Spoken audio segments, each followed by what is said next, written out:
Husky, you'll be hearing us throughout the whole day, throughout the 6 matches. Yesterday, we saw RRQ make it through. Today, one more team will join them at the finals. How are you feeling, Husky? Feeling great, right? All the way from 2021 until right now. First season of MCP Major, right here until Free Fire World Series Spring 2025. We have the introduction of a new map, Solara, to really finally spice things up. No more spinning the roulette to see what maps we get. Everyone gets a fair shot on unique maps every single round. Absolutely. And talking about unique, I like myself a little bit of Solara there, so I cannot wait to see exactly what happens out there. But yesterday was a blockbuster day. Yesterday was the day where Indonesia really made their region proud overall. RRQ is the first team to qualify for the finals, and they get to have a good long break before they get into battle once again. Buriram got close enough, but I'm very happy Buriram did not make it through, Husky. At least we get a little bit of chance to see them a little bit longer out here. But our predictions, you and I both kind of are thinking a little bit differently here today. Yeah, I think this is the first time that we had 6 unique teams in the prediction, right? None of it overlaps. I went for Falcons for very obvious reasons. I think Falcons are still great as a team, and right now when you look at the playing field with the RQ Kazu and how close Falcons came yesterday, good chance for them. Virtus Pro, I just like them as an organization. I feel like this is the olden days, but I also feel like they have a good shot, and of course, right? Like if they've proven in the group stage in the first 3 weeks that they can bounce back in phase 1, I want to see them carry that into phase 2. Yeah, absolutely, man. I totally agree with you, right? And obviously, I'm looking at teams like EVOS. I think they've got a good big chance of making something happen here for themselves today. But, it's anybody's game. It's like a grand final each and every single day for 2 whole weeks to see which #1 team makes it to the grand final. So everybody's going to be giving it their all. And you never know exactly who could reach up to the top. For all you know, an underdog could reach up to the top, as they are all fired up at this prize pool. More than $300,000 on the line for both Battle Royale as well as Clash Squad. For BR alone, the champion, just the champion, walks away with $100K USD. Yeah, goodness me. And not only that, if the team ends the day with a good record, they get Team of the Day and an extra $250 on top of it. And if the player gets Grand Finals MVP for Battle Royale, that's an extra $4K. When we look at the tournament timeline, we are done with the first 3 weeks. Now we enter phase number 2, which is where things get even more dicier. RQ Kazu, like you mentioned early on, AJ, they don't have to play for the rest of the second phase until the Grand Finals of Clash Squad and Battle Royale mode. But for the rest of the team, they are still in it. Oh yeah, absolutely. And of course, once again, this is a phase 2, which means everything is dicey. Everybody's going to be hustling a little bit extra out there. And if you slip up, obviously, nothing's really going to go wrong, because you still have your last ditch effort that you could put in. That point, you get 18 games instead of just 1 game, right? That's going to be the final week of all of this showdown. But today's team list, once again, is going to be Buriram, EVOS United, Falcons, Bigatron Delta, Okay, we're going to skip on over to the tournament format as well. It looks like we are starting off the day a little excited here, Husky. Yeah, we definitely are, right? I mean, GOW Heavy, Virtus Pro, previously known as Reverse Red, they're all still in phase number 2. And again, I think when we look at phase 2, there's so much pressure, because everyone is looking to end up in first place so that they could get that long-awaited break and just prep for the grand finals. But for the teams that didn't make it to top 12 by the end of phase 1, they have a chance in phase 2. Is just which position in the line that they're in, right? The bottom, the more towards the bottom you are by the end of phase 1, the longer you have to wait for your shot in phase 2. Absolutely. And of course, those who were not in the top, we are blazing through these slides. The point system. You hit the booyah, you walk away with 12 points. Second place gets you 9 points. You minus 1 point for every consecutive spot, except the 11th and 12th, which gets you no placement points at all. But every single elimination gets you 1 point. Yep, and tiebreaker rules, look at number of booyahs first. If that's the same, we look at total number of eliminations. And if that is the same as well, we look at the ranking in the final game, which thankfully up until this point has not happened yet. And I hope it never has to happen, because it will be incredibly heartbreaking, as we have added another covenant to the already existing competitive rule set, which is 1 unique active skill. Every player has to have a unique active skill, and no duplicates, right? No more double time turner, triple rebel rush, none of that crap. Not at all. But of course, obviously, we want to see a little bit of flavor out there, and having this unique skill advantage here thrown into the competition, you perhaps might be able to make something different for your squad. We, like you said, don't have multiple Tatsuyas bursting around anymore. But this is the more exciting change, in my opinion, the Champion Rush format, which has once again been tweaked. This time around, Grand Finals can see up to 10 maximum games. We're looking at 80 points for the Champion Rush mode to be activated, and in the following game, after you hit 80 points, if you get a booyah, you are crowned champion. If that does not happen for anyone, we play a maximum of 10 games, and by the end of that, the team with the most number of points gets crowned champion. That means that now there's an extra odds on it, right? That we either have a very fast Grand Finals, or we could stretch it out all the way to the end of the 10th game. And we also have a loser's challenge, right? A different challenge in every match day, and the losing team will have to do the punishment on live stream. We've seen a couple of it, the tornado dance, the soy sauce chugging, I remember, and eating spicy food. So, I mean, Garena and the teams, they're coming up with very creative ways to entertain one another. Yeah. I will not forget the coaches wearing the skirt. That was most definitely the most exciting part. And it's not exciting to see them wearing a skirt. It's exciting to see how all of them are so lively. And, you know, they're taking it with a smile on their face, right? They all are brothers outside of the game. On the battlefield, on the other hand, they're just going to pummel each other for that #1 spot. Once again, today's team list, put it up: EVOS Falcons, Bigatron Delta, WAG, GOW, Vamos from Malaysia, AG Global, Heavy, Flash, VSJ, as well as VP, all team, brand new name. You are excited. I'm most definitely excited as well, Husky. I think this is probably one of the biggest acquisition. I mean, after Falcons and Twisted Minds, right? VP is the next, and again, I think this is one of the very first team more towards from the European. Well, they go Central Asia, but you know what they call it, right? In the Western region, a very far region that comes into the Free Fire scene, which I definitely like. You know, they're seeing the potential of what Southeast Asia can provide, and that means extra pressure on the ex-Reverse Red players. Now they are carrying the name of VP, which is known globally to be a very established org, and they hope to make it to the Grand Finals at least.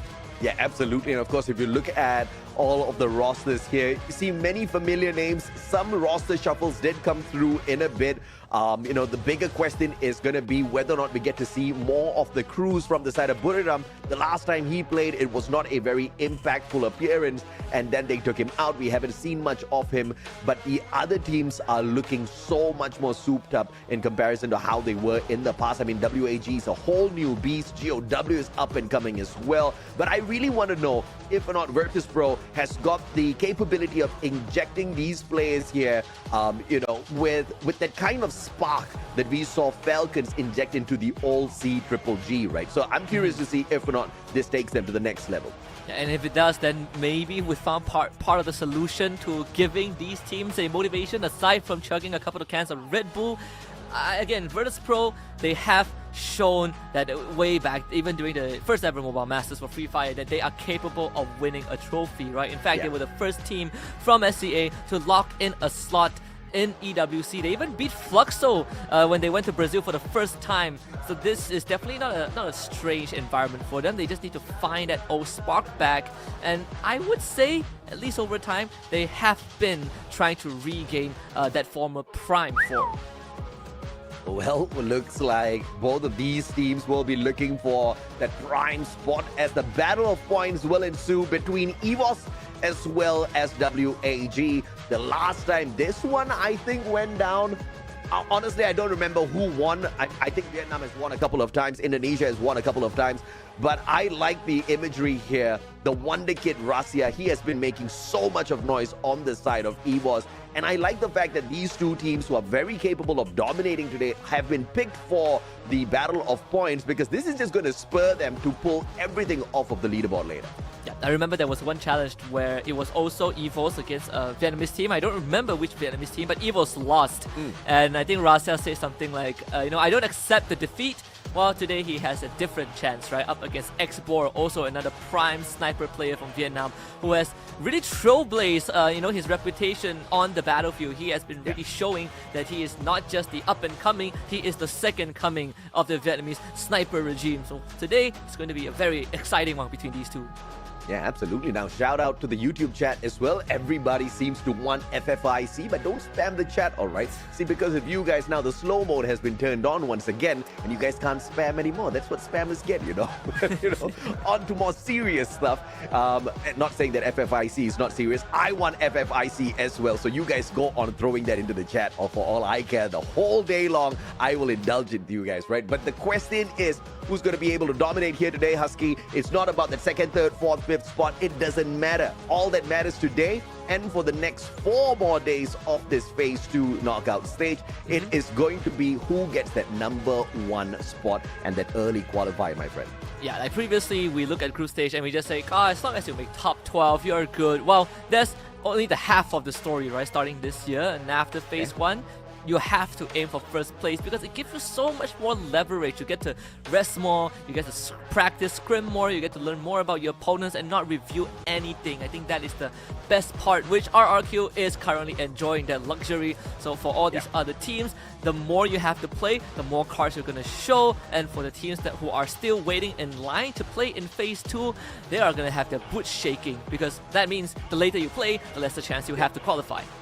Yeah, but, you know, I don't know, right? Because we're going to take all of the top dogs out of the race, and then we're going to leave all of the ones who could not walk away with the number 1 spot, which basically means, you know, teams that are a little bit more convenient to deal with.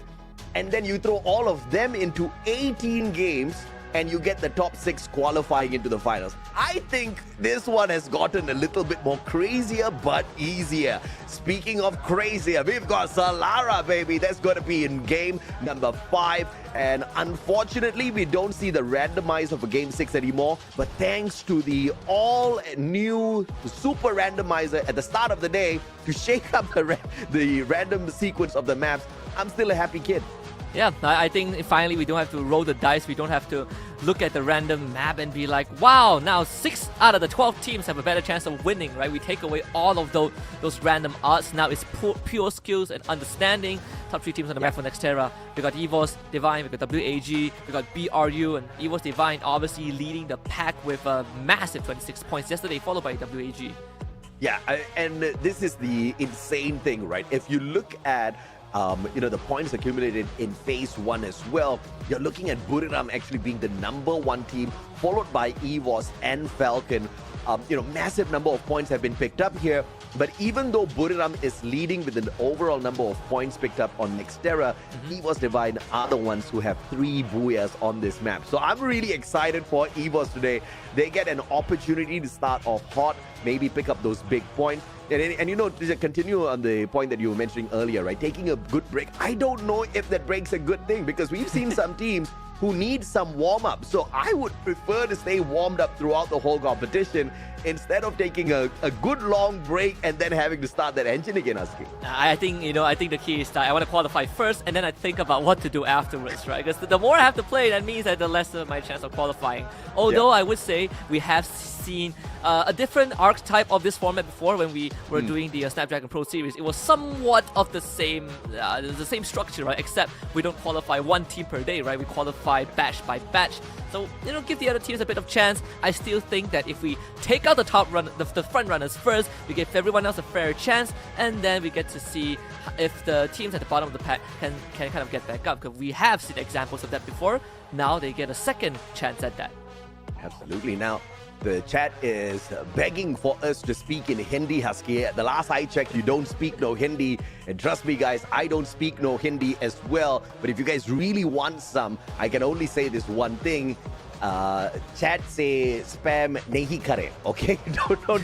Don't spam the chat with anything. But of course, stay tuned to the broadcast. Join us in the conversation on YouTube as well. We are on the Free Fire Esports official YouTube page if you want to join us in on this conversation. We've got a long day. We've got 6 matches.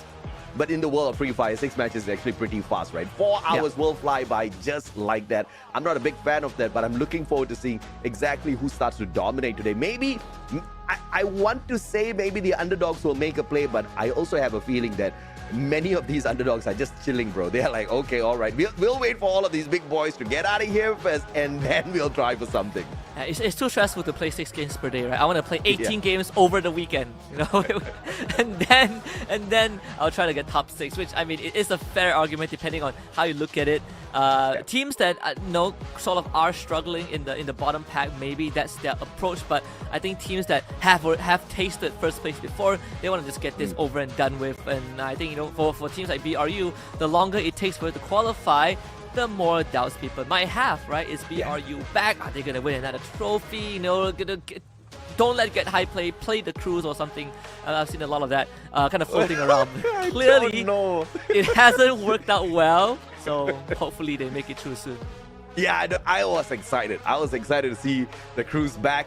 Was not very excited with his gameplay, and I thought it was a fluke, right? And then we got to see it a couple of times, and then I had big questions to a point where, you know, me and a few fans, because many of them were still wanting more games from the cruise, but I was like, just bring me Get High back, because we need some points for Buriram. But of course, you know, jokes all aside, I think the cruise is just holding back a little bit. The guy, obviously, Buriram of all teams are not going to be throwing in an amateur player who's out of the league of everybody else, you know, in contention for potentially pulling back the world championship to the side of Thailand once again, right? Obviously, they want to warm up here at FFWSC first, and then move on over to EWC and maintain that cup at least in the Thai region. The last time Falcons went, wait, so if Falcons won it the last time, was that a Thai victory or a Saudi victory?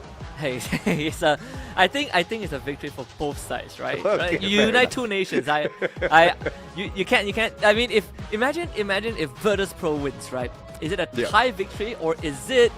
You know, we're treading on very fine lines here. So I would stick with the core members of the team. I think it's a Thai victory. Fair Obviously, enough. for Team Falcons, they eventually won the club championship, so good for them, right? An extra $7 million, I think.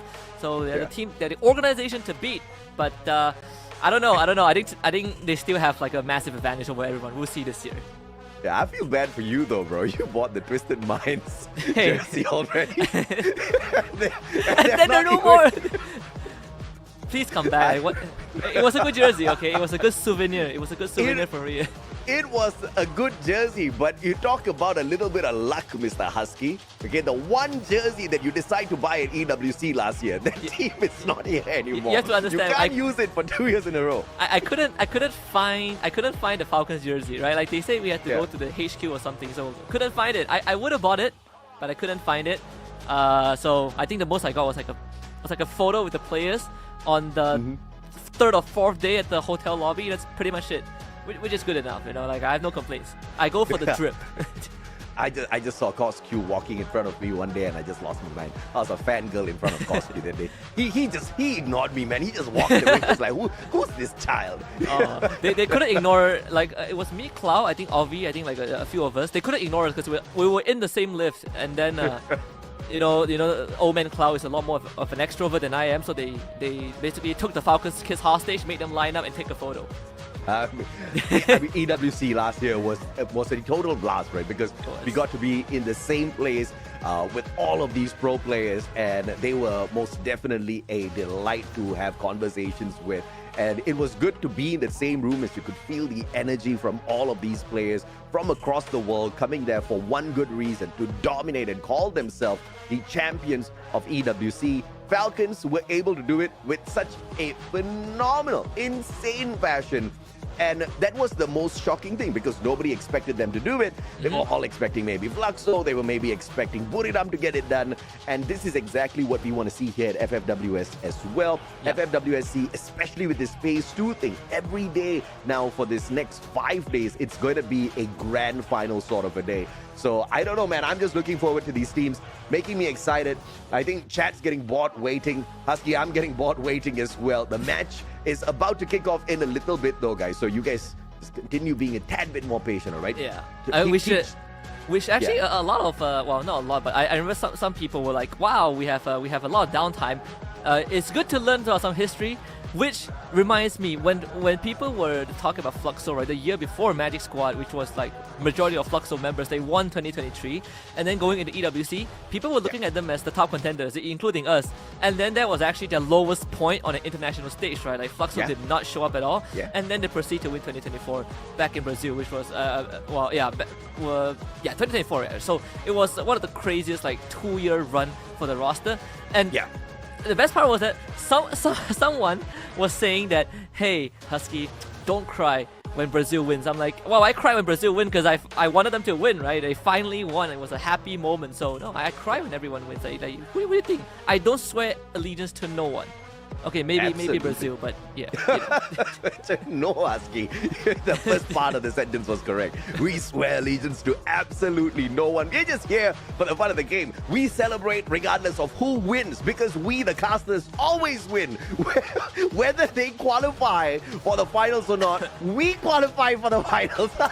We will. We are the one with the full attendance every single time. I mean, beautiful opportunity here for once again Vietnam to prove themselves. Flash has been a little up and down. We haven't seen that full-on consistency just yet. But if they could be one of those teams that qualifies here into the finals from the 6 days that we have in this phase 2, I would be fairly excited, Husky. Did they just pour talcum powder on his teammate's hair? What was that? Good interaction from the Indonesian team. Just just having some fun before the game starts. I mean, I remember like last week, was it week 3? I did was it day 2 in Neptune, and it was one of the days where there were 0 Thai interviews, right? Because the only Thai team playing that day were CRM and BRU. And there were no Booyahs, of course. They were basically outnumbered by every other region, and we had no interviews from MISA that day. It was an Indonesian and Thai affair. Hopefully that changes today now that we have more of the Thai squads in the lobby. I like how you said there was no Misa, but you did not mention Yunsul at all. Are you guys having a fight? No. What, Yunsul was there, right? No, we had Yunsul, we had Conchita Caroline, we even had the old mans from Malaysia. We just didn't see Misa because there were no Thai teams getting a Booyah. I remember Vamos got the last Booyah. Which was the exact moment you tune in. No. Like, Yunsu might not remember me, but I remember her, okay? She texts me. See, that itself, chat, with that sentence itself, Husky should have killed all of you all with one good strike. Yunsul texts Husky. Everybody else is just fanboying over Yunsul in the chat. Of course, we are still patiently awaiting this next match to start. Don't worry, guys, because it is going to just take a little while longer, but I don't mind waiting, right? Because we don't want to be hopping into these lobbies and then restarting it halfway through after your favorite team gets like 10 eliminations or something. So obviously that's not a scenario we want to throw these players into. It's not going to be the most pleasant of starts to day 2 of phase 2. So we're going to give the teams a little bit more time so that we can kick off a clean lobby later on, Husky. Yeah, so remember earlier on we were we were saying that, wow, we are flying through this. Now we get some time to stop.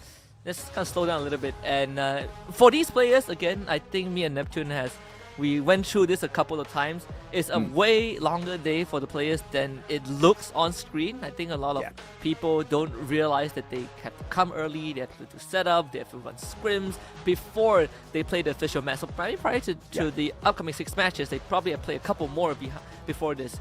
They still have to do challenges afterwards if they lose.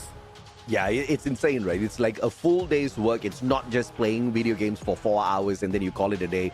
The life of a pro player is literally that. If you want to be a pro, you got to treat it like office work. In fact, it's even a little bit more strenuous than office work. You don't just spend 8 hours in the office working. You're working in the office, you go back and you're still training. You're always on your phone. You're always, just hopping into Clash Squad, hopping into Battle Royales, trying to dominate as much as possible, keeping those fingers flexible because, I have not been a ardent fan of Free Fire for a long time as a player. I have been casting for many years, but as a player, I can tell you, bro, this game takes so much of skill. My God, I am still so low ranked. I don't know what to do, Husky.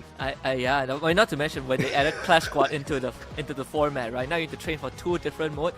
I am horrible at battle royales, so when I get my hands on Free Fire, when I started playing, I can tell you it was not pleasant at all. It was I was so bad. I was so bad at the game. I'm glad I'm doing this job. Right? I'm glad I get to see people play the game, because if you put me on the battlefield, no way, I'll finish last every single round. Well, we're going to be starting things off here at Nextera, and it looks like the flight path is going to be extremely kind to all of the teams out there. And you know, we've many a times heard people in the past saying, oh, Free Fire, you've got auto aim in there. It's not a legit first-person shooter mobile game. And I'm like, you have no idea what you're talking about, because if your reflexes are not fast in a good game of Free Fire, you are toast, bro. I went into battle. I am still very low ranked, okay? I had just landed on the map and I got headshotted right back. Thank goodness I got to revive instantly. I dropped back and I died, okay? That's been life for the past 1 week for me, Husky. No, it happens. As someone who has 0 proficiency in any kind of shooting games, I relate to. There was this period where, you know, I was like, how do people do the claw grip? Tried it for 1 week. I'm like, my fingers are not made for this. I can't do it. It's too much. Well, let's see if Heavy can get this done, just as their brothers GOW are getting it done up against Falcons. 2 players on the side of Falcons now have been extinguished by the team of GOW. In the meantime, we're still keeping an eye on Heavy and Bigatron Delta. The setup is here, and it looks like GOW has got enough guns to take a decent fight, but they don't have enough medkits on them. But the thankful thing here is neither does Bigatron Delta. You can see both teams just waiting for the other to make a mistake. Fires with the flank onto the right-hand side. And that is still going to be a delayed push coming on through, because Koja with the FCL and the shot will force Hans back. And that's the opener as Kyong finds Mufasa. Hans dropped as well with the P90. A good trade back by Koja, but Bigatron Delta, patience game to eliminate Heavy early. That is what we call perfect execution, right? First of all, they lay down 2 layers of glue wall to kind of take space, right? Like early game, glue walls are so powerful. They take space away from Heavy and they just pounce. So great wipeout for BTR, 4 points for them at the start. AG Global also finding knockdowns for themselves. Actually no confirmation, so a bit unfortunate as Chinoy needs help, but help is not arriving. Saifa needs to somehow win this 1v1 around the doorway. Saifa loses it. Guns just better at the trigger. So that's going to be AG Global ending up losing 2 members. Yeah, Saifa just did not have the right gun to spray there. If it was a SMG or assault rifle, could have been a little bit different, and just made it a little bit too easy for the West J player, Saka Sri Vijaya, getting 2 kills off of the team. Now GOW up against Falcons, and it looks like Falcons have made a little bit of a recovery play here as they brought On Fire and Peanut right back into the game. But GOW still on the hunt, and that's what I'm talking about. What a headshot from... That's how I die all the time, bro. And the best part is, you get shot, and people ask you, where? And then you can't give a good answer, right? You just say there. There. Somewhere. There. You see that tree there? Oh, look at that. That's what always happens. Dude, I tell you, headshots in Free Fire, wow, they hit like a truck. On Fire now, bleeding out on the ground. And Bigatron Delta showing up from out of nowhere. Kororo, 400 coins in hand. GOW on pursuit from the back.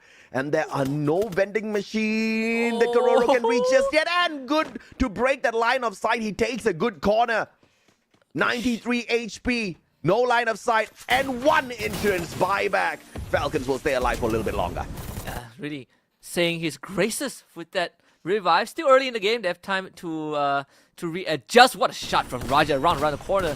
Picking Demon off, and that is going to be the second point for Vamos. Off to a fantastic start. Tun now will take on the challenge. Oh, he fights a headshot on the June, but of course backup from Vamos is there. GOW left all alone. At least Tun will be left all alone. They should be able to take care of him fairly quickly. Yeah, now GOW has pushed Falcons around quite a bit already. Vamos going in for the hunt up top. Oh, 3 players at the same time. Tun, no way this man survives this. Tries to shoot back up against 4 players. There was no way he was going to get much from that. Tan just gets flattened as Vamos now picks up the 3rd point. Fantastic start to the round. Binoculars just to make sure that wherever they are trying to go towards has no one there. Twin bridge, and that will be the case, right? They check the building right across. There's a vending machine in there. Perfect for Vamos to start spending these coins to get some to replenish the inventory. WAG on the other hand will might receive a visit from AG Global, who just got out from a very scrappy engagement with Osaka Srivijaya, and now they have to face up against WAG. Yeah, I mean, Husky, if you join us then... Oh my lord, these headshots! My goodness me, how many will we see? And this is what just makes these boys so lethal. Each and every single pro out here just capable of this mastery in terms of finding that aim straight to the head. One shot, their players are down. I mean, how are we going to see less headshots out here or what? Or B now finding the connection onto Apex. Good shield circling around, Trogon in hand, but gets stacked up. Good blue walls built up behind him. Barricades himself for a little bit. Uses that medkit, jumps right back out, and it looks like Vasaka Srivijaya will toast this boy out as EVOS Divine gets tortured by their own brothers from Indonesia. Oh yeah, no room to breathe at all for EVOS Divine. VESJ starting off hot. You said that headshots in this game hurts like a truck. Well, last I checked, no one has survived a headshot in real life. So I'm glad the players get to come back after getting headshotted. You know, like the most they do is they get down on their ankle, on their knees, and they're like, I'm hurt. Please get me back on my feet. Which, to put into context, is a lot more forgiving WAG against Flash. Absolutely, man. Krillin. Oh, grenade launcher in hand. Oh, what a glue wall by ABCD, blocking a majority of the damage. And he's like, nope, I'm out of here. He backs away. ABCD now, one good glue wall to play around it. Cyrus right in front. Allen dropped onto the ground. A good pickup coming on through, and Zom gets traded out instantaneously. Shin behind the glue wall. Cyrus M590 in hand, and Cyrus with a long shot, finding the connection as well. Team Flash being toasted by WAG. Wow, good teamwork and target selection from WAG, really understanding how to isolate their targets and take them down. Allen gets revived in the process, but WAG has secured 4 points already. Team Flash will aim to back off, and there's nothing much that ABCD can do. Cyrus and Krillin on his tail is a double up. ABCD playing around a couple of glue walls, only to be gunned down by a Trogon. WAG finds their 5th point. Yeah, on top of everything else, they also had the electrotherapy running at 2v1 ABCD. The first person to start the engagement on the side of Flash, and the last person to get taken out of that equation. But a good revival coming on through to keep the team alive for the time being. Heavy still being the only team eliminated so far. Buriram now up on top of the roof. WAG in a lot of trouble. The boys don't even see Buriram flying on in, and this is going to be an issue for them. But they do have a lot of compound around outside to work as a base for defense. But the problem is the team is split apart. And it looks like Buriram's not going to keep them apart from that roof. They will get down to their level and start playing a little bit of a game here. Yeah, because there's a vending machine, so perfect time for them to also start kind of stalking things up. VP showing up on the north side, and WAG still hanging around the vicinity at Boxing Ring. I want to see how VP sets this up, right? Because if you want to play that long range, this building, this boxing ring is kind of a no-go. You really don't have much entry point to look at as a sniper like Sami. But behind him now, there's Vamos, there's GOW. It is starting to get crowded. Now, Delena better be careful because she's about to lose 3 casters who are going to become pro players soon. I don't know whether we'll be competing at the FFWS level or we'll get to see instantaneously. We'll have to wait and see a little bit later on. But Senior League, I heard. The FFSL. Come on. Only one person qualifies for the Senior League. That's Neptune. I think he's getting ready. Like, he wants a bonus for being in there. We'll figure something out. No, Neptune, we got you covered. Buriram now splitting up. I don't really like this sort of formation on the side of Buriram, but the blessing here is they've got these compounds to play around with. Moshi killing away too far from the rest of his team members, and this is just to scout the area around them, spotting out both Virtus Pro as well as Bigatron Delta from the compound here at the boxing gym. This is about to turn really, really nasty, Huskies. So many teams here and such little space to play with.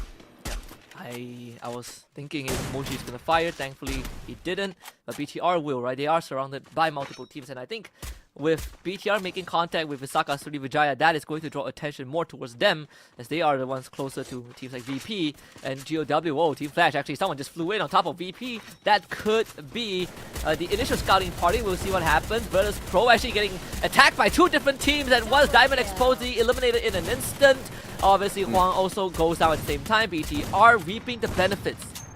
Yeah, unfortunate for Virtus Pro. I mean, just having a outside compound here obviously wasn't gonna give them a lot. They should have played it a little bit more silently inside that house, which they had, but obviously a little bit of temptation dropped right outside their doorstep that they wanted to visit, and they paid a high price for it. Now they have to circle around to look for a vending machine if they want to stand a chance to bring their players right back in, but there's just too much of a crowd right in front of them here outside their compound. So this is now a sticky situation for Virtus Pro. In the meantime, AG Global spending way too long outside here. Fourth circle about to come on to play, and this blue is going to hurt if they get stuck outside. Yeah, they gotta start moving. And the only way is forward, straight into VP. Evo's Divine are making that move, and BRU will respond accordingly. So much chip damage coming through Evo's Divine. Don't know what hit them. It's a bunch of flames and utilities from BRU. Wasana will take the front row seat and gun down Rastia. They were all trying to fall back. That utility placement was perfect for BRU, and now they will be able to come in and clean up house. It's a total wipeout on the Evos. Holy mama, what was that? Buriram on another level. And Wasana with the M590. We were just joking around with this guy, saying that he was not very proficient with that shotgun. Wasana showing that, bro, I know how to use this to whoop some good butt. My goodness me. My number one prediction just got flushed out in 11th, and Wasana was key for that shutdown. But now, right behind Buriram, WAG, and it looks like the opener, the Vietnamese squad wants a fight. There was a glue wall to block that explosive, so BRU have decent info of where the location of WAG might be, and even see them coming out of the building. Right, Jonah is going to start relaying that right now. Here's the frontal charge from WAG, trying to get into the building, but ends up getting intercepted by Jonah. Cyrus gets knocked down. VP eliminated off screen. Wasana now exits the building as WAG gets cornered from multiple angles. Explorer number 2 to be felled, and BRU playing this to perfection. Absolutely beautiful plays coming on through here from the side of Buriram. Mochi especially get high, and Wasana both finding one for each of them. And now Vamos going to be trickling on in as well. Jun finding one from afar. In the meantime, Buriram cleaning up the remaining players on the side of WAG. But now with Captain Jonah down and out already, it looks like Vamos has managed to piss off Buriram. That is the best chance for Vamos to take out Buriram. We're going to check back in a bit. BTR also having a bit of a scuffle right now with VESJ out the second floor. AG Global also in the conversation. Guns and Fires both trading bodies as Obey has that trip mine, so Fires needs some time to get brought back up, and he does get brought back up. But Gardu fights 2 in a row with the shotgun in hand, and BTR just getting slowed down left, right, and center, but Koja will clean it up. VESJ out of the equation. What a start to this day 2 of phase 2. Don't forget to hit that like regardless of the platform that you guys are watching on. If you want to join the conversation, Free Fire Esports official YouTube page, that's exactly where you want to go, baby. Bigatron Delta up against AG Global. They're not in the next circle just yet, but the blue is on the move.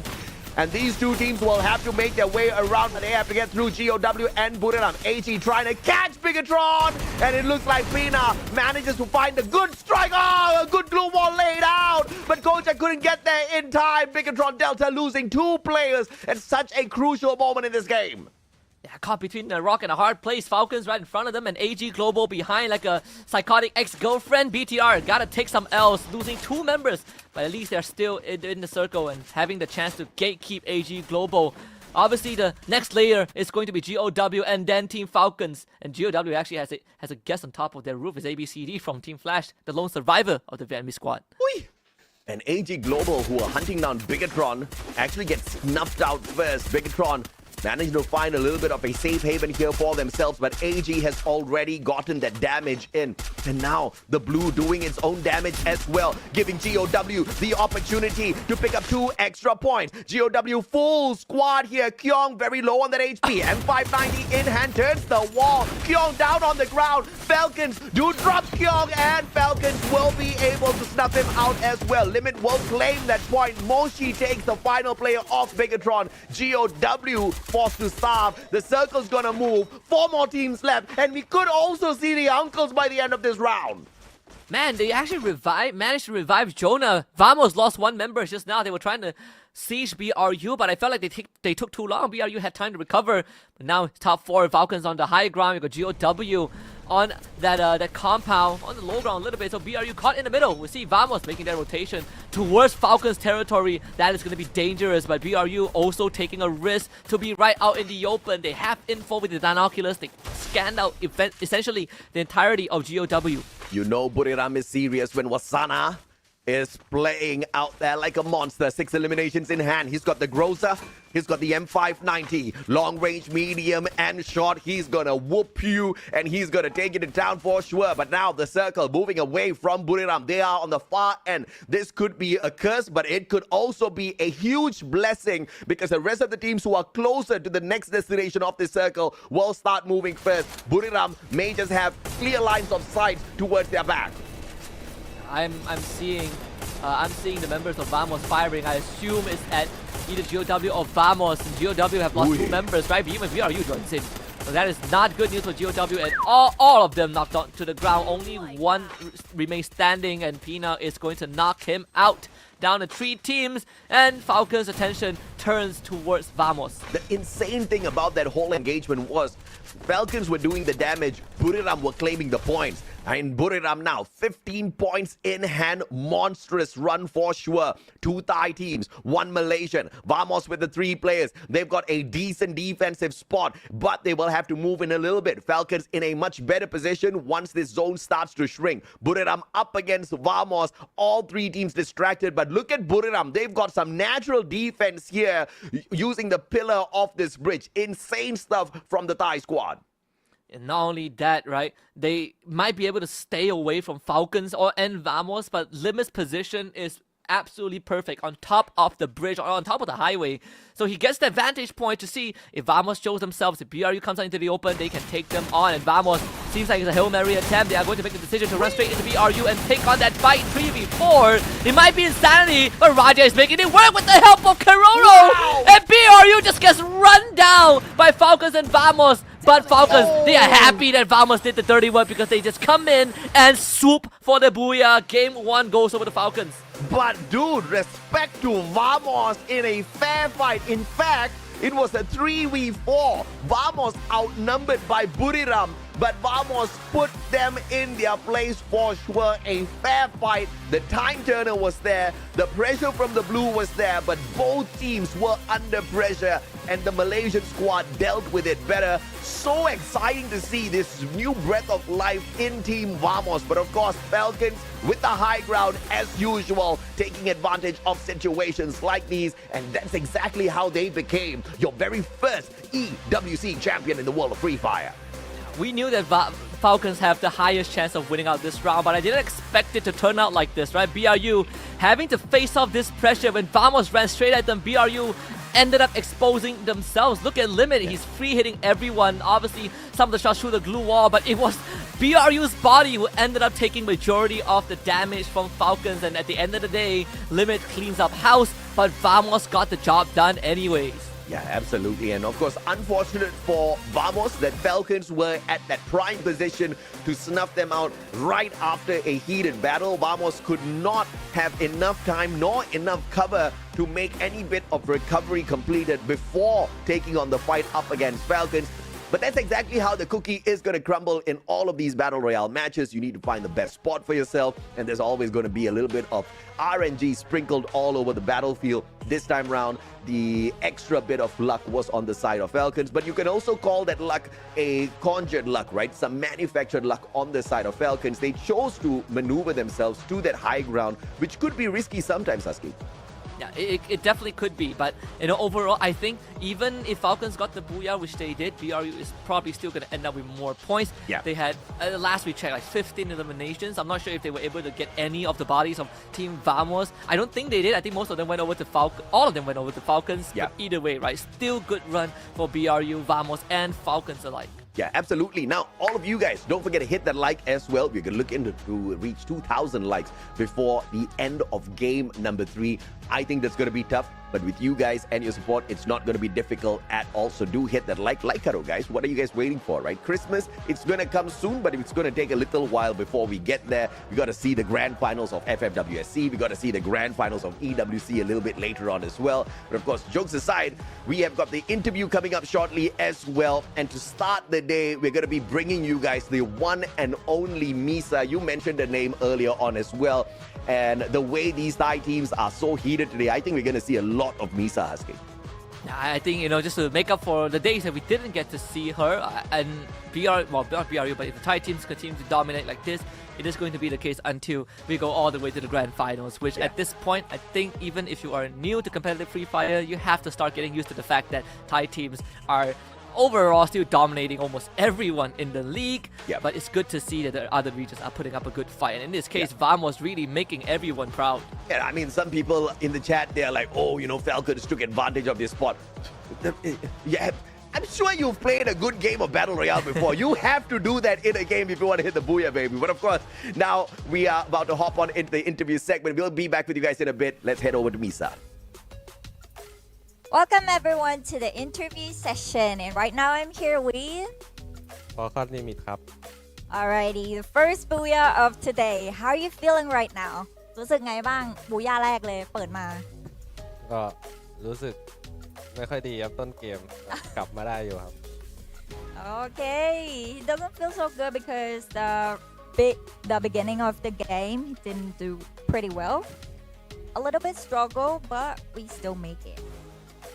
งั้นถามถึงต้นเกมก่อนละกัน เกือบหมดตี้เลยตอนแรกเกิดอะไรขึ้นรู้สึกไงบ้างตอนนั้น ก็ทำแผนมาครับก็ตามที่โค้ชสั่งเลยก็แลกกับกอตบูเลยครับว่าไม่เราจะ12ก็เขาจะ12ครับแต่ว่าเราเหลือเรารอดก็กลับมารีเซ็ตกันได้ครับ Okay, so the move was according to the plan that the coach said, but they almost stumbled on that part, battling with God of War, but still gotta come back. Alrighty, on to the next one. How about the 5th circle that you were on the bridge? Was that intention, or is it like you got lucky? ตอนที่วงที่ 5 ตอนที่เราอยู่บนสะพานเนี่ยอันนั้นคือตั้งใจขึ้นไปเลยปะหรือว่าโชคดีวงมาทางนี้พอดีก็เลยขึ้นไป ตอนแรกก็กะจะเต้นแค่บนสะพานครับแต่ว่าวงมันก็ดีด้วยครับก็ดวงดีครับวงเข้าหาพอดีก็เล่นยาวๆเลย โพซิชั่นดีเนาะ perfect มากเราลัคกี้สุดๆ Okay, it was he got lucky and then he went with the flow on the bridge that part. That's why we got the booyah for today on the first game. แล้ววันนี้เราจะเข้าแบบแกรนด์ไฟนอลเลยไหมที่แพลนไว้ ก็อยากเข้าวันนี้เลยครับ อ่ะ ขี้เกียจมาแล้ว ลุยเลยวันนี้ต้องได้ I asked him if he would like to go to the grand final today and he said yes he would love to because he doesn't want to come here anymore. Okay, last question. Is there anything you'd like to say to the fans who are watching right now? มีอะไรอยากฝากถึงแฟนๆที่กำลังดูเชียร์เราอยู่ไหม จะพยายามเข้าไฟนอลให้ได้เร็วที่สุดครับภายในอาทิตย์นี้แต่ก็อยากให้เข้าวันนี้แหละ He'll try his best to get to the grand final today, but if it's not today, we'll do it as soon as possible. Okay, thank you so much for this interview session. Now let's get back to the shoutcasters. Bye. Bye, Misa, and hello, the rest of you guys out there. That's Limit X7, if anyone doesn't know him yet, FFSI MVP Grand Finals from E Arena, and it's good. I also wouldn't want to come back to the studio if I can qualify for the Grand Finals directly, so good on Falcons, right? They are one game in, 5 more games to go, and they've set themselves up for success. This is step number 1. Absolutely. But of course, I think it's beautiful that you mentioned we've got 5 more games to go, baby. It's not just about that one match, which means Falcons needs to dig deep. Falcons need to find some special thing within them to bring out this consistency in play.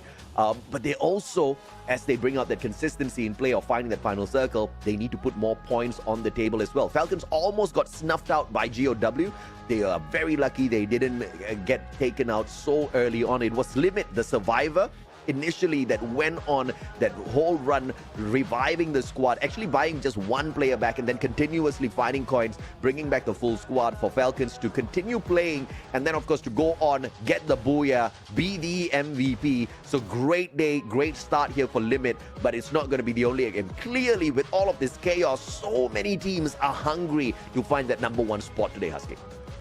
It's so important. I think the stakes have never been so high prior to a grand finals. Again, I did mention before the format changed, everyone is just looking at top 12, but now top 1 actually matters a lot. And Limit, with that MVP performance in game 1, has given Team Falcons that momentum, right? 5 eliminations with that Iris, 3,430 total damage, 5 knockdowns on top of that. Yeah, absolutely. I mean, crazy game. And you know exactly why he was able to find the final player of Vamos as well. All thanks to the Iris.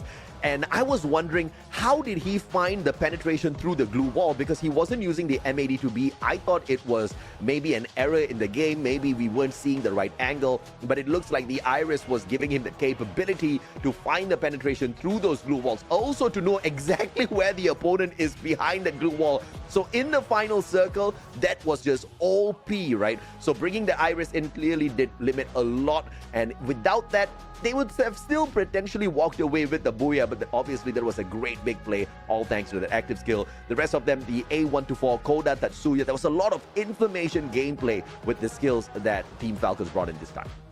Yeah, it's all about gathering enough intel to act on it, and look at the Booyah team stats overall. Obviously, Limit getting the most eliminations, but a big chunk of it also came from their final circle. They weren't really interacting much in the earlier parts of the game. They were mostly just focusing on their rotation, and then the patience paid off in the end. And they got 4 points more than Buriram, because Buriram didn't even get the second spot, all thanks to Vamos wiping them out in the 3v4 battle. Once again, props, hats off to the Malaysian squad for being able to pull that off. It would have been very exciting to see Vamos pick up the very first booyah of the day, but look at this, man. As anticipated, it is going to be Buriram who climbs over Falcons to take the number 1 spot because of how lethal they were. 7 eliminations out of Moshi, 4,767 on the damage, and get high walking in with the 9 assists as well. This was a big game for Buriram. Yeah, it was just massive, right? They were giving us the flavor of the old Buriram, where they were just running everyone down and getting as much eliminations as they can, so that even if they don't get the booyah, they have more than enough elimination points to make up for it. And look at that, 23 points in total. They still got the most points this round. They beat Falcons by 1 point, although they dropped back by 4 in terms of the placements. They've made it up with those eliminations, and that's exactly what we're talking about for Falcons as well. They need to pick up some of these solid points. But that being said, though, 10 eliminations is not too bad. It's just nice. So they just need to do that and better in the next few games if they want to continue maintaining pressure for that number 1 spot. But seeing the Malaysian flag up so high on the leaderboard makes me a little excited. I want to see more from Vamos, Husky. Yeah, I think they have a great chance to achieve that, right? Especially when they have the support of Samsung Galaxy S25 Ultra, which is one of our sponsors as well. It's equipped with the Snapdragon 8 Elite Galaxy processor. It's featured an enhanced Falcon engine, improved ray tracing technology to deliver outstanding performance along with a smooth gaming experience and lifelike graphics. And on top of that, great AI technology. They revolutionized what AI is all about. You want to crop people you don't want out from your background and get a good scenery shot? Do just that. You have a fallout with your family, now they are out of that family photo. It's just you and a great view. You just crop them out instantaneously. You know exactly what the Samsung can give you. And if you're already spending so much of time playing video games on your mobile phone, you might as well just record those clips and start your own content creator journey, right? Because this phone can literally be that one device that you need to play those games, to make that content, edit it on your mobile phone, and then upload it as well. You don't need those big computers or laptops that other people needed to lug around in all of these years of past. I mean, the world has truly truly changed. Video games have changed. Husky, this is something that we could have only enjoyed, on PC or on console in the past. Now we get to have this interaction on a mobile game, Battle Royale, massive number of players, all jumping on in real time. And dude, it is absolutely insane. And of course, you need to have a decent enough device to go out there and dominate. And whether or not you are dominating, what's going to be a little bit more important for some of these pro players is finding that confidence within yourself to not give up right after getting down too early, right? Because Heavy, they started off so good, but they got snuffed out a little prematurely earlier. Yeah, and it was off of a very great execution from BTR, really understanding how to play with the limited resources during a quote-unquote hot drop situation. They outclassed, they outmaneuvered Heavy. But overall, I think for Heavy, shouldn't be too discouraging, right? We've seen teams come back from the brink. Teams have in the past give up like the first 2 rounds and then came back swinging anyways. BRU, it was a very good example where they would drop rounds and then still end the day in first place. So I think, moving on to the next map, Heavy, let's see what the drop spot is. I think only on Nextera that they somehow ended sharing Intellect Center with BTR, but for the upcoming maps, I don't think that's going to be the case. Yeah, I mean, fingers crossed for their sake, because they cannot sustain another battle like that. On these hot drops, it's all about the RNG. It's all about what you find. I mean, even if you find a decent enough gun, whether you have a med kit along with that gun, whether you find a glue wall, which is one of the most important resources, because if at all Heavy had maybe just 2 or 3 glue walls, I think they could have repositioned very easily and then played a much better game, because those glue walls would have allowed them to move into a different area of the compound, find a little bit of extra loot and play that survivability, but that just did not go their way. And Bigatron Delta, they had a much bigger space to play around with initially, and they played the aggressive game, right? They had 2 players on the side of Bigatron, keeping an eye on the Heavy players, taking those shots against them as well to make sure they don't get out of the defenses. And the other 2 were kind of busy looting before they came in there for the flank. So yeah, great execution by Bigatron Delta. Overall, fantastic stuff from Indonesia. But of course, the highlight of E was getting wiped by Wasana alone in a 1v3. That was next level stuff. Yeah, that one is still kind of fresh in a lot of people's mind, right? I think sometimes people forget that BRU, once they get aggressive, they really are unstoppable. And there was even this whole saying back in the days when BRU was arguably untouchable, where the only way to take them down is if you have 3 different teams shooting at them. And thankfully, it's gotten better over time. Now you just need 8 players instead of 4 to deal with BRU, but still, right, they can be very adaptable in tough situations. We've seen them make use of situations where teams would have gotten eliminated, but not BRU. Yeah. But it's good, right? It inspired a lot of other teams to get better at the game, and right now BRU, they are not as comfortable as they were because teams are catching up.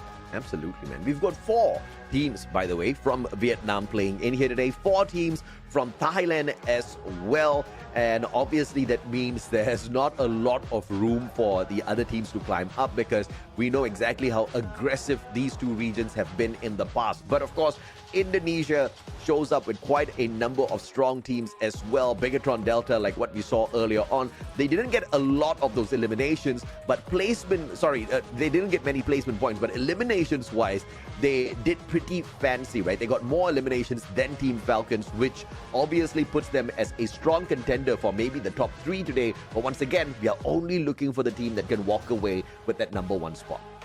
Yeah, that's the most important thing. Again, for the very first time, if you finish first, you literally get a free pass into the grand finals. Obviously, we saw VP just now and VESJ.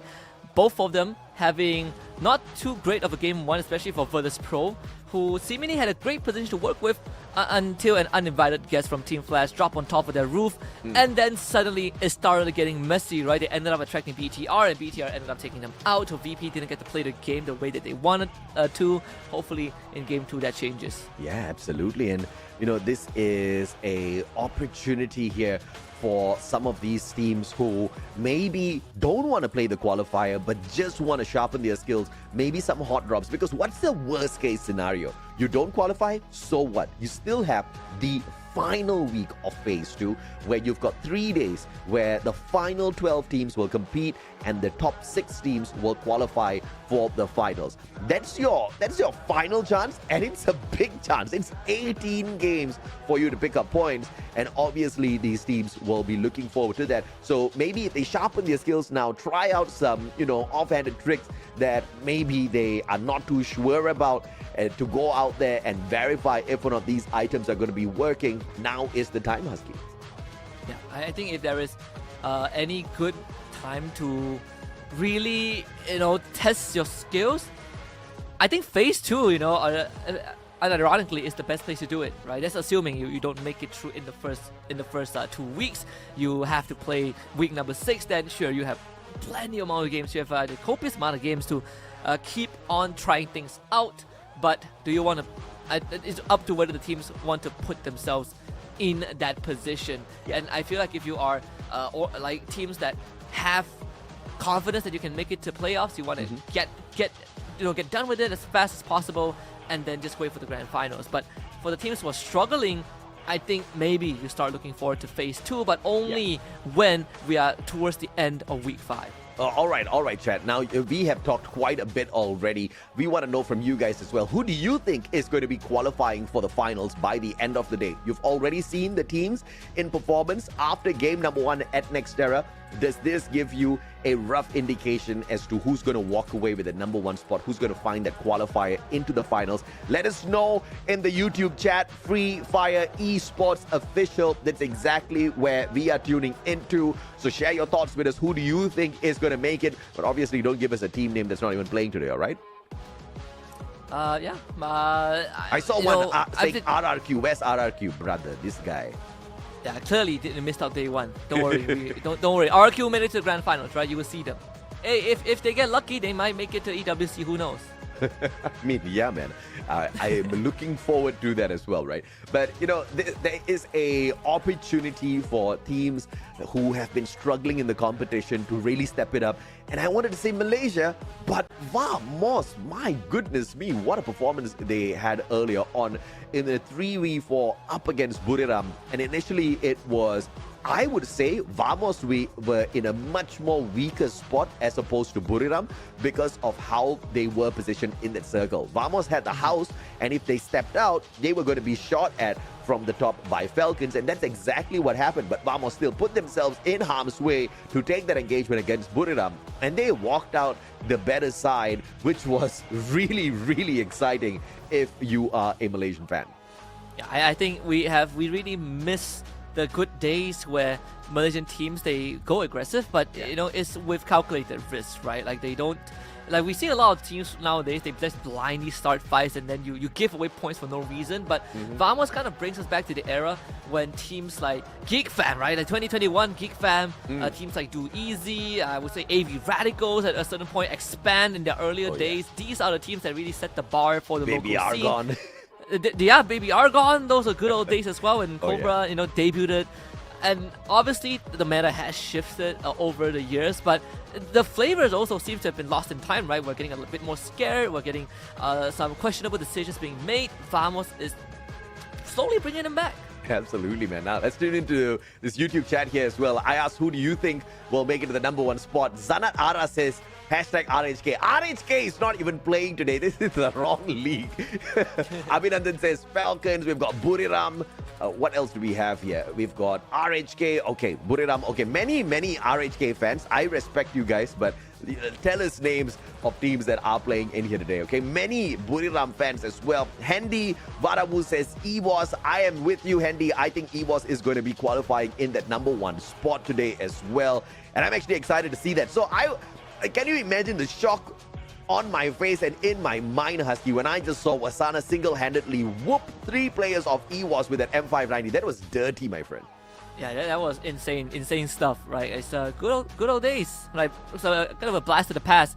I personally, I miss the days where we, have just in-your-face kind of gameplay, right? Like the Vector Akimbo, those were some of the days that the Charge Buster, right, was one of the strongest weapons at one point. And when you come to a map like Kalahari, was the only map that people starts looking at long range weaponry, which now is the norm. Yeah, absolutely. And chat is still going crazy, throwing RHK's name in there. And that's how you know they are so passionate about their own country's team, right? And they come onto a different broadcast and they're just screaming out their names loud and proud. I like that. I love that. But let's take a look at the top 3 teams on this map. It's going to be led by Virtus Pro. This is insanity because Virtus Pro has not been the top contenders in many, many games. But to be the dominators of Kalahari is very encouraging, followed by Bigatron and EVOS. Yeah, especially now you don't have RRQ Kazu in the conversation. Yeah. Perfect, right? Perfect hunting ground for teams that are proficient with playing a long-range composition. I think, again, Virtus Pro is one of those teams.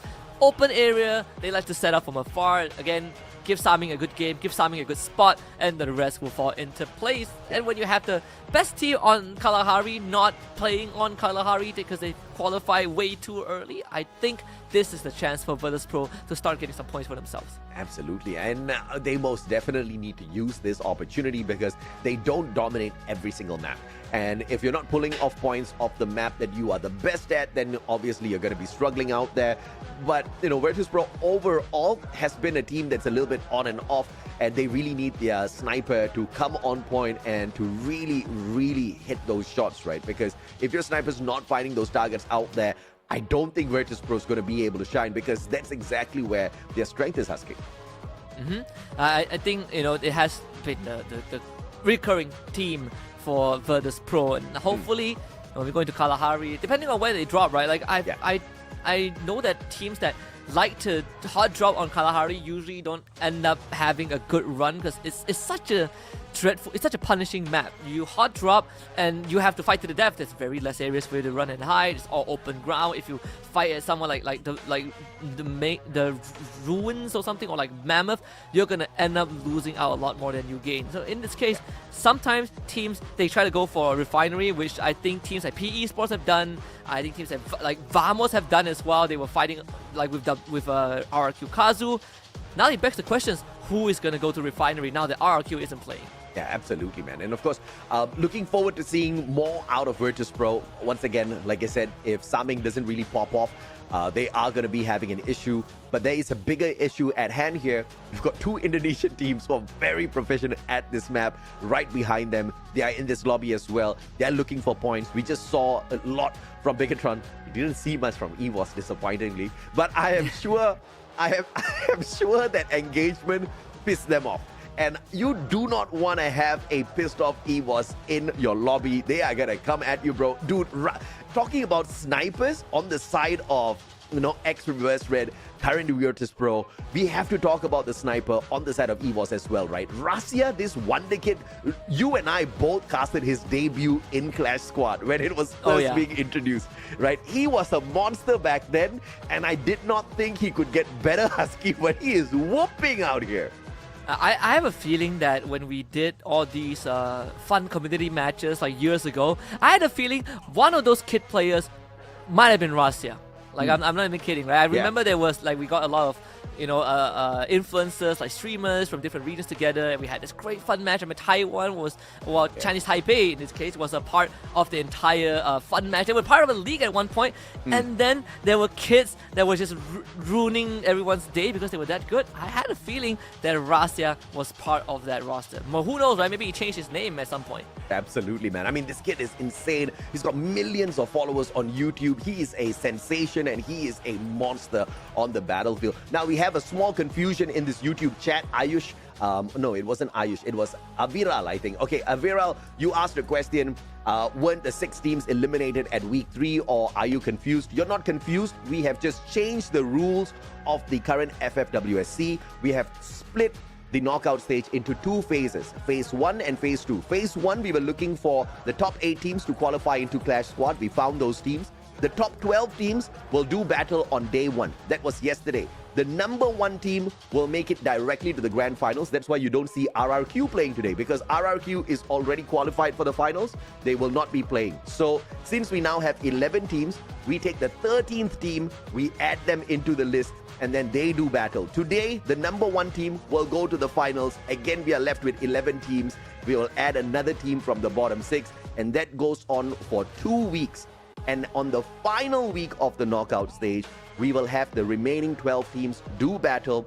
Top 6 teams after 3 days of games, 18 games in total. The top 6 makes it into the finals. So every day from today onwards is going to be like a grand finals. These teams are going to be giving it their all, which just makes me so much more excited for FFWS now. I do think that it took us a while to understand the whole format, but just the gist of it, every day we promote one team to the grand finals as long as they finish first place. We'll do that for 6 days straight, and then the bottom 12 will fight it out in week 6, and then we get another 6. And this way, we don't have to eliminate the bottom 6 so early, right? We literally wait to the final day before going to the grand finals to eliminate the bottom 6 teams. And I think that's amazing. I think we get to have so much more airtime for these players. If they're not dominating, at least they're sharpening their skills. If they're not sharpening their skills, at least they're having some good fun out there, participating in some daily broadcast challenge and, just making some extra content for themselves for their social media pages.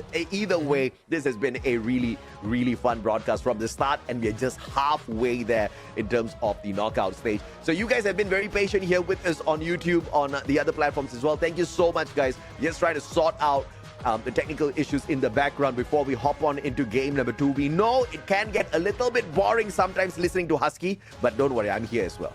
I agree. Like, not everyone is a fan of history. In fact, I'm not a fan of history. I hate history a lot, but now I'm the one that is giving history lessons, right? I mentioned like Chinese Taipei briefly, and I think about it, and I'm like, wait, LGDS. That was one of the teams that I missed the most. Like people make fun of them while they're the bottom feeders, but hey, like coming from a region that didn't really have much to work with, I think LGDS actually gave us quite a very unique take to Free Fire, because they were one of the few teams that really put a lot of focus into utilizing utilities, right? They make the best out of grenades. They make sure that their glue walls are utilized perfectly compared to us brutes in Southeast Asia who only likes gunfights. LGDS showed us that, hey, there's another way to win fights, and that is true resource management. Yeah, absolutely. Now, of course, there's a lot of question as to who's going to be qualifying in here today and what's the repercussion of qualifying as well, right, Husky? Because if you qualify too early, then you're going to be sitting back. You don't get to participate in a lot of these games, and then you go into this sort of overconfident mode, I can say, right? I mean, you had the opportunity, you topped everyone. If you had just 6 games to become champion, you've got the quality to be champion. You've already done it. And now this overconfidence could also play against some teams. And I know RRQ is very happy that they got to be the first team to qualify, but it would be good if they can actually take note of what has happened to Burira many a times before, dominating the first ones to qualify and then not having the championship in their heads at the end of the day. So even if you do qualify, you can't get too cocky just yet. Yeah, I think it really is kind of like the duality, right? Like if I qualify early, and sure, I have a lot more time, but is it what I want? Is it a good thing? I personally still think it's a great thing because you got plenty of times to prep, but historically, even across other game titles, that I'm pretty sure everyone watches other game titles as well, including you and I, sometimes teams that, for example, go through lower bracket, right? They play more games, ended up being a lot more fleshed out when they come to the more important games. Yeah. This could be the case for Free Fire. We've seen teams that go through the ringer come out on top just because they are already warmed up, as compared to teams that still needs time to get the engine started. Yeah, absolutely. Now, we're going to take a little while more to start this next game, so I think I'm going to jump into a ranked Clash Squad match with Neptune. Husky, you want to join us as well? I don't know. I can't carry you. I can guarantee you that from the start. No, I don't think I can carry you either. I think all of us would. I think none of us can carry each other. So, yeah, I don't know. Like we need a fourth guy, right? The fourth guy is gonna carry us. Like that random dude. Delena, yes. Delena's a monster. She played a couple of games with me, and she said she was going to carry me. I was like, yeah, you're going to carry me. I'm a gamer. I stepped in there, I was getting whooped. I kept getting knocked, and this woman was picking me up off the battlefield time and time again. Yeah, she's a heavy carry, man. Oh, looks like we are about to look at the top 8 teams that have qualified for Clash Squad. So this is something that we were mentioning earlier on as well, right? In the first phase, we were looking for not just the top 12, but the top 8 teams, Husky, and these teams will be playing Clash Squad soon. Yeah, and Clash Squad is just, it happens a day before the Battle Royale finals. Is for extra prize, obviously. But teams that don't make it, it's fine, right? Like, I think, again, this adds a different layer. If you're in top 8 for Clash Squad modes, obviously you also have to prep for the Clash Squad mode as well. And if you're not in it, you can just focus on the Grand Finals for Battle Royale itself. Oh yeah, absolutely. And of course, extra money on the table, obviously, and it's great to see many flags. It's a little disappointing to see the Malaysian flag not a part of these flags. Vamos missed out on Clash Squad by just a couple. In fact, they missed out by 1 point. They tied with on that 9th spot, but it was hard. And it was a little disappointing as well because, you're a fan of the Malaysian teams. I think I am very used to being disappointed. That was. Yeah, I mean, you know what they say? They say that, once you hit rock bottom, the only way is up, right? So, Vamos, we're going on an upward trend, so I'm taking it one step at a time, right? I don't want to get my hopes up too high and then they disappoint me, but so far they have not.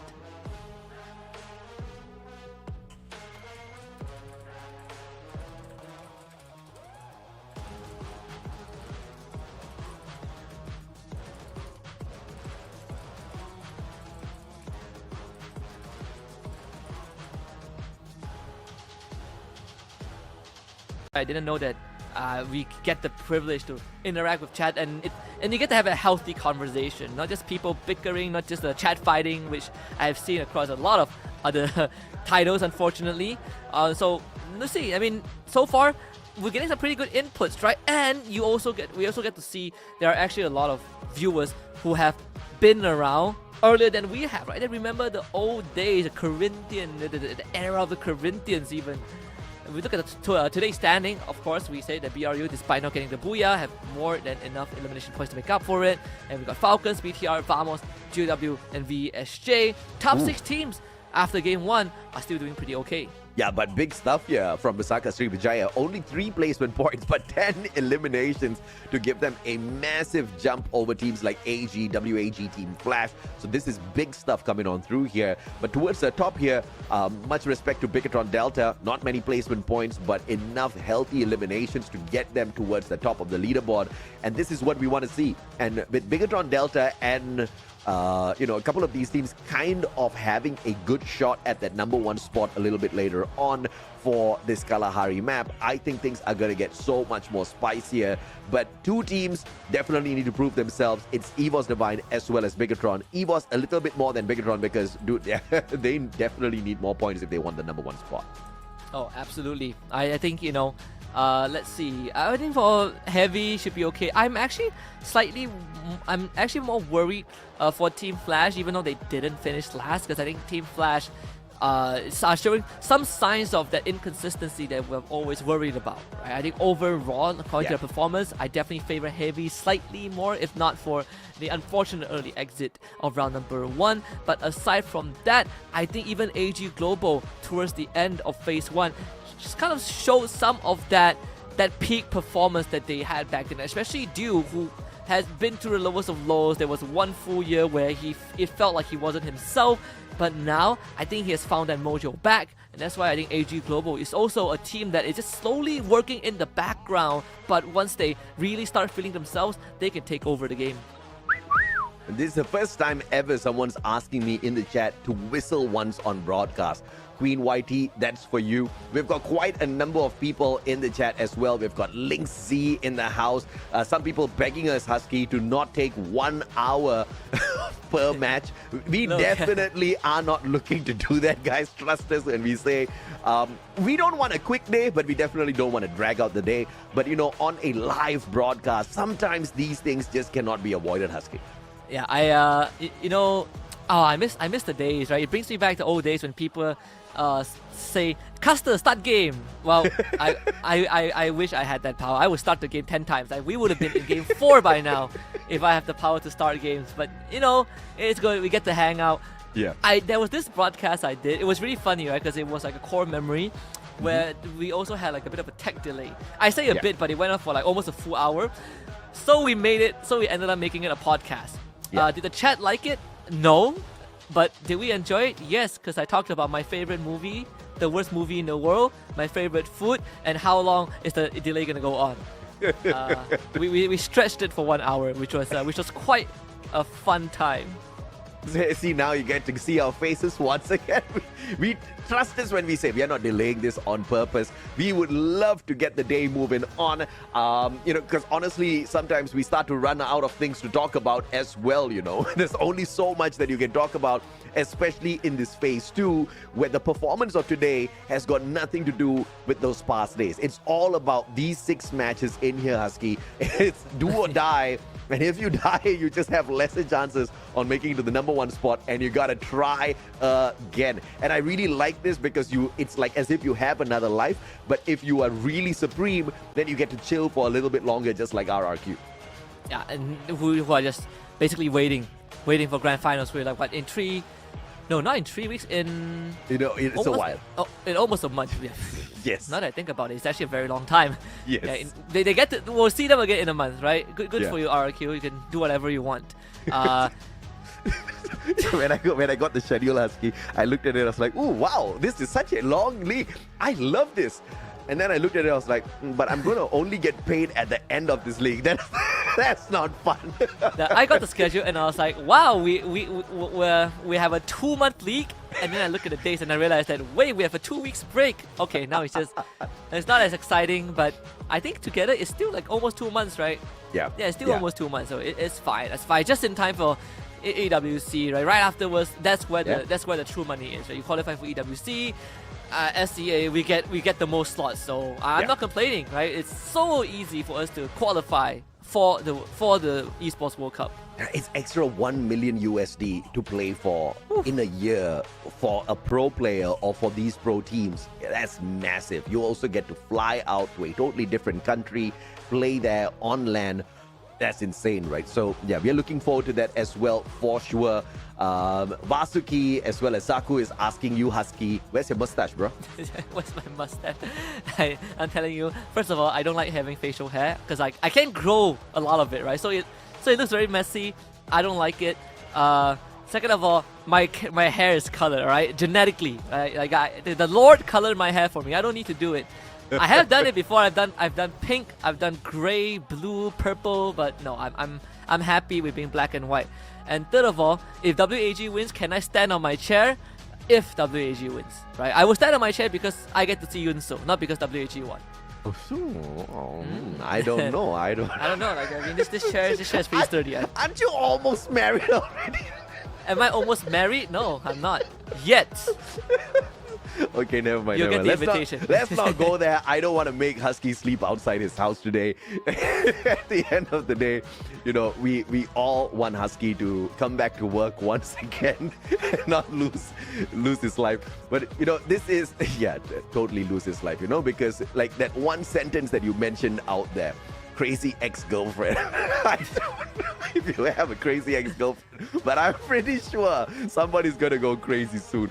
We are still waiting. You guys are still waiting. Husky, you're still waiting. We are all waiting, guys. So chill, all right? The casters cannot start the game, but you are damn lucky we are entertaining you with our nonsense instead of throwing this to a break and then you just get to look at the screen and some ads. Look, I'm more impressed that people are counting since the last game, the time since the last game. How long has it been? 40 minutes? I'm about to break my personal record for the longest right? pre-show time I've had. I know, my longest was that 1 hour. Actually, has it been longer than have I done longer than 1 hour? Probably not. Probably not. I've had my fair share of pauses. 1 hour was still the longest. Yeah. So I mean, this obviously is gonna happen, right? We've got a little bit of I think electrical issue in the background, so we want to rush these matches just yet, guys. Back with we don't want to be throwing these to a lot. There's gonna be some technical issues. Restart the way The game late, I can accept. Oh, look at this. Even my camera's dying on me, bro. Let me. Look, we want to start the games. We don't have the power, but hey, we can take this opportunity to turn this into a, what do you call that? The live stream. I get to read comments. That's my favorite part. We are getting, well, someone was like, we are entertaining you. Thank you very much, because I don't know how much conversation I would have between just the two of us. Crafted Mob, you be patient, bro. You be polite, bro. What do you mean we talking too much? It's our job. You know, you know that's not even an insult. I get paid to talk. Husky gets paid to talk. Do you get paid to talk? No, it doesn't happen. No, people would pay you to stop talking. Look, I'm getting hazed in the comments, right? Like I said I have not watched Lord of the Rings, and now people are questioning. People are ganging up on me. Why have I not watched Lord of the Rings? Look, I grew up in a more Chinese background. We watched Jackie Chan. All right, so Lord of the Rings. I was not exposed to Lord of the Rings. And second of all, I'm not worried. Third of all, if you break up with your girlfriend, I don't know, find a new one, right? 7 billion people in the world, 5 billion of them are probably ladies. You'll find the right one. Plenty of fishes in the sea. You know, Husky, I think the chat has pissed us off. Since they don't like us talking and entertaining them, we're going to put them on a little bit of a break, okay? We will be back to entertain you after 5 minutes. See you guys in a bit.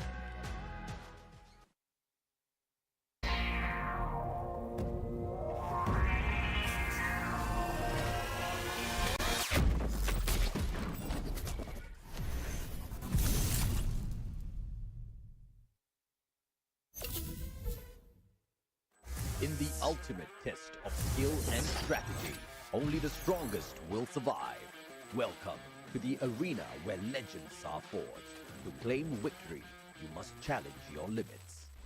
This season's special features. This tournament introduces exciting new challenges, unique team skills, man-picked active skills for Clash Squad mode, champion rush format, randomized map order, total prize pool, $378,000. Warriors will battle for glory and the ultimate reward. Tournament format. The tournament features 2 competitive modes, Battle Royale and Clash Squad. Battle Royale, 18 teams, knockout format with 2 phases. Clash Squad, 8 teams in a Swiss stage format. Both modes culminate in a grand finals where champions are crowned. Knockout stage. This is where the battle begins. Survival gets real. Phase 1, April 25 till May 11, 2025. 18 teams divided into 3 groups, A, B, and C, with 6 teams each. 3 weeks, 54 intense matches. Daily format. Group A versus Group B versus Group C. Top teams advance, the rest are eliminated. Phase 2, May 16 till June 11, 2025. 1 misstep and you're out. Week 4, only the strong survive. Day 1, top 12 from Phase 1 compete in 6 matches. Only 1 team advances to the grand final. Day 2 and 3, the remaining 11 teams battle alongside underdogs ranked 13th and 14th. 1 winner per day advances to the finals. Week 5, second chances. Days 1, 2, and 3, the same format continues with underdogs ranked 15th to 17th. Each day crowns a new finalist. Week 6, the last chance. The final 11 teams, as well as the 18th team, compete across 3 days in 18 total matches. The top 6 teams will secure a spot in the grand final. No second chances, only the worthy will rise.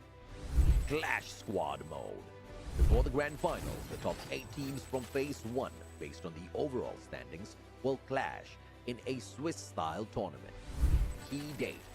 Round 1, May 22. Round 2, May 29. The top 4 teams from this stage will advance to the final day of Clash Squad mode, which follows a single elimination format. The winners gain extra preparation time for the grand final. Grand final. Champion Rush, last squad standing. The ultimate showdown begins. Teams carry their momentum from earlier stages. Objective: reach 80 points and secure a booyah in the next game to be crowned champion.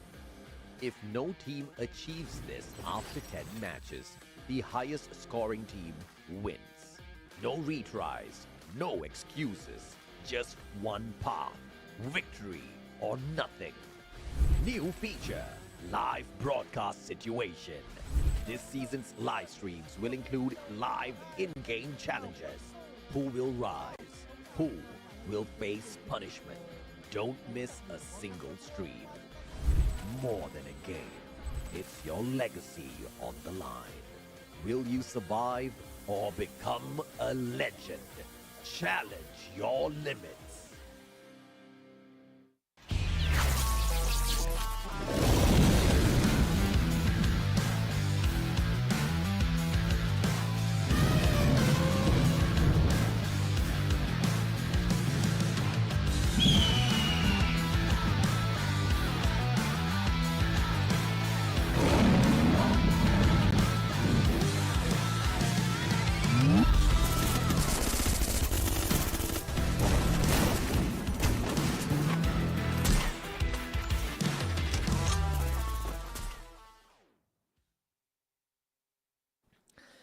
And we are back after a 5-minute timeout directed to all of you guys out there. This is FFWS SEA Spring 2025, of course powered by Red Bull Samsung Galaxy S25 Ultra. We're getting ready for the second game. Hopefully everything has been resolved. We're just doing some final checks. It's Husky and the Mustachio AJ getting ready to head to Kalahari for game 2. Absolutely. Now, quick shout out to Amit Khatri. Tomorrow is your physics exam. Good luck on your exam, bro. I'm glad you are focusing on your exam, but you're here to release some stress by watching some good free fire action. And then, of course, hop on into some games, you know, play a couple of battle royales, hit a couple of booyahs, and then you go and study for your exam. That's the secret sauce for success, my friend. Yeah. Don't tell your parents I said that, though. As someone who didn't do that well in exams, I can tell you that it is important. Nonsense! You are a smart cookie. There's no way you didn't do well on your exams. No, I didn't do well. There was you know in classes. I'm not sure how it is outside of Malaysia, but you know that there's like first class, second class, and all the way to like depending on how many classes you have per grade, right? There was one year I almost dropped to the second class, and you bet I got a whooping when I got home. So no, I'm not that good in studies. I hate studying, in fact, but it is important. You have to study. Yeah, a lot of Indians in the chat, they think it's an Indian upbringing thing. No, it's Asian parenting, my friends. But of course, we're gonna transition over to the game. Finally, we get to see a little bit more free fire action. So sorry, survivors, we did not mean to delay this day, but we are back in it, baby, and it's gonna be an exciting one. Now we head on over to Kalahari, where potentially EWOS and Bigatron Delta can make a climb for the top. Bigatron already did fine earlier on, but EWOS, after getting wiped out by Buriram, I'm expecting a little bit of payback here, Husky. There's this dude that he passed first class without studying.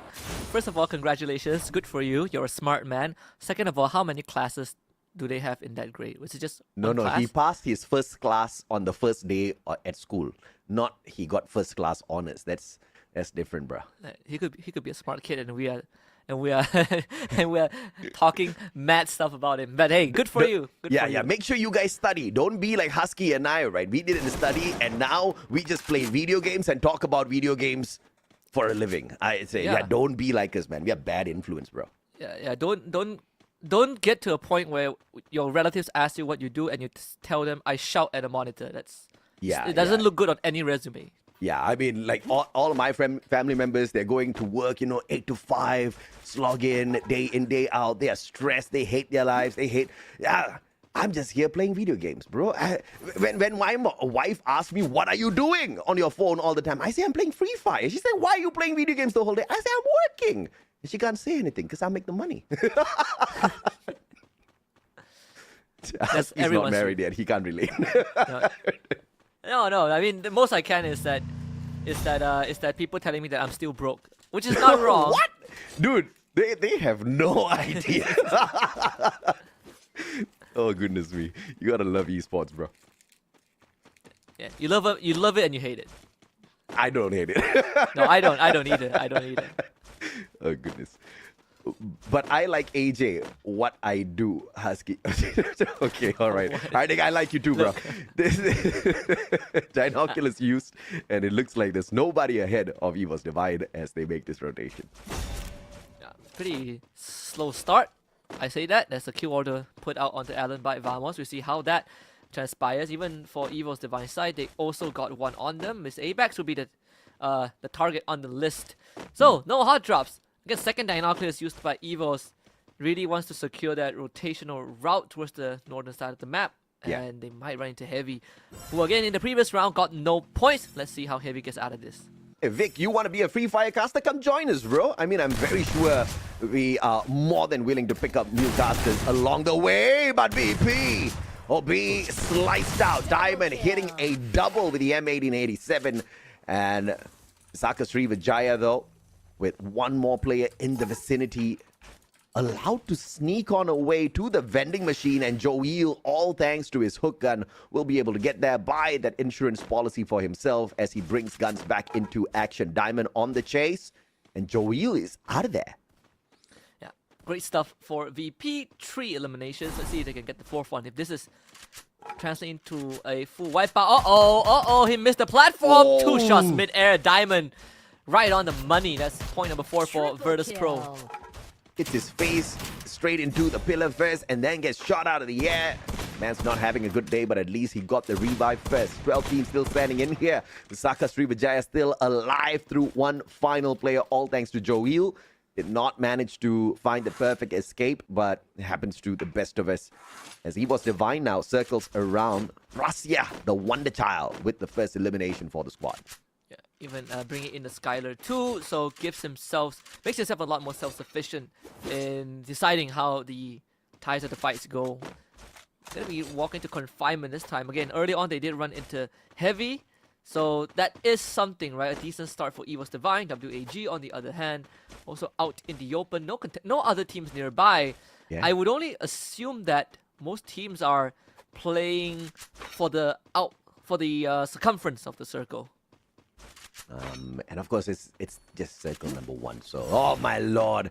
So I was about to take this day easy. GOW finds a little bit of trouble out there in this wild. Ray, the shot onto him. M590 in hand. Ray almost put down. And Deanne from afar will find him with the parafal. Abex on that instant revival. Evo's Divine will not be snuffed out so early, but GOW on the hunt. Abex been spotted out once again. Has got the weaker shotgun in hand. Yan Bin on the chase with the M590. Abex tagged up. The Tatsuya's Rebel Rush used and a 2v1. But Yan Bin doesn't need no backup as he single-handedly shuts down Abax.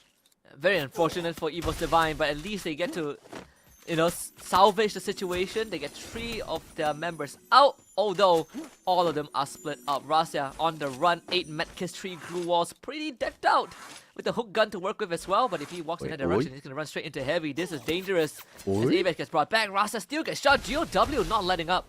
Okay, smart kid, but then he's only got 1 extra glue wall in his bag. So this is trouble for Rasia. How will the Wonder Child survive this one? Has got the hook gun at least for quick repositioning. And look at this. God loves Rasia because luck was on his side. But now, as he fights one, circles around, M82B in hand. And Rasia, unfortunately, just wiped. It was XP as well. And X-Posy from afar, the M82B could not do much as Krillin spotted out with the hook gun, finding those rotations, but no more glue walls for Mr. Krillin. He needs backup. He definitely does. And 3 eliminations under his belt. VP, only X-Posy is around. I think if you are X-Posy, you are looking to run away from WAG. VP not really in the best spot to fight. X-Por will see if he can find a good vantage point. That is X-Posy. Review and a shot to the gut. X-Por really just sharp as always. Yeah, Virtus Pro really, having a rough time out there. Very curious about the acquisition as to how that kind of panned out. But now WAG up against Visaka Srivijaya. Krillin, my goodness, the ballsy move. M590 shoots the leg, doesn't get the knock, and pays a big price for that guy. Returns on him with the Trogon. And now a little bit of a one-up here. Krillin taken away already. Joel from the far, and look at this glue wall by Cyrus.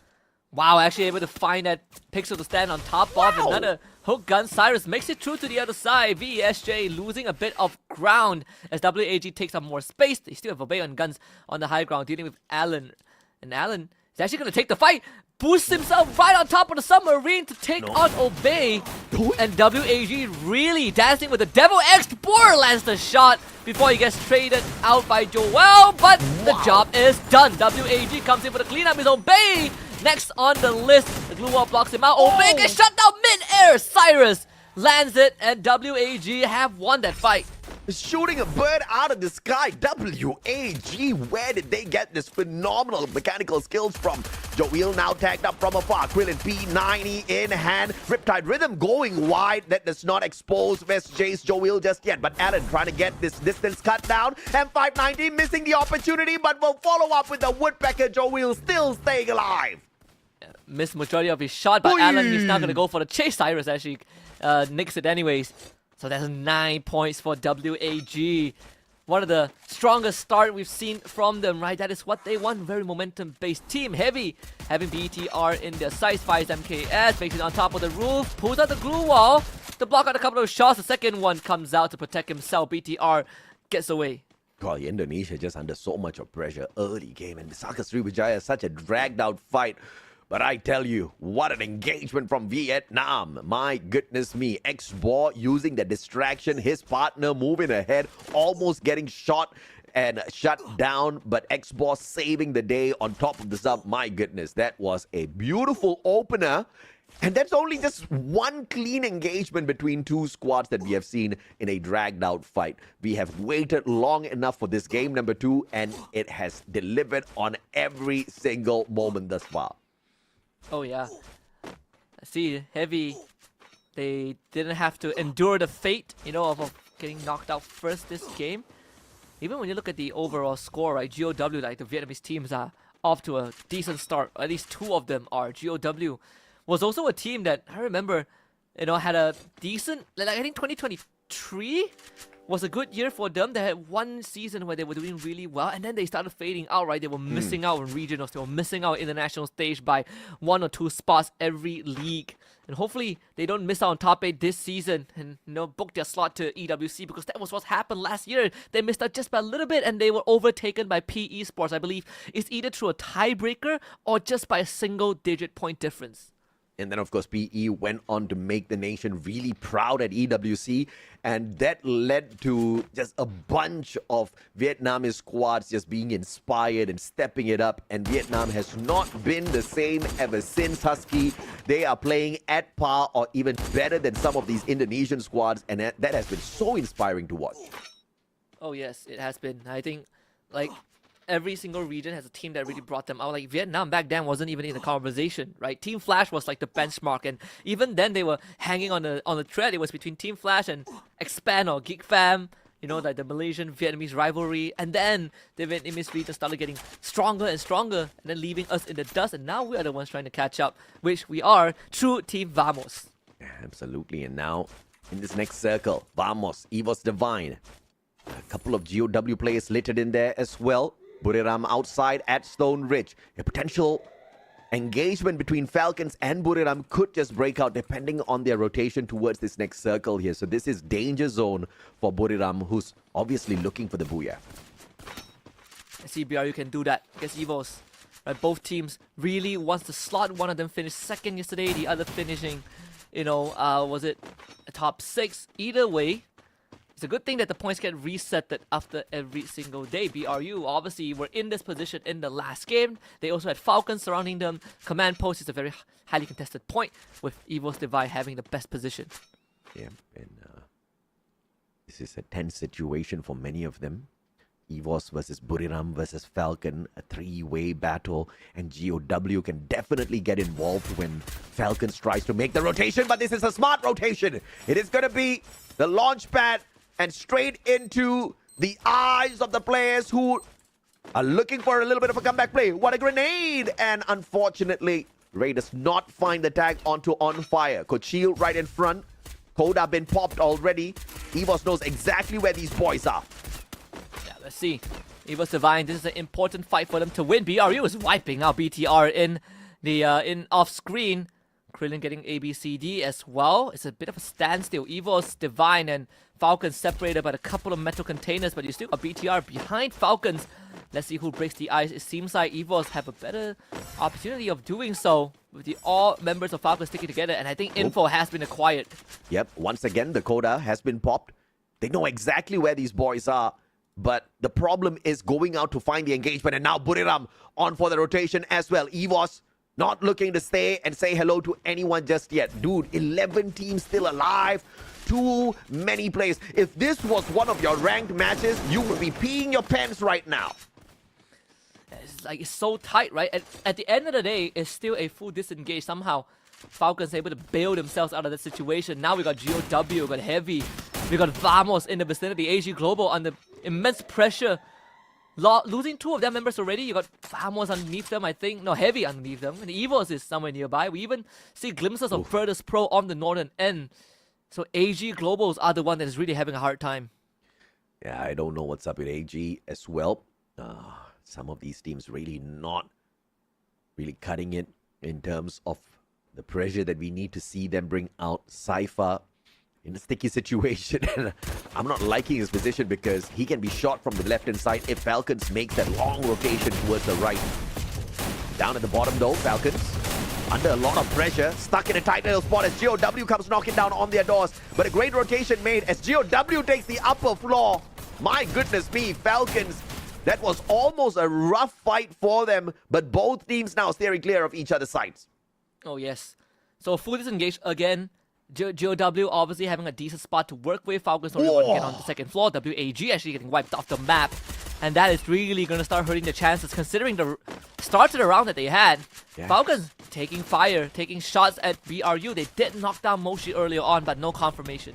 GOW brought the monster truck in, but I think the truck is stuck now on the roof, so that's going to be a little bit of a unfortunate situation for them. I don't know if they can get that truck moving in a little bit. VP has got a second floor cleared all for themselves, and Bigatron snuffed out by 2 players, one from Falcons, one from GOW, and Bigatron Delta biting the dust. 9 more teams left in here. 17 seconds, and I tell you, this is just going to be pandemonium as Falcons once again gets into a little bit of a tussle with GOW, and what a shot from Buriram from the back, right outside, and GOW caught in a tight little spot. This is game over for the Vietnamese squad. So well done by Falcons, losing no one in the process. Plenty of space to work with right now. 5 points under their belt, really starting to heat up. Virtus Pro at the same time, finding solace, now having to make a rotation into the circle. This is so crowded. Evos, Divine, and Heavy right in front of them. They managed to sneak behind some cover. Heavy not doing too well. Bo Jonah with a nade to just completely destroy Heavy. Oh, you gotta love games like these. This is what we live for. Absolute chaos. What a nade! God, a double, and Jonah finds Sming. They need another one. And Buriram just tossed in everything, including the kitchen sink at Victor's Pro. And unfortunately for Buriram, these boys will just get up and walk away like it was nothing. Rasia down at the bottom, pulls out the time turner just so that he doesn't get shot into oblivion. And the Riptide Rhythm is coming back up as well, so Rasia will still have utilities to work with. 7 teams in such a tight zone. The circle is going to start moving away pretty soon, so all of them are currently stranded out in the open. But look at where Vamos is. They have a good chance to head into the circle if they can find the opening. They are in the best possible spot, but again, a barrage of nades. This one right on the money. Evil's Divine now on damage control mode, but Falcons will not allow that to pass. 11 points. How do you not see the nade land beside you? How do you not hear the nade beside you, Evos? They dropped the ball big time. And obviously Falcons, they dropped the nade big time on them. Beautiful stuff coming through from the survivors out here. 5 more teams left. Virtus Pro up against Falcons. Only 1 wall between them. Falcons waiting for the circle to move on so that they can find this meeting point, and on fire. M590, but blocking out the access point with those glue walls, putting them at no risk whatsoever. All thanks to this blue moving in unison with the squad. Yeah, and look at that, Virtus Pro. They're also in their own firefight, taking down members of Vamos. Axel ends up going down. Team Flash wiped out in 5th place. Vamos still in the game. Early on, we see members of Vamos actually crippling the members of BRU, and both of them down to just 1. This is going to be an almost guaranteed all-tie affair. BRU out in 4th place, Falcons on top of the roof, Virtus Pro in the building, and Vamos hiding for safety. Jun in the corner, all on his own. Viva la Malaysia! Vamos! 2 games in a row, finding the final circle. Man, I don't care if Vamos has got 0 eliminations on their side. I am excited to see this version of this Malaysian squad. Now 4v4 between Thailand. It's Virtus Pro up against Falcons. Falcons on the roof. They've got a monster truck to play around with as well, but the circle's gonna be so tight. I don't know what they're gonna do with that monster truck. Even for Team Falcons, their position, again, is slightly better than what Virtus Pro have, just because of the coverage on Fire and Pina on top of the roof, and now Limit is going to join them. But they still have that Karoro, right, as insurance policy. If Virtus Pro ever tries to take on a fight, they have multiple angles to watch out for, and that is the scary part. And not to mention, Jun being inside of that building could be that X factor that stops VP from getting a potential win if he finds that perfect timing to backstep. You see, you guys are bored when you wait for the game to start. I am bored when we get circles like these. I just want somebody to take an elimination, but everybody's gonna be waiting. Virtus Pro making the first move, and this could just be a genius move. They are about to catch a freebie here on Fire. Wants a little bit of backup, but Virtus Pro not fully committing on this maneuver. They back away once again. And just as Pina joined on Fire as well, that could have been disastrous for Falcons. And again, they managed to salvage it. I think right now, if you're a VP, you play for the open ground, right? Because eventually Falcons will have to join you down there, right? You bring them to your level to get a more even fight. But again, Karoro and Limit on the other side of the building is going to be the X factor. Jun actually make a rotation. No one saw him. Uh-oh. Yeah. Come on, Jun. To survive for Malaysia. On Fire, keeping an eye though. Karoro moving around. Hasn't spotted out Jun just yet. On Fire from right behind. Circle too tight. Falcons up top, they should be able to use their med kit to get this booyah this time round. Virtus Pro exposed already. Limit in the best spot available. M82B in hand, finding the penetration through those glue walls. And Jun spotted out! And Falcons make quick work of Pina, claiming his life. Oh man, the doorway was too big. And here we go, a Thai team showdown again. Virtus Pro taking the initial hits from Falcons. Again, the position not really favoring them so much. Pina putting some pressure on the Diamond, but has to make a big wraparound thanks to the blue wall. So taking damage from the blue. Still, Diamond gets chipped away. He's trying to play around the corner. That window is not blocked out though. Utilities could be deadly, and now it gets blocked off by Virtus Pro themselves. They're getting stuck in their own building. Virtus Pro needs to find a way out. Exposing with the ring around, but he's too far away. Pina and Karoro will take care of them. Virtus Pro might have just hit a brick wall that they cannot get out of, but maybe in the end there is going to be a chance. No, there is no chance in hell. Anyways, Falcons again with the better rotation, better decision making, gets the second booyah of the night. Holy Lord! A Riptide Rhythm could have made a huge difference in the final circle. Those glue wall melters had already been used up before they got into the final battle sequence. And Falcons pulling off a brilliant move. And it was that glue wall to block out the window that forced Virtus Pro to hit the panic button. And these boys were shooting away at the glue wall, jumping out of the window, tanking the blue just so that they can turn around, walk and get the backstab onto these Falcon players. But obviously the blue's going to be real nasty at this point, chugging away at their lives, making the shutdown courtesy of Falcons so much more easier. And Falcons, what a game!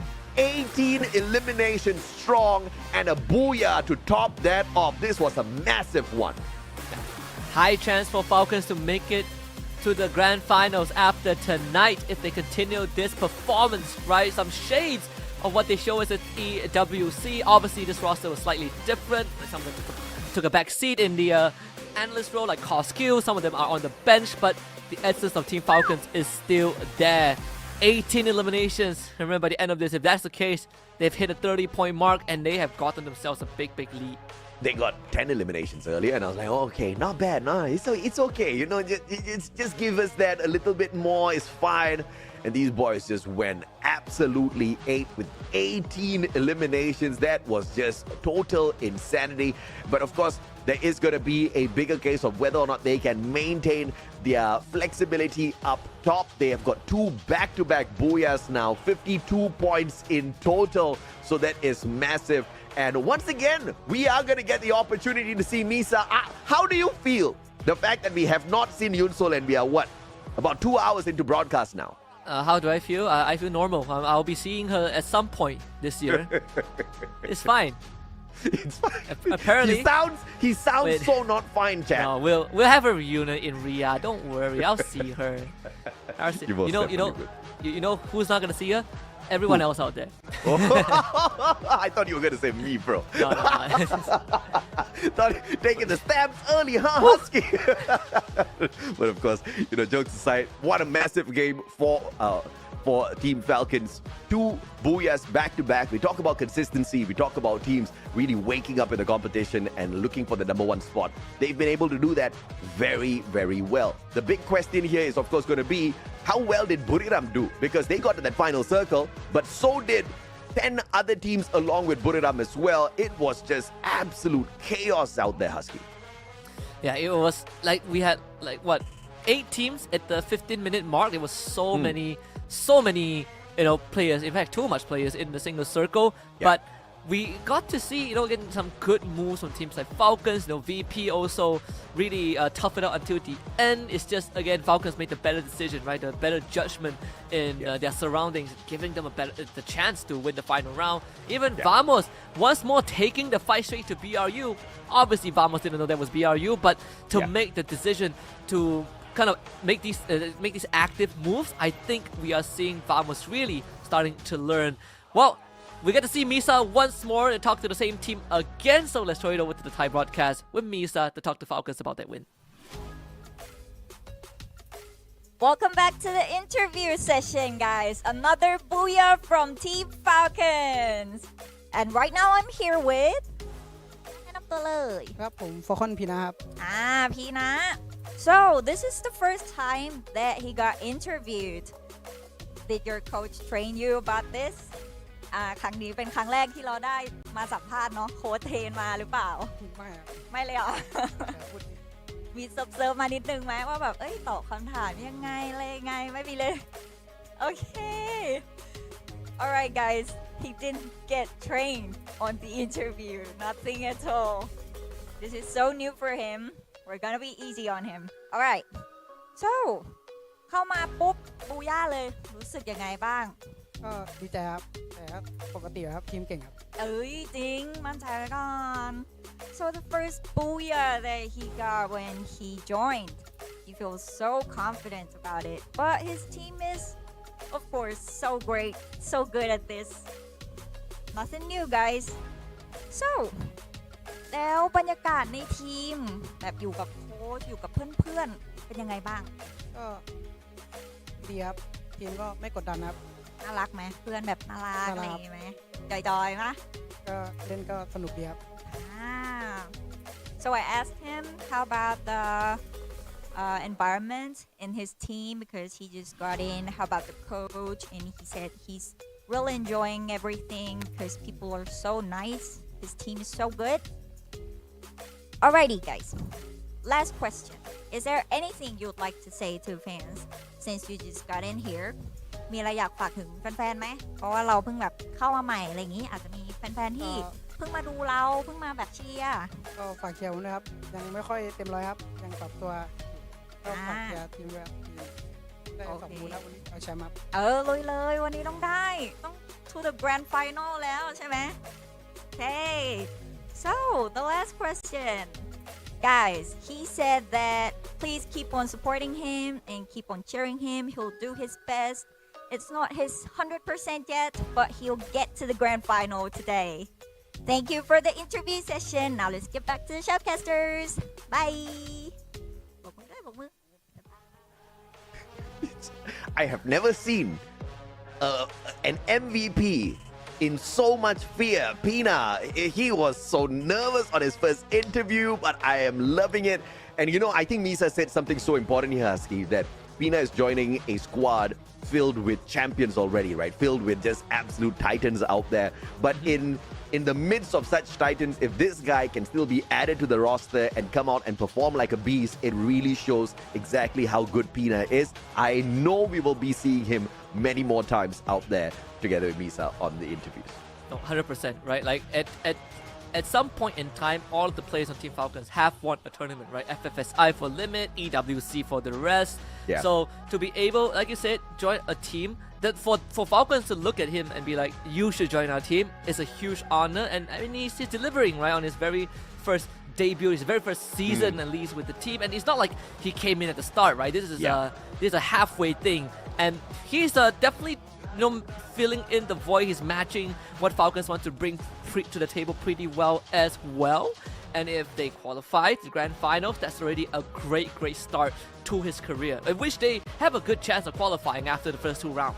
Back-to-back MVP for Mr. Limit X7, once again running the Iris with the AWM as his main weapon. We also did spot him later on in the game pick up a M82B as well.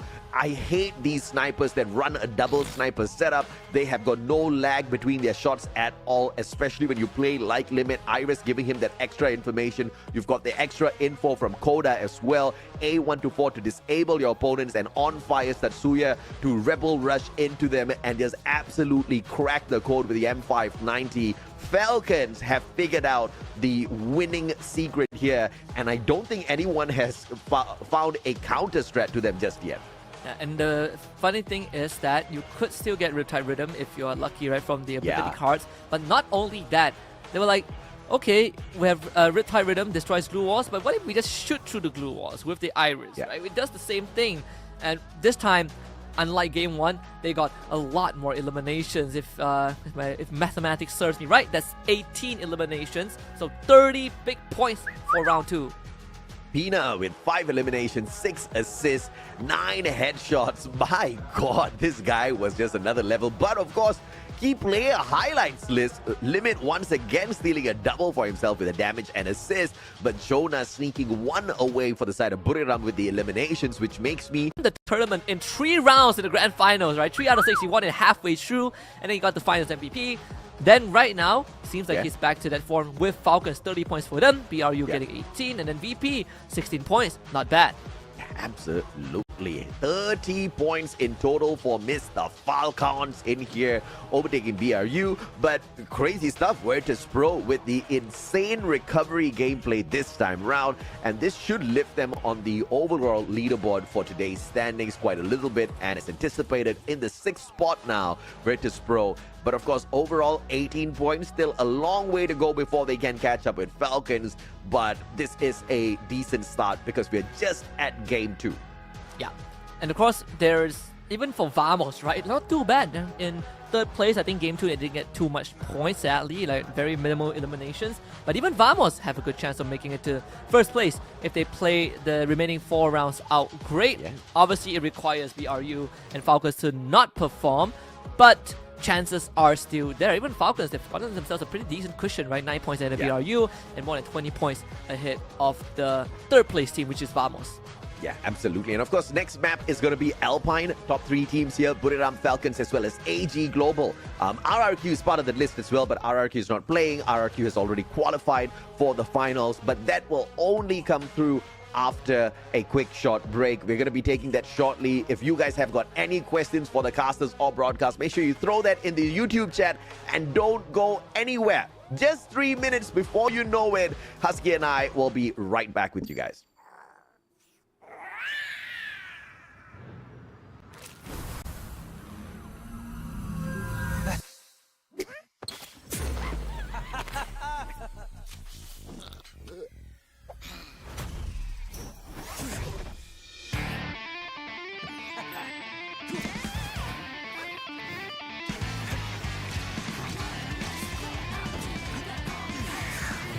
Hello, Greaser.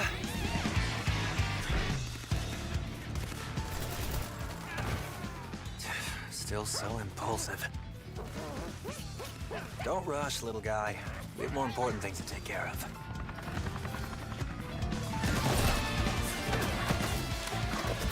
What?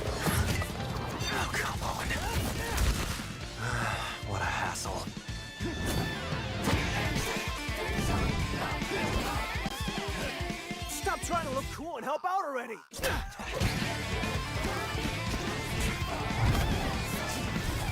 How many of those do you have?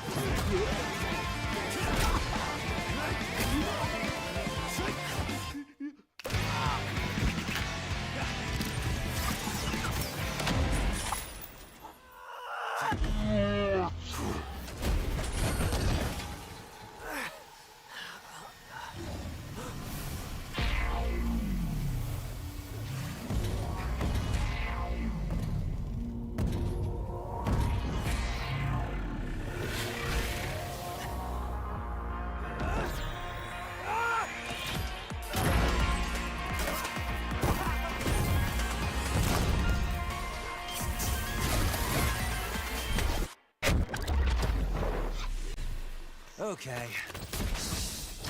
Time to save the day again!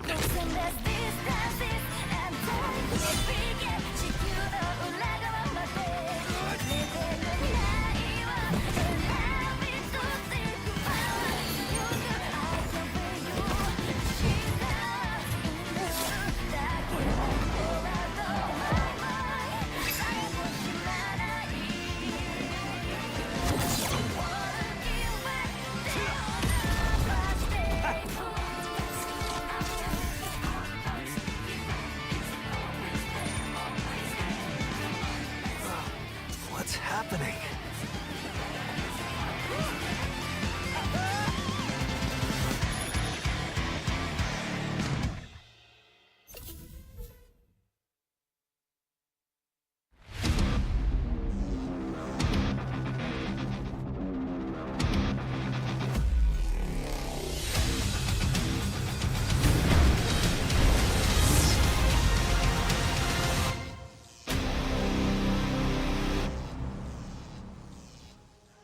Welcome back, survivors. This is the Free Fire World Series Southeast Asia 2025 Spring Season, powered by Red Bull, the official energy drink partner for both Spring and Fall FFWSC 2025 seasons. This is day 2 of Phase 2, and it is as exciting as ever as Falcons have picked up 2 back-to-back booyahs. My name is AJ, I'm the Mustachio, down here with the one and only Husky, your casters for the day.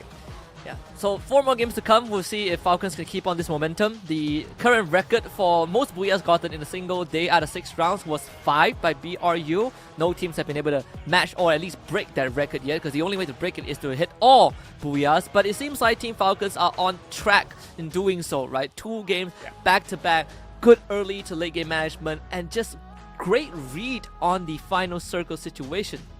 Yeah, absolutely. And obviously, they created their luck in the first game with that high ground. They created their luck again in the second game with the high ground. I don't think that's a coincidence. Limit was being very humble in that first interview where he said they got lucky. There was nothing lucky about the spot that they were in.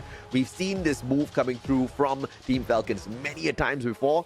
And usually in those rounds, and Falcons have very much on purpose hidden away all of their capabilities all throughout the knockout stage at Phase 1, right? We did not see them as ferocious. Now they're really showing us exactly what they're capable of, and it's actually pretty scary. They might just walk away with this whole thing. Yeah, it's like a throwback to the EWC year, right? Where they had a rough start, and then Falcons came in, picked up CGGG, and then they started doing well, and then they won the whole thing. Maybe we're seeing a repeat of that. And I'm just going to quickly take 15 seconds. For some reason, I'm getting interrogated a lot in the comments. First of all, I'm not married. Second of all, did Peter leave Falcons? And if they did, I have no idea why. Third of all, I'm not caster of the year. Fourth of all, my parents gave me the marriage talk, but I don't care because it's my love life. And yes. All right. And he's waiting for you, so... Questions and end of questioning. And of question.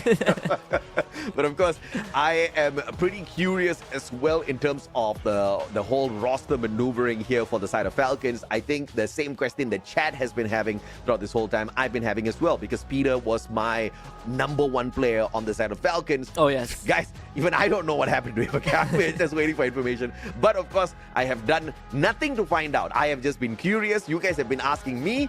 I have been asking God, I guess. I have not done anything to find out. I'm not curious as well, right? Because yes, I did like Peter. I really like what he could do. But dude, this new roster and this whole edition of Pina doesn't really make me miss Peter all that too much, Husky. I mean, he won EWC, right? Like, if he wants a break, let him have it. He's a world. Yeah. He's technically a world champion. So again, I think Peter's living out his life. Whatever happens to him, I wish him all the best. But it doesn't mean that Falcons suddenly lost a part of them, right? This is a new generation. We're coming into a real new rule set, and Falcons are still doing fairly well. I think the owner of Team Falcons is going to be so happy that they picked up this roster. Absolutely. And I don't think Falcons are doing this well just because of the players, right? Because before Falcons took over CGGG, they were a team with a lot of potential. After they took over, after they added Limit into the roster, it's just been a totally different version of the squad altogether. And they've got the funds now to make big things happen and put together a group of kids who can really, really conquer out there. 2 back-to-back games now in such a heated server. Falcons have proven to be the best through strategy and capability. But now we head on into Alpine. Once again, this is going to be a map where we still will see Falcons play some sort of dominance, right? Because Buriram Falcons, AG Global, the top 3 teams to look out for. The crazy thing is all 3 from Thailand. Yeah, and if this trend continues, I think there's going to be quite an interesting, I think, week number 5, right? Let's assume that we get Falcons qualified today and tomorrow is the Thai team. Then at least we kind of thin out the numbers for now. But going on to Alpine, top 3 teams on this map, you already said it, it's all Thai teams, BRU, Falcons, AG Global. Absolutely. And of course, once again, if it wasn't for removing RRQ, they are actually the top dogs here. But RRQ, because they're the top dogs, are already qualified for the grand finals. The first team in FFWSC to qualify for the finals. So Indonesia must be really, really proud. These boys are sitting back watching, and obviously they are pretty curious as to what would happen if they got themselves mixed into this hustle. I am quite curious as to what's going to happen to RRQ with this extended break, whether or not that impacts their performance negatively in any way, Husky.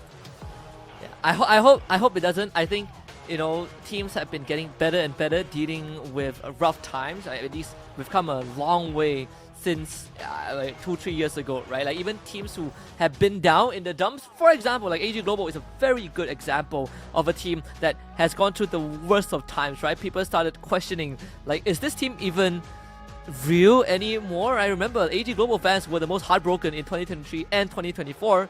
Now it feels like they're back stronger than ever, but they have to make it through FFWS SEA Spring and then hopefully to EWC for us to really say that, hey, AG Global is back.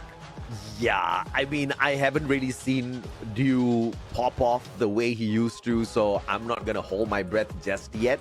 I'm quite excited that Limit has activated himself once again, because in a decent game of Free Fire, if you don't have your sniper popping heads from afar, constantly dropping players, and having a potential of winning out these battles mid to short range as well, you are going to struggle, which is one of the good reasons why Buriram can call themselves 2-time world champs and 2-time almost world champs, because they've got that quality caliber of a sniper. In fact, they sometimes even run a double sniper or a sniper marksman combination, and that's the kind of secret sauce these teams need to go out there and play. So, players like Rasia, players like Cypher, these are all very important elements of these Booyahs, Husky. Yeah, with how the meta has really, how the meta has shifted into, hey, we need to look at long-range support and how important it was. You look at back a few years back at 2021 and 2, it was all close range, right? Charge Buster, Vector Akimbo, right? Just shotgun in people's face.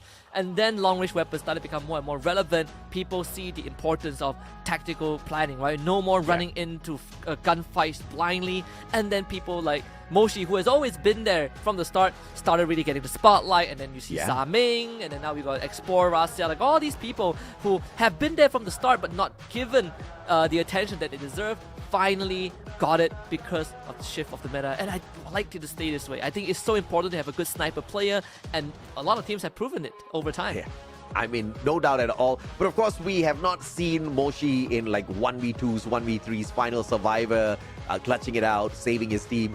I don't know whether he's lost that edge or whether he just hasn't been put into enough difficult situations to make that comeback for his squad, right? Because we have seen him as the final survivor for Buriram a couple of times, but we just didn't see those fancy plays. I miss that version of Moshi for sure, but that said, it doesn't mean like we are missing out on such crazy high impact action here at FFWSC, because these other teams, they have all grown so much, and that excitement that in the past could only come from Buriram now comes from any team out there when we run a good game of FFWSC. Yeah, it took us a few years to get to this point where BRU is no longer the team that we rely on to uphold the standards of SEA or the global Free Fire, right? Like Brazil as a region, after the Corinthians, obviously SEA took over, but now they won 2 global championships back to back, right? We cannot count them out anymore. In fact, some might even argue that they have overtaken us. But I think that is still up to be debated. At least we have a contender, right? At least we're not just looking within SEA, we're looking outside to the Latam region, and even within ourselves, we have a lot of teams that can take over that mantle. So, you know, with that being said, the 4 or 5 years has been great, right? We're going in the right track. Absolutely, but I don't think it's a debate, Husky. I still think we are better. Carol Bombshell would disagree, but Carol, SEA is better than Brazil. I don't know. We gotta win this year first. They won 2 years in a row.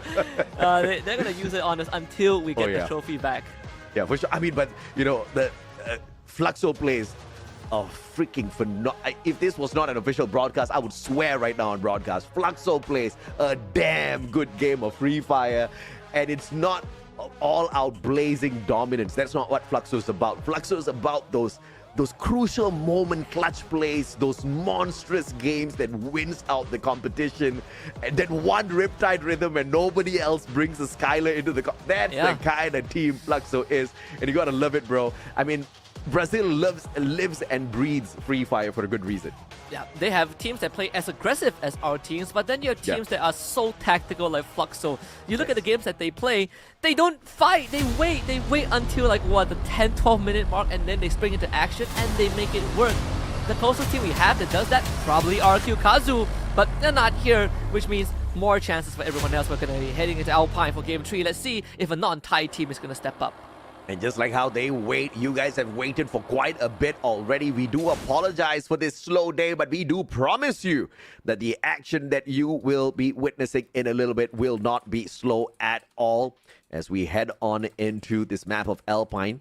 Big enough, but tight for some healthy engagements very early on. Begatron Delta, AG Global. Oh my, what's happening here? Flash, Falcons, WAG. It's about to be a party, Husky. Oh boy, here we go. Let's see that big hot drop. Obviously Flash, a bit split around the edges, you know, it's a 3-1 split. Falcons, they're out of there. Don't want to deal with this. Uh-oh. Wait, shit, came in from behind, give it a knuckle sandwich. Uh-oh. Limit is gone, but the rest of the team got out. He got a shot. He got a headshot with his fist, bro. I don't even know. This is a beautiful opportunity for Visaka Srivijaya as well. P90 in his hand, but why would you jump straight into this fight? Diane has got the vector, can't go for the Punisher just yet, thankfully. Guns had the Thompson in hand for that backup, and Visaka Srivijaya recover very, very quickly. And now Begatron Delta setting in a player to this mix as well, but Tan quickly puts Kyong down. And this is a very rough start for the Vietnamese squad of GW. Let's see if Falcons can get out of this. I mean, GOW definitely could not. It might end up getting wiped out, and that would be horrible. DSJ gunning out for Tan. Gets the double revive before he goes down. Clutch in the end. GOW lives on. Absolutely, and this is a good play overall for GOW. 12 teams still kicking it as a heated battle, as anticipated as usual from Alpine, breaks out on that super hot drop. I don't even know exactly what they were planning, but Wang, yep, this man's not going to survive this one longer. Brilliant. Oh, he shoots back. I thought he was going to get him. And Huang deleted instantly. Team Flash loses one as well. So WAG getting things rolling. Virtus Pro with big rotation out down the middle through carousel. I see GOW flying. I think that was a revive. I think Expo, you saw something. Is it a bird? Is it no? It's GOW. Boom! Free kill. That's a good one, bro. And Virtus Pro swinging around as Smink finds Tan. So one elimination in hand as Tikui walks on in for WAG, subbing in for Cyrus. Yeah, very needed, I think. And I think even with WAG, they're not doing too poorly. I feel like maybe to them they needed a sub to kind of change things up a little bit. It's okay, even for Heavy. Having Harvey in, we have seen him. We've seen him regularly, even back in the older seasons. Here we go, WAG. Let's see how this is gonna pan out against Team Flash. It's a Viet on Viet action. Team Flash obviously more spread out. They have the roof to work with. WAG will have to skirt around the buildings to get into a better position. Let's see if WAG can find a straggler here on the side of Flash. This one dangerously close in the name of Shin. WAG is making this rotation slowly, but vamos! Uh-oh! Buriram looking for a little bit of payback unintentionally. Bumping into Team Vamos, who shut them down in game number 1, preventing Buriram from picking up a decent booyah for themselves. Junto, Ice Grenade will tag him up. FGL shots right back towards Moshi, but that doesn't tickle them at all. Wasana moving on towards the back lines. M590, Jun, what would you do that for? Wasana punishes him, and Vamos, there's just no way they walk out of this one. BRU once more didn't lose any steam despite missing out on 2 booyahs in the previous rounds. Still off with 4 points, making sure that they keep up with Falcons, right? You don't want Falcons to start running away with the lead. Yeah, absolutely. And this is a unfortunate start for Vamos, but at least they hit that revival. Jun tried to go in for that heavy commit, only to be punished. And obviously, Vamos didn't really have many other options, but Wang lighten up. Alan's car on fire. M590 in hand, but it's a 2v1. Wang can't really do much, but backup is here! And Shin showing up. A beautiful shot from afar. WAG being cooked with X-Ball. The one final second revival coming on through to keep WAG still in here. So many close calls for these squads. We said WAG didn't have the best position to work with, and Team Flash proved just that. Oh, X-Ball is going to turn around, but it's a bit too late. He has been spotted by VSJ. Actually, X-Ball decides to fight a little bit out in the open. They have a vehicle on VSJ's side. There goes WAG. Chances squandered as they're out in 12th. WAG. Game number 3 has not been very kind to them at all. Heated battles, and obviously Flash just stopping by at the wrong time for them. In the overall grand scheme of things, WAG is not really having the best of days. An average of 8 points from the first 2 games, and early exit this third match just basically means finding the number 1 spot is going to be pretty impossible if they're going to go up against teams like Falcons. Now, the quota has been used already, and Bigatron Delta knows exactly where the Virtus Pro players are. Let's see if Kyung can buy enough time. BTR, if he's circling around the perimeter, you have Virtus Pro very much spread out. I'm assuming Sami is going to be on that southern end. As you can see, he's the only one just parked there. VSJ receiving some sort of a pressure from Heavy, but not too big of a problem, right? They gunned down Kabi, and that's one eliminated. Obey going for the chase up the stairs. Clips gets knifed by the ankles. Another 2 more points for them. What a dirty shot with the M590 as he just turned the corner at the doorway, clipping the man's ankle as he was running away up the stairs. But Masaka Srivijaya, 7 eliminations, not enough for them just yet. Guns backing himself up into a corner with those glue walls, but backup is on the way. Gardu is there, but the glue wall's keeping him in. Mufasa trying to break out, and OB from the opposite side will try to find him, and a double team will get Masaka Srivijaya point number 8. Masaka Srivijaya coming alive, and that's what you want to see. You can't even count the teams at the bottom out for now. VP getting their 4th point, sustaining minor injuries, but nothing too hard to deal with. Falcons also getting themselves a freebie. 2nd point of the game. Number 3 coming up. A pan attempt by Huang, but ends up in nothing. Pina gets brought back up. 4 points for Falcons. Yeah, and this is a great start again for Team Falcons. They've got the money, they've got the loot, they've got everything needed for another big battle, and also to play a game of insurance if at all that battle does go south. But overall, great start. 3 games in a row for Team Falcon. Okay, can't really say a great start for the second game because that was a full-on survival mode that they took as they made their way back in there. But let's see exactly how they continue on with the full points. GOW in a lot of trouble here as Buriram knows there's a team right behind them outside the circle. And that's GOW. They are very much stranded. This snowfall area pretty nice to play around. If they have a circle, so BRU, they're not gonna take any chances. Just go for the rotation around the edges, right? Again, play with the buildings around snowfall. The teams are gonna come in through the circle. They have plenty of chances to keep them. It's AG Global against BTR 1-4-1, but Koja is alone, and a shot to the dome would do the job. Yeah, absolutely. And this is a unfortunate engagement for them, but AG Global will take that any day. Mufasa down on the ground, and Falcons finding the point here for themselves. 5th point.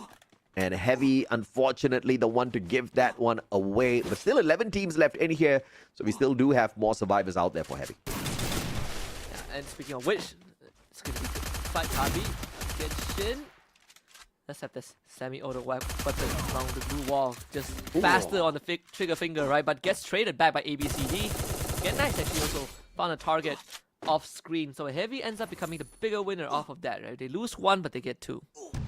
I mean, dropping 1 to take 2 away seems like good commerce to me. Sakasri Vijaya. Oh my lord, they saw him. Man's got nowhere to run. No more glue walls for PLS1. He says, please let me go. Gun says no. M590 to the chest, and they claim yet another point. Yeah, Visaka Sri Vijaya continues to ride on that early game momentum.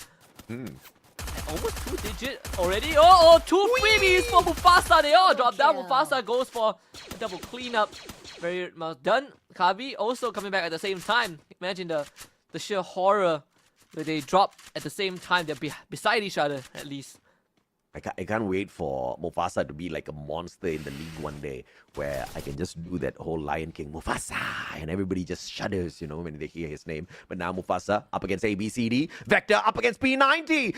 Good Rebel Rush on both sides. Kabi with the backup though, making this a little bit of an unfair fight. Shin jumping on it as well. Mufasa denies him with the Vector. Looking for another. Mufasa! Almost taken down. Shots from the back, but Mufasa staying on his feet somehow. Looking for yet another. Finally sprayed down. But this man's a beast for sure. That is crazy. Shin did not know what hit Mufasa with a 180 turn to knock him down, but thankfully, at the end of the day, the Team Flash saved themselves from that predicament. Almost a full reset for Heavy, right? Mufasa having to be revealed PLS1 as well, and gets spotted dropping down. Falcons will just take the time to get some free shots, and they also saw Mufasa dropping down as well. That should be 2 free points if Falcons plays it right. Now, all this chaos. PLS1. Opportunity here. P90 doesn't have much range, but great rate of fire. Kororo, SVD in hand. Just needs 1 good shot. Riptide Rhythm out in the open. Pina with the Bison. And Kororo will be able to get that knock. Unfortunate. But now Visaka Sri Vijaya from the back. Trying to shut down the hopes here for Falcons. In the meantime, EVOS, Heavy, GOW getting into the thick of the action. Yeah, glue wall melters and utilities all being thrown at GOW. Diane just could not stand. Glue wall goes down, gets sniped by Ray. And sadly for GOW, the fight might have just ended here. EVO's Divine now having numbers advantage. Kabi, once again, Heavy is facing these losses. Not going to be doing them any favors whatsoever. Mufasa, this little lion stuck between many wildebeests all around, including some tigers in the name of EVOS. And Buriram, the Undying Phoenix, joining this circle as well. And for the first time ever, you guys might just see Mufasa shudder. Yeah, I don't think there's any way out of this, right? Again, earlier on, Falcons saw him dropping down. So they're just going to take their time. Like, BRU is now in on it as well. Oh. No He's living on borrowed time, for sure. Denied. Mufasa. But every single angle all around Mufasa has got a player. I am just surprised this man has not been caught out just yet.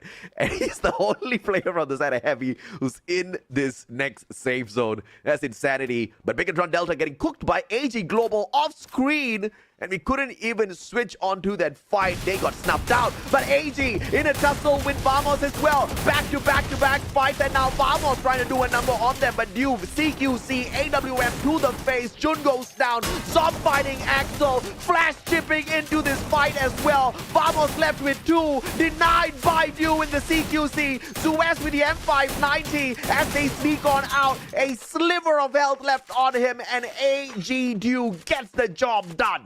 Yeah, classic example of raw firepower that favors AG Global. Vamos, they just could not win the 1v1s. It all came down to individual performance, and AG Global just eked out at the very end. Zom also gets caught, and that's a +1 for AG Global. 8 points for them. Flash.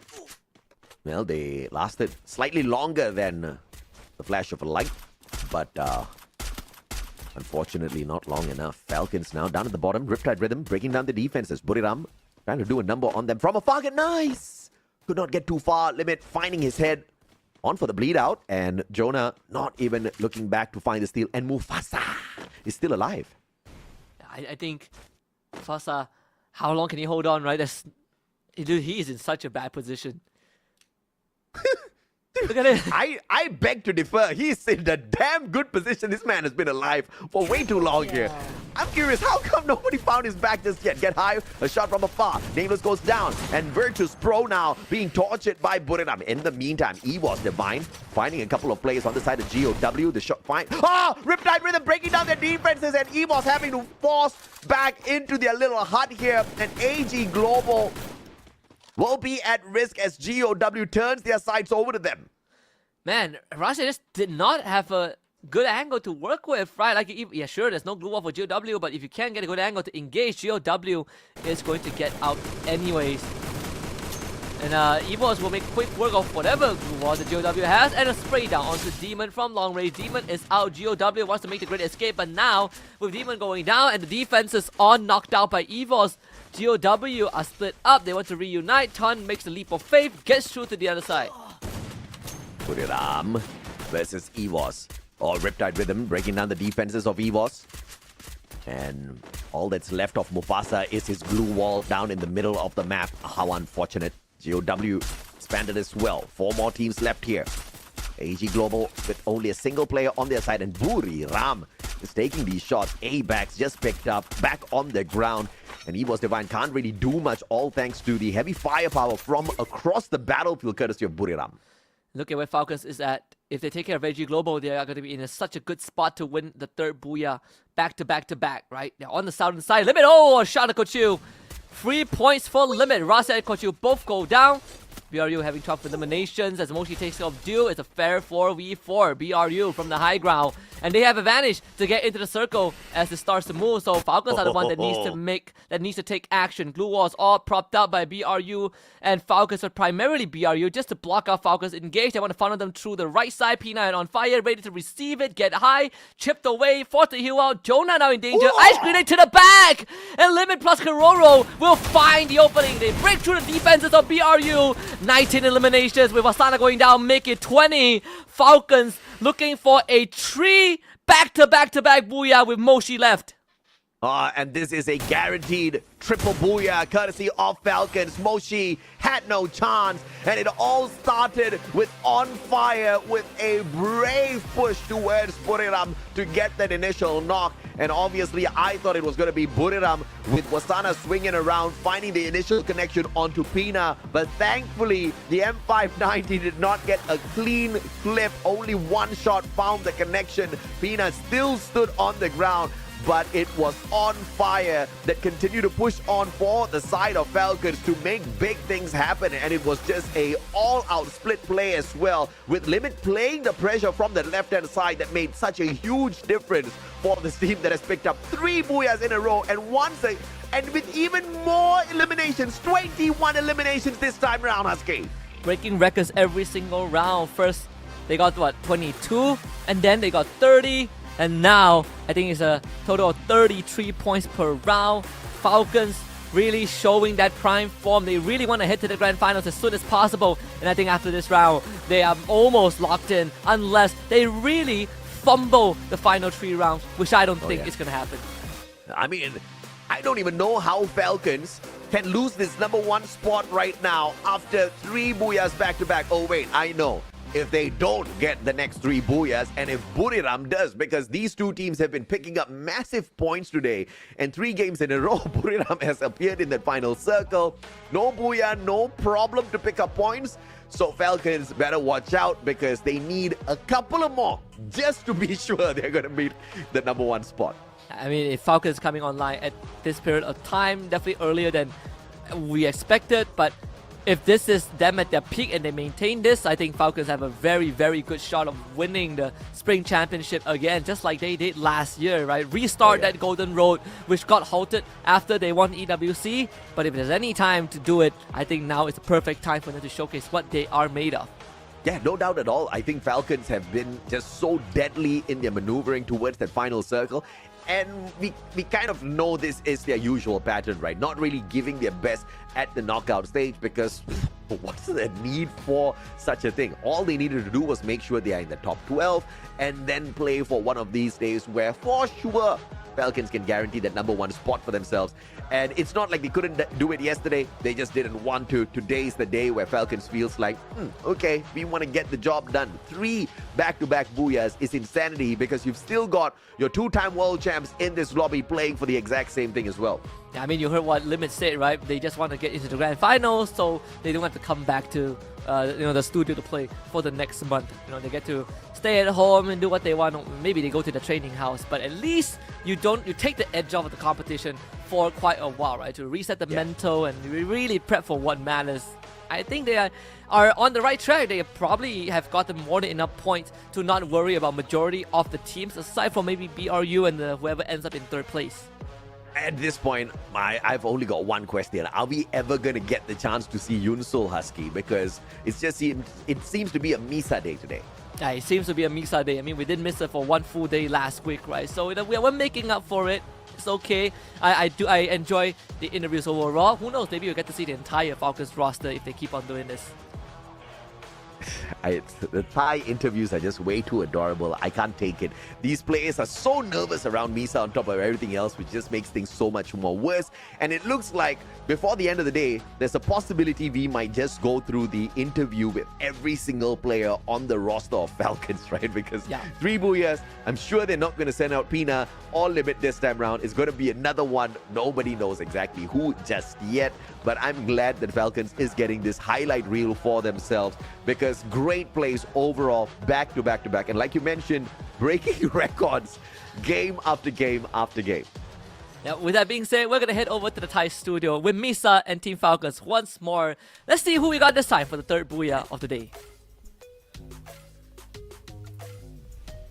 Welcome back again, everyone. 3rd booyah of the day. And right now, I'm here with... อยู่กับเคโลโลครับ เคโลโลเริ่มแรกก่อนเลยรู้สึกไงบ้าง3บูย่าติดแล้ววันนี้ ก็รู้สึกดีมากครับแล้วก็รู้สึกว่าวันนี้ก็น่าจะได้ออก ต้องได้ดิต้องได้แล้วใช่ปะSo I asked him how is he feeling right now since it's his 3rd booyah of the day. He's been doing so well and he said that he feels so good and he's probably going to get the grand final. Okay, so how about RQ? Is it because of this team is not here right now? That's why you're playing so well? เกี่ยวไหมที่ RQ ไม่อยู่เราก็เลยเล่นง่ายขึ้นเล่นสะดวกขึ้น ก็มีส่วนเกี่ยวครับเพราะว่า RQ เขาเป็นทีมเน้นโพสิชันครับพอไม่มีเขาแล้วก็เราได้เข้าจุดง่ายมากขึ้นครับ Okay, so since RQ is not here, he's doing better because RQ normally get the better position, and since they're not here right now, so เราก็เลยทำได้ดีขึ้นเนาะโอเคแล้วเสื้อล่ะ How about the jersey? Is there any change because you changed the jersey? Got more lucky or anything? รู้สึกโชคดีขึ้นไหมเพราะว่าเปลี่ยนเสื้ออะไรอย่างนี้แน่นอนอยู่แล้วครับ Absolutely feeling better because of the new jersey. What if your fans want one? ถ้าเกิดแฟนๆอยากได้เสื้อสักตัวหนึ่งหาซื้อได้ไหมก็ต้องรอไปที่ซาอุ Okay, everyone, wait to meet them at Saudi Arabia. So you might get one. Right. On to the last question. How about something to say to your fans? มีอะไรอยากจะฝากถึงแฟนๆไหมคะ ก็ฝากถึงแฟนๆด้วยนะครับวันนี้ก็จะไม่ทำให้ผิดหวังก็จะเข้าไปรอรอบไฟนอลให้ได้ครับ You won't get disappointed, guys. They'll make it to the grand final. All right, thank you so much for the interview. Now let's get back to the shoutcasters. Oh, I love that New Jersey design. I love that one star. That one star, not many teams can have a star on their jersey, and that represents the Esports World Cup. Can you imagine that? Team Falcons, right? The organization really has shot up into stardom off of one EWC last year. Can't wait to see what this year has to bring.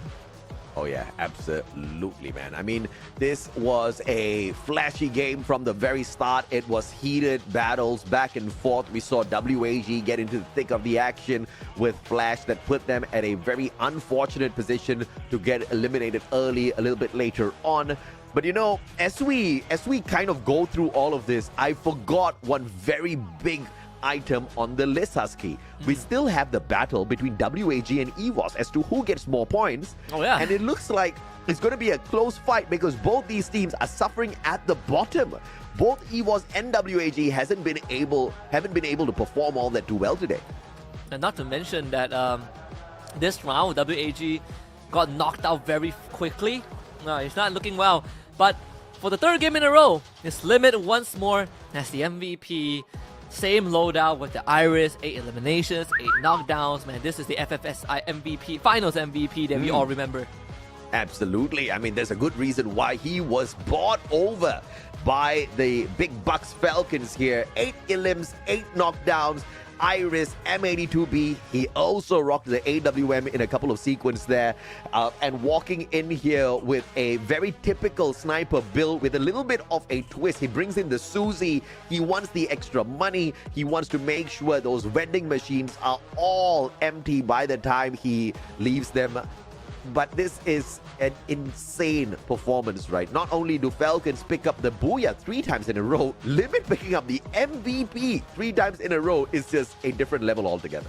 Oh yeah, I mean, for the entire team, again, they are one of the few teams that don't run the Skylar by default, but they get the job done regardless, right? Like, because they have information, and that's more than enough for Limit to do his job. We've seen the usage of their utilities as well, like those multi-target grenades back in round number 2. I think, if anything, today it's one of the best performances we've seen from Falcons thus far. Oh yeah, look at this massive game that Falcons just took for themselves. And this is just such a rarity. 21 eliminations plus the Booyah. We've seen 21 elims before, no Booyahs, right? Maybe second, maybe third spot. They kind of get down a little bit too early because they've been getting into too many engagements before the final battle. But we kind of spotted out Falcons early, and we thought after the first 5 eliminations, they were well stocked to take another battle. Not only did they find that, but they found another one, and another one, and another one, all the way to the final circle to meet Buriram themselves and to make this a legit victory 3 times in a row. Limit X7 pulling once again a double highlight, this time with the elims and the damage. ABCD sneaking himself in there alongside that Vietnamese flag for the total 7 headshots highlight as well. ABCD really was trying to save his team this game, right? He was trying to be the savior, but sadly just got overpowered in the very end. I mean, Limit as always. With this kind of performance, I would be shocked if he is not in the Hall of Fame. But only need less than 10 points to tie up with Falcons. Now need 22 points. The stark difference that Falcons have gotten themselves in just one round is crazy. I mean, and of course now if Buriram wants to catch up with Falcons, they most definitely do need to hustle, potentially maybe even getting the hot drop on them. But obviously just skills will not help you get some of these victories. You need to have a decent device in hand as well, which is why all of these players are on the Samsung Galaxy. And the latest edition, the Samsung Galaxy S25 Ultra, comes with the next-gen Snapdragon 8 Elite Galaxy processor featuring an enhanced Vulkan engine as well as improved ray tracing technology. technology, which delivers outstanding performance, lifelike graphics, as well as a smooth gaming experience. And to top it all off, Husky, we've also got powerful AI capabilities and top-tier performance. The Galaxy S25 Ultra truly is the ultimate weapon for professional gamers. Absolutely. I think if you want just an all-rounded device, not for gaming, for daily usage, for whatever it is that you want to do in your life, right? Videography, photography, taking notes. It has everything you want, right? Packs a great punch, great battery life, good graphics. Yeah. Technology has come a long way. This is what you need at the palm of your hands if you have the chance to get it. Let's look at the recap. It's just a Falcons day so far. Nothing much to recap. One flag, one brand is Falcons, baby. And we've got 3 more games to go. Just halfway through the day. We understand it's been a long one. Thank you so much for tuning in and being with us on this broadcast all throughout the way. If you've been here, you haven't hit that like just yet, please do like the broadcast. Hit that like for sure, because not only do we want to see you guys here, but we also want to smile a little bit wider, knowing that we are doing a good enough job for you guys to hit that button, right? Looking at the top 3 on this map, though, EWOS, Buriram, Vamos. I like the fact that Malaysia might be in the conversation again. Oh yes, I think, for Vamos, again, they have been slowly but steadily showing us that they have the chops, at least, to break free from the bottom pack, right? They're slowly moving up the ladder, but this is where things start to get very, very hard. When you're in the middle of the pack, the road to the top echelon is going to be riddled with a lot of obstacles, because the teams out there are all so strong. But the fact that Vamos can put themselves in top 3 for Bermuda in of itself is already a milestone. Absolutely. And once again, even in this game, RRQ is actually the top dog. They are not highlighted because they've already qualified to the grand finals. So truly a well-deserving first qualifier to the finals, right? RRQ has been able to outshine everybody, including Buriram on the phase 1 of the overall leaderboard. That if that wasn't impressive enough, they've been able to dominate quite a number of these maps where they usually don't show up on as well. So Indonesia, I don't know what sort of a training regime they have been going through recently, but it's clearly very, very effective, Husky. Incredibly effective. Let's get ready for the next map, because I want to find out if there's a team that can stop Falcons. Some teams came close like BRU, but no teams have managed to definitively stop the Falcons in their tracks. And if Falcons run away with this round, I think it's fair to say that we can send them straight into the grand finals. Let's hop into round number 4, is Bermuda. It's time to hop on in and see also who takes the lead here in the battle between EWOS and WAG. I forgot to highlight that one. On the overall leaderboard right now, EWOS currently sits on the 10th spot with 22 points. WAG sits on the 11th spot with 17 points. One game can make a huge difference, and Team Flash from Vietnam might just do WAG a solid here by taking out EWOS early at Shipyard. It's time to find out. EWOS are going to be the ones to drop first, and obviously with the full team, Flash a bit further to the southern end, so there won't be any contact made. I think good on both teams, right? Again, you don't want to fight. I think Team Flash position is slightly worse for wear, so they don't want to make any sort of engagement with EVOS, which is what we've seen. Falcons also making the smart move to move away from Catalytic, while at least whoever was near to BTR just now. Absolutely. And Falcons not going to engage with Bigatron Delta, as they say hasta la vista, but vamos up against WAG. So where's in a lot of trouble? Allen up on top, XM8 in hand. This gun most definitely is spicy, especially when you do not have much armor on you. Allen versus 2 players. Thankfully, he's got that high ground advantage up against Jun and Raja. Jun has got the Mac 10 with the distance, will not be able to snuff out Allen as quickly. But in a 2v1 situation, obviously, these boys have the advantage. Vamos actually taking it really slow. The Axel might get caught out though. The 2 WAG members, they see the retard rating being shot out. That is a big reveal of where the Axel might be, so gotta get ready for this fight. You hear the footstep, 2K instantly Rebel rushes up to the second floor. The Axel ready for this. Thompson right around the corner. 2K doesn't find it though. Axel hops onto the bottom floor, but still Allen finds him. So WAG gets the first blood. My goodness, and now Vamos actually on the back foot since they've lost the initial tussle. They choose to find a quick reposition here, not really running away from this battle. It's making sure they are in a better spot to respond to WAG as the revival comes through for Team Vamos.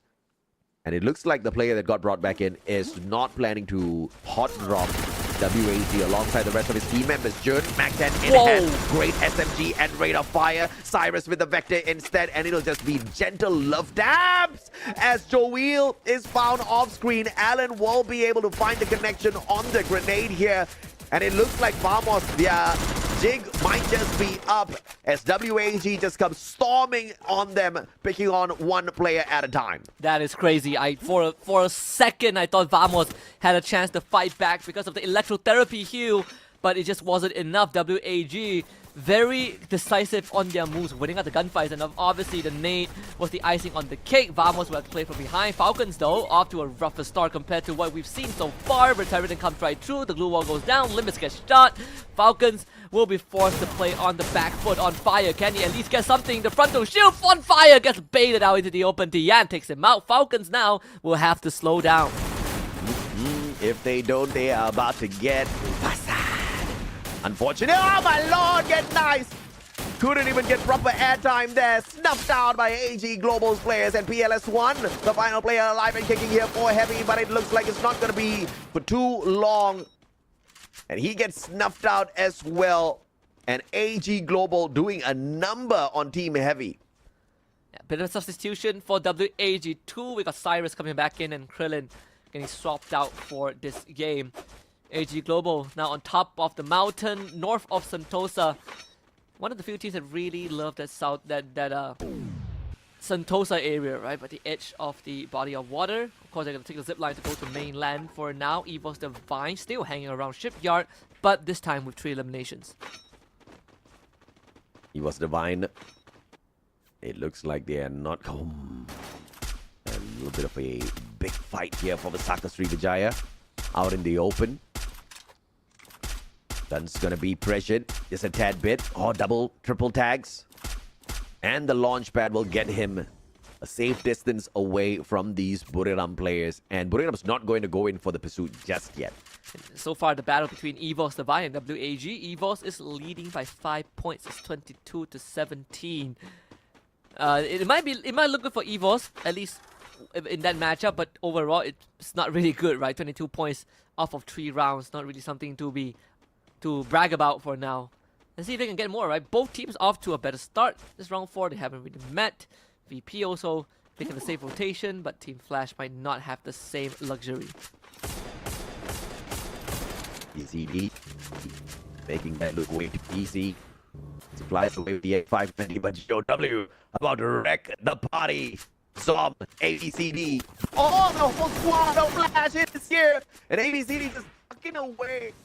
And that grenade will do on him. Yanbin find the back as well with the Woodpecker.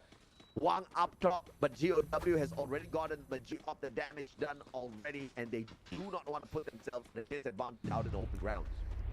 I think even for GOW, right, they can start spreading out. It cuts Listiwa. They see Shinno, the Vigo driving away. Someone from Team Flash was actually left behind. Let's see if there's a backstab angle. It seems like there might be a bit of a advantage for Team Flash. See if they can kind of continue to take advantage of this one. As GOW makes that rotation. Oh, they still don't know that someone is behind them. This sounds like, oh, trouble. Buriram spotting out the players on the side of WAG. And you know, Wasana just needs one good opener. But X-Ball on the left-hand side. All Riptide Rhythm breaking down their defenses. But WAG quickly sidestepping the disadvantage thanks to that Riptide Rhythm. And they will quickly reposition Wasana and Moshi. These two players with that high ground advantage, finding X-Ball, the FGL, finding the connection. But that's just going to be pushing WAG back a little bit more and forcing Buriram to go in for the hunt if they want these points. Oh, what a snipe from Moshi. That shot was nasty. Do they really want to take the launch pad like that? Moshi sees all of you. Wasana too, trying to run them down. All of them taking chip damage, but they all land safely. Somehow, none of them got shot, and none of them got knocked down. WAG really getting lucky with that. A second attempt. Jonah sees this on top of the roof. They know. But now X-Ball turning things around here potentially with the AWM. But Evos Divine up against Virtus Pro. And Virtus Pro just making sure they live up Oh. to their name. What a double jump. M590 X Posse Diamond is absolutely crushing EVOS, making sure WAG finds some extra few point potentials out there. Yeah, giving the bunny hop into the face. Heavy and EVOS on the last legs. Falcon still recovering. So one more player not brought back into the lobby just yet. GOW and AG Global leading the chart. And Falcon still not having too good of a run. In fact, Heavy, the first team to get knocked out. Falcons found a knockout to BTR, but no confirmations. And EVOS Divine with the recovery revival coming on through as well. So the team gets to survive a little bit longer to look for points. Do not get overtaken by WAG, who thankfully is just 5 points behind them. So it's a very close fight for the challenge of the day. Do you happen to know what's the punishment, Husky? No, I don't think I do. Okay, all right. Don't Well, think they mentioned it. Oh, we'll Oh, find out later. exactly. Wait to be surprised. Uh-oh. Global. I don't even know how they're doing this off screen, and the winner of this battle will have to run straight at Buriram Husky. This is not a good sign. Oh, not at all. Buriram gatekeeping the Oh my. edge of the circle. Oh. I think they start moving away. A bit of rotation. Obey knocked down by ABCD. This VSJ not only having to deal with Team Splash, should be able to protect Obey. BTR around the corner. Obey getting a heal back up to almost full health. But this is a tough position to be in. ABCD's location now found out by BESJ. So they try to flush him off the roof. But they also got a launch pad out into the blue. They want to reset that rotation. A very risky move, but if done right, could get them out of trouble. Yeah, reset the rotation or catch Bigatron Delta off guard here. It looks like they are flying away from the heat of the battle. Joel getting tagged up as he tries to get away, but will be able to just sneak away at the very final moment. And they're taking advantage of the fact that it's just circle number 2, but in a few seconds though, the damage is most definitely going to ramp up a tad bit. And that's revenge for Falcons, taking out one of the BTR members who caused them so many problems in the early game. And Falcons finally a full reset, but not sure if they expected this. Oh, that rotation, the timing could not happen closer. As Falcons fly away from VESJ, close to the circle, and finally they can stop taking punishment from the blue. But Vamos now against AG. Another tough fight coming up for the Malaysian squad. Round around the corner, June under pressure. Saifa now being trapped out in the blue. The glue wall not doing him any favors. Him and Burrows trapped behind. There's a retired from behind. Not sure who dropped that one, but Vamos obviously have more of an advantage. Inside the blue, Raja though gets sniped down even though he tries to go for the aggressive move, and Chinoi from the right, Jun in trouble, wins that fight, but there's a trade. Baruch gets knocked. It's actually BRU that is doing both teams a favor. Absolutely, Zuez with the final opportunity, and he will outdo Saifa, dropping him. Vamos with the big victory here. And AG Global with the final opportunity to play survival in the name of Dio! And he gets the sharp shot to the head to win the bout between them and Vamos. But Buriram picking up the final few pieces here. Dio, a sliver of health, Riptide Rhythm breaking apart his defenses and get high against the final nail in the coffin, taking out AG as well. BRU getting 3 points left, right, and center. Of course, not too much, it's just 3 in the beginning because BRU did slow down a little bit at the start of this round, but either way, they got to eliminate some big competitors, right? Vamos, who has been causing them a lot of problems so far today. AG Global, who are just starting to heat up. I think they had like, 9 eliminations before they got knocked out? Yeah, 9 eliminations when they got knocked out.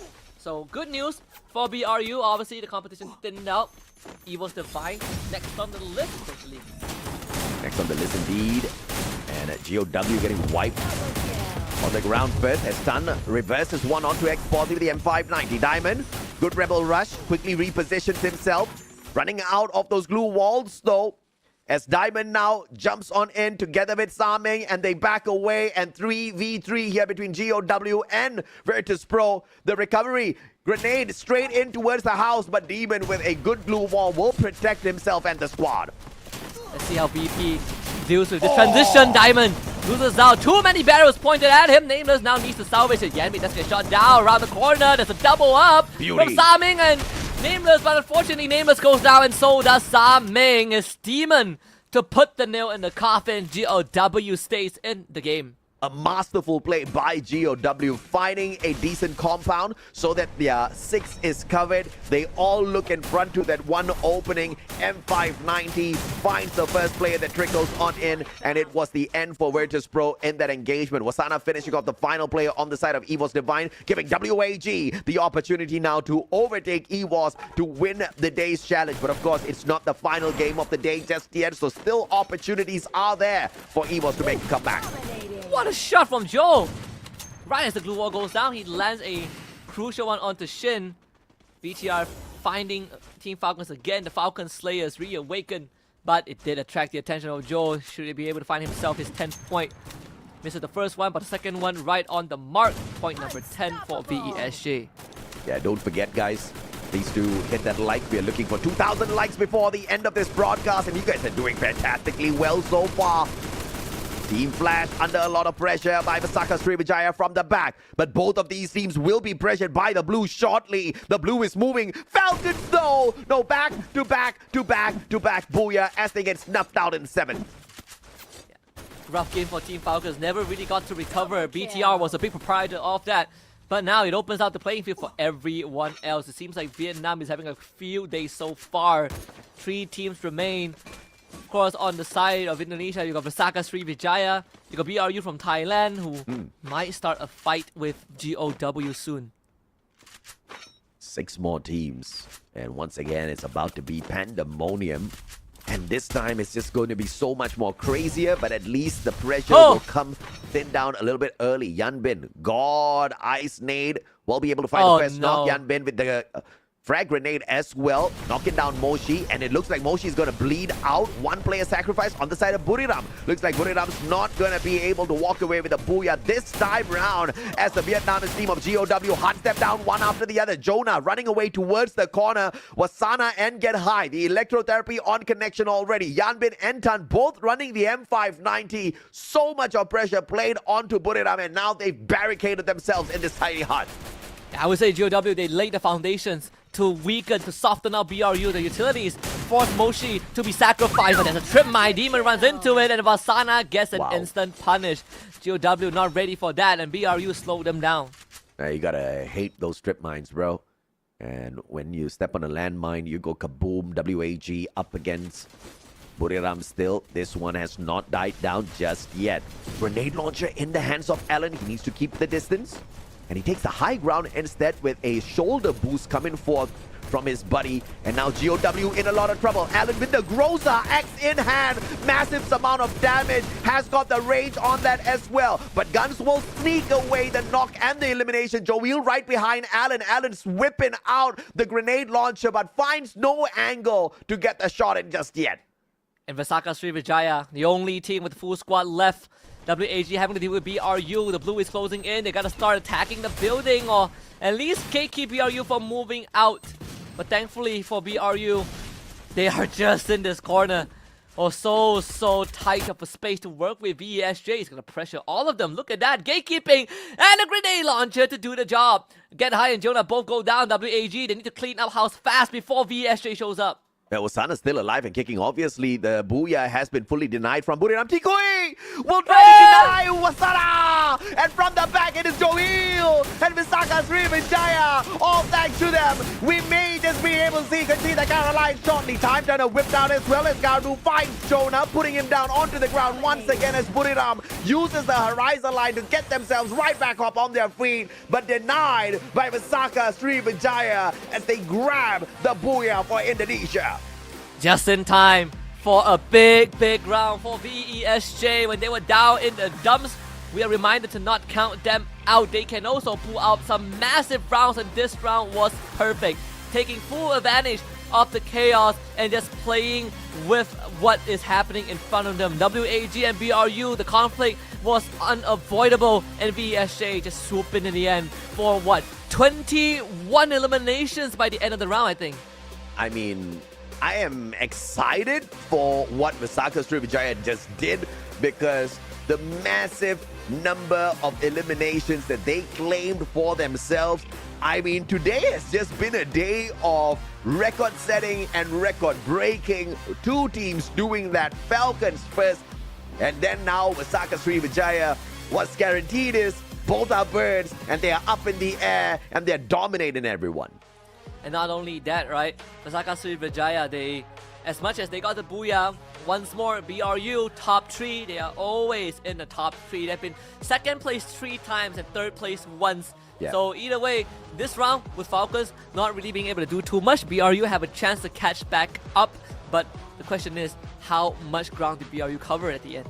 No. I don't want Buriram to catch up. I want them to crash out. I want them to be far, far away from Falcons. I am actually a little disappointed that Falcons got snuffed out today a little bit too early in this game number 4. I wanted them to go all the way so that they deny Buriram again the opportunity to get the number 1 spot, and we get to see Buriram in action a little bit more, a few more days. It's good for business, Husky. Yeah, I want BRU to play last week. I want them to play the 18 rounds. And then they qualify through a tiebreaker. How about that? Good for views. Let's go to Conchita Caroline in Indonesia to talk with VSJ. All right, thank you, casters. Survivors, 4th game of the day, and the first booyah for Indonesia! Finally, we're here with Joel from Pesaka Sriwijaya. Hi, Joel. Hai. Gimana rasanya setelah bisa dibilang ini kan hari yang cukup sulit ya buat Indonesia. Kita dari tadi udah nungguin booyah dan baru berhasil didapatkan di game keempat. Menjadi tim yang berhasil mencuri booyah pertama, apa rasanya? Silakan dipikirkan dulu, aku akan bantu translate sebelum nanti kamu bisa menjawab. So it's been kind of a tough day for Indonesia. We've been waiting for a booyah and we can only manage to secure one on the 4th game. What do you think? How does it feel to be the first team to steal the booyah from the other countries? Is it exhilarating for you or was it just hard? Gimana menurut kamu? Susah atau bikin kamu semakin terpacu lagi? Masih biasa aja nih, masih bisa ngebantai lagi. Biasa aja masih bisa ngebantai lagi. Okay, I like your style. Jadi what Joel is saying that it's nothing special for him. He can do better. He knows that Pesaka Sriwijaya can do better and will do better on the next coming match. Ini kita masih ke sisa 2 pertandingan lagi berarti ya. 2 pertandingan ini ada target tertentu atau ada strategi tertentu yang coba diterapin untuk bisa mencapai kesuksesan sebagaimana di pertandingan keempat ini. So going on to the other 2 matches, is there any specific strategy that your coach has been advising you? Is there any target that you guys have from Pesaka Sriwijaya? 2 game terakhir ini kita lagi yang booyah. 2 game lagi? Booyahnya buat kalian ya. Oke, janji? Deal ya? Salaman dong, masa kamu salaman? Deal. Kenapa takut banget salaman sama aku? So he basically just promised us that they will be getting the other 2 booyahs from the last 2 games that we have today. Fingers crossed for that. Good luck for Pesaka Sriwijaya. Terakhir, apa yang mau disampaikan sama fans Pesaka Sriwijaya yang udah nungguin banget momen ini buat kalian? Karena sebagai debutan pastinya para fans juga bangga dong bisa ngeliat kalian tampil di ajang yang tarafnya Asia Tenggara. Do you have anything to say to your supporters, to your fans? Because it's obviously such an honor for them to witness you guys perform in the Southeast Asia level. Makasih buat Pesaka yang udah dukung kita, yang udah datang ke sini, buat bokap, buat pacar yang udah nonton kita, Adan, bos. Izin kita ngebantai-bantai lagi. Di satu sisi aku jadi paham kenapa kamu tadi nggak mau salaman sama aku. Ada pacar ternyata. Maaf ya, mohon maaf banget sebelumnya nggak tahu ya. Okay, so he's saying thank you so much for all the fans that has been supporting him, to all the viewers that decided to come and support them today at the studio. And he's not alone today because he's got some of his family members here as well as his girlfriend, and he's super happy for that. And they also have this CEO today at the studio, which gave them more a moral boost. So yeah, good luck for Pesaka Sriwijaya. 2 more matches to go. Mudah-mudahan hasilnya bisa positif. Terima kasih Joel, good luck. Yeah. Casters, we're gonna go back to you. Take it away. Conchita stealing hearts in our YouTube chat. Conchita breaking relationships on broadcast. The man's got a girlfriend. She shook his... He had many things running in his head, and it was a much more intense moment than in that final battle to look for the booyah. Whether or not to shake a hand and deal with his girlfriend or to not do it and force an awkward situation on broadcast. I'm glad he shook her hand because the chat would have definitely been disappointed with him if he did not, Husky. Hey, you know what they say? Some people are psychopaths, right? I did say some people out there, some partners out there are crazy, right? So you know, damn if you do, damn if you don't. You know, might as well take the risk. Just on television. I hear some pain in your words, Husky. Is there something we need to talk about, sir? No, thankfully not. Thankfully not. Thankfully, good. I would shake someone's hand and then I get confronted and I'll be like, "What's the problem? You scared?" Oh, And you are damn lucky your girlfriend does not tune into esports all that too much for Free Fire. But of course, jokes aside, Joel, my God, what a monstrous game for him. Rocking that Skylar, has got the Kairos in his sniper build as well, which means his extra EP conversion, and obviously that's going to be very handy when you're playing away from the rest of your team members. 8 eliminations, 5,209 damage, 10 knockdowns. He had a damn good game. he had, I mean, the best game to date, right? Like even in phase 1, some days are VSA days. Some days you just don't know where they are. You don't really know how to feel about the performance, but today is that day. At least this round is that day, right? Like this is a team with veterans, with up-and-coming players. Like you mean Gardu, he has been here for. This is definitely not his first rodeo, and even that round we see him, Gardu, and Guns. They really showed up in a more supportive fashion to allow Joel to start racking up eliminations. I mean, look at this massive game coming through from them. A total of 20 eliminations. Visaka Srivijaya definitely breaking the record that they have set for themselves in past games. On top of that, they've got the 12 courtesy of the Booyah as well. So massive, massive game for this Indonesian squad. Just great round overall. Joel with 8 eliminations, both Guns and Gardu with 5 apiece, and Obey with 2, but he got 7 knockdowns in the process.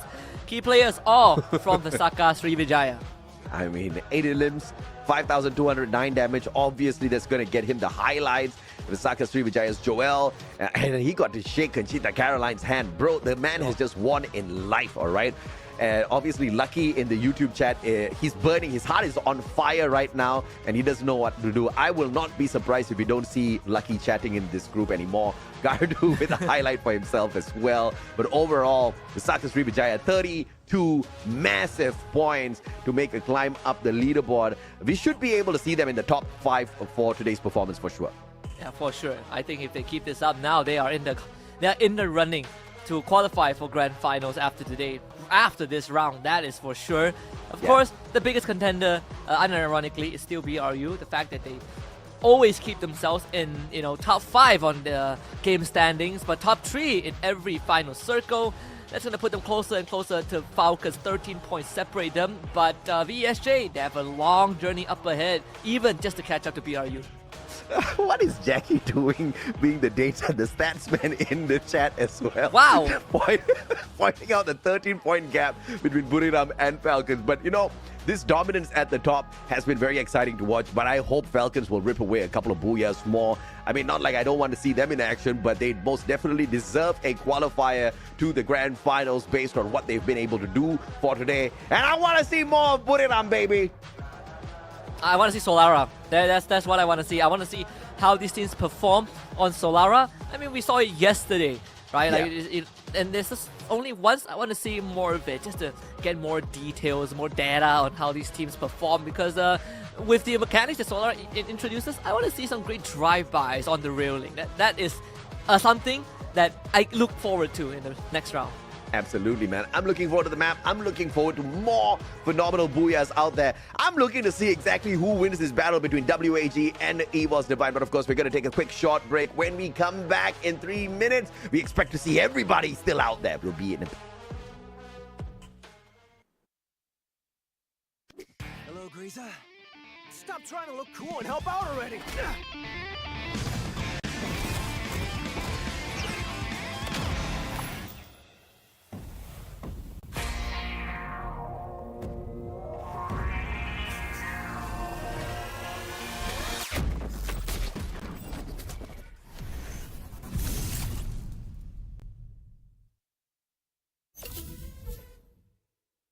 In the ultimate test of skill and strategy, only the strongest will survive.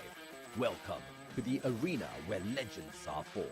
To claim victory, you must challenge your limits.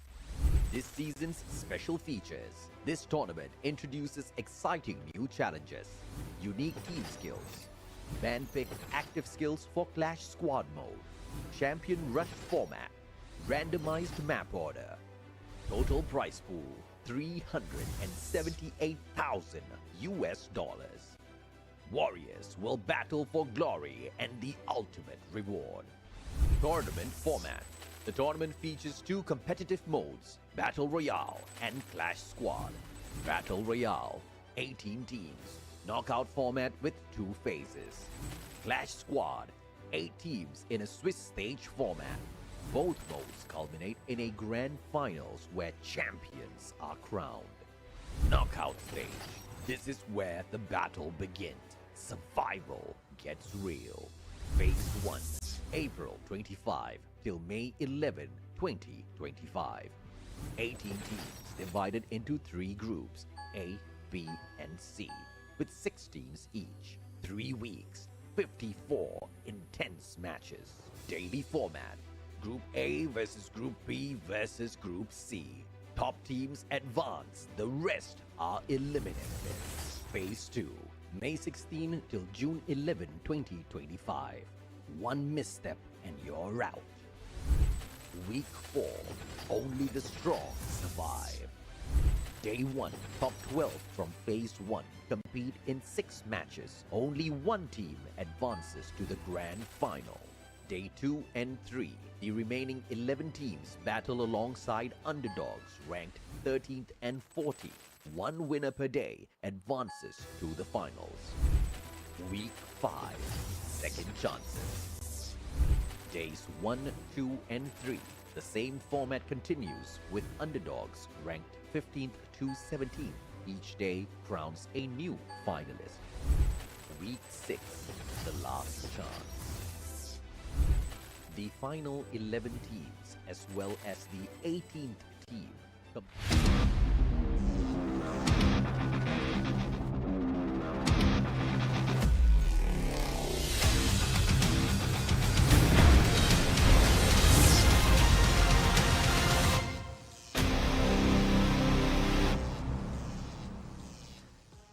Welcome back to the Free Fire World Series Southeast Asia Spring 2025. This is Phase 2, which means we're in week number 4, Day 2, with me, Husky, alongside the Mustachio, AJ. We've got to remind you guys to take a swig of the Red Bull if you haven't just yet. The night is still young, and the teams still got 2 more rounds to go because Solara coming up before we head into the final round. And then Red Bull keeps us all charged and supercharged for some of these players. Keep them in tip-top performance because they are one of our partner energy drink partners for not just the spring season but also for the fall season. Absolutely. 2 back-to-back seasons, Red Bull. You know we love you. And for all of you guys out there in the chat, we have got a big question for you. Do you like the current format that we are running here at FFWSC? I personally think it is out of the world because this Phase 2 every day is like a grand finals. Every day is heated. I don't know what else I can ask as a Free Fire lover, Husky. Yeah, I personally just love the stakes, right? The stakes are being raised now. Phase 1, Phase 2, every single day feels a lot more important, right? We're not just waiting for a top 12 into a grand finals, which was how the whole competitive format blueprint started. But now, by raising the stakes, but not taking away the individual expression of the players and also the unique playstyle of each team by introducing unique active abilities per player. I think we're moving in the right direction. I think this is only going to keep getting better and more competitive. I didn't even think it could get better, but of course Garena just pulled it out of nowhere. But today it has been a high-flying day for the birds in the sky. We're talking about Falcons and Visaka Sriwijaya. First 3 games all ripped away by the Thai squad, and Visaka Sriwijaya showing that Indonesia can pull in the big points as well. And we had a question there just moments ago from Mayank Mandral. Why no random map? Well, because you see, it is the Solara map introduced in here as game number 5, pushing game 6 into purgatory. We are still using the randomizer, but the randomizer will only randomize the rotation of the maps for us instead of making us guess exactly where Game 6 is going to bring us. Now, with Solara in the mix, I am just so much more excited, Husky. Yeah, which is, I think, more than good enough, right? Like, not Oh, yeah. the fact that we took such a big leap of faith to reintroduce an entire league format and have it work out. I'm loving what we have so far. Top 3 teams on the map. We got BTR, Team Flash, and EVOS. Obviously, they've only played this map once because it has only been played once. So we need more data on it. But at least just off of yesterday, BTR, Flash, and EVOS have a good performance. Yeah, absolutely. And of course, today, Solara, I'm excited to see what kind of shenanigans we get to witness out there. I want to see if or not Falcons will run away from Buriram. I want to see if Buriram's going to put up a fight or they are going to pander to my request and not qualify for the finals. I want to see more out of them. I want to see them torture everybody until the final week. I want to see them part of the final 18 games of this phase 2 as well. Just for the fun of it. I'm telling you, no sane coaching staff is going to listen to that and be like, yes, we also want to play every single day. No one will do that. No one will do that. They want to qualify as fast as they can, secure a spot, and then qualify for EWC, right? Which in a way, just make top 8 in the grand finals. If you don't care about winning the whole thing, then sure. I think that's the best way. Also, I want to see if Solara is going to have a region or a specific team that really dominates it, right? Just like how Indonesia has dominated Kalahari for the longest of time. BRU dominating Alpine. I want to find a team for Solara. I've got to get my skateboard out because we got to grind some of those rails out there as well. I am not in love with Solara just yet, but I think it's a damn sexy name.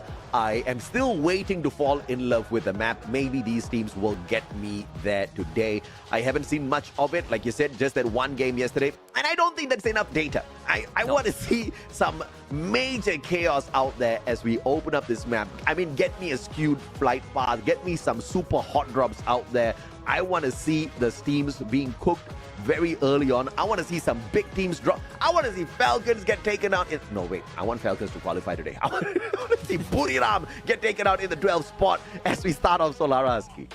Yeah, I want that too. I think Solara, right? We even during the prior to the broadcast, the teams they play some practice rounds. I've seen them really pull some cool moves. Again, primarily on the railings themselves. I'm pretty sure Tony Hawk would be very, very proud of what these boys have achieved.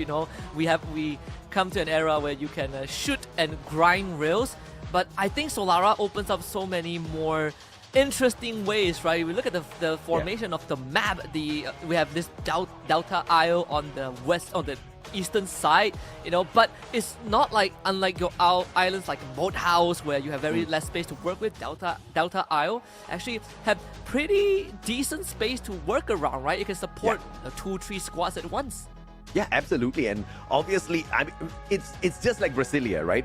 Even though the compound can hold multiple teams at the same time, it is not recommended if you're looking for some big points because that's just way too much of chaos. I mean, the map still can accommodate no hot drops whatsoever. So that's exactly how I usually prefer if I want to, have these teams have a decent chance up against each other. But today, I just want blood. Today, I want some gore. I want some major chaos because it's an exciting day. I have not casted for a while and I've been dying to see some Free Fire action. I've been playing CS throughout the whole day today. I don't know what is it with the ranked matches, Husky. I can't seem to win at all. So at least I get to see some wins out here. Yeah, like sometimes you just have to take a break. And I'm not gonna lie, I'm not sure if this is just a me thing, but every single time after a cast, I would feel like I can do what the players do. And then I hop in the game and then I realize I can't do what the players do. But hey, it's the attempt that counts, right? Well, it's time to get ready, bring your skateboards out, bring out your knee guards and your braces because it's time to head into Solara for the second time since its debut in the competitive pool. Amen. It's my first time casting a Solara map, so I'm bloody excited about it. Let's head on in there and see exactly. Woo! Do I get a skewed fly? Yes, I do! You ask and you shall receive, Mustachi, yo! Says the gods of Free Fire.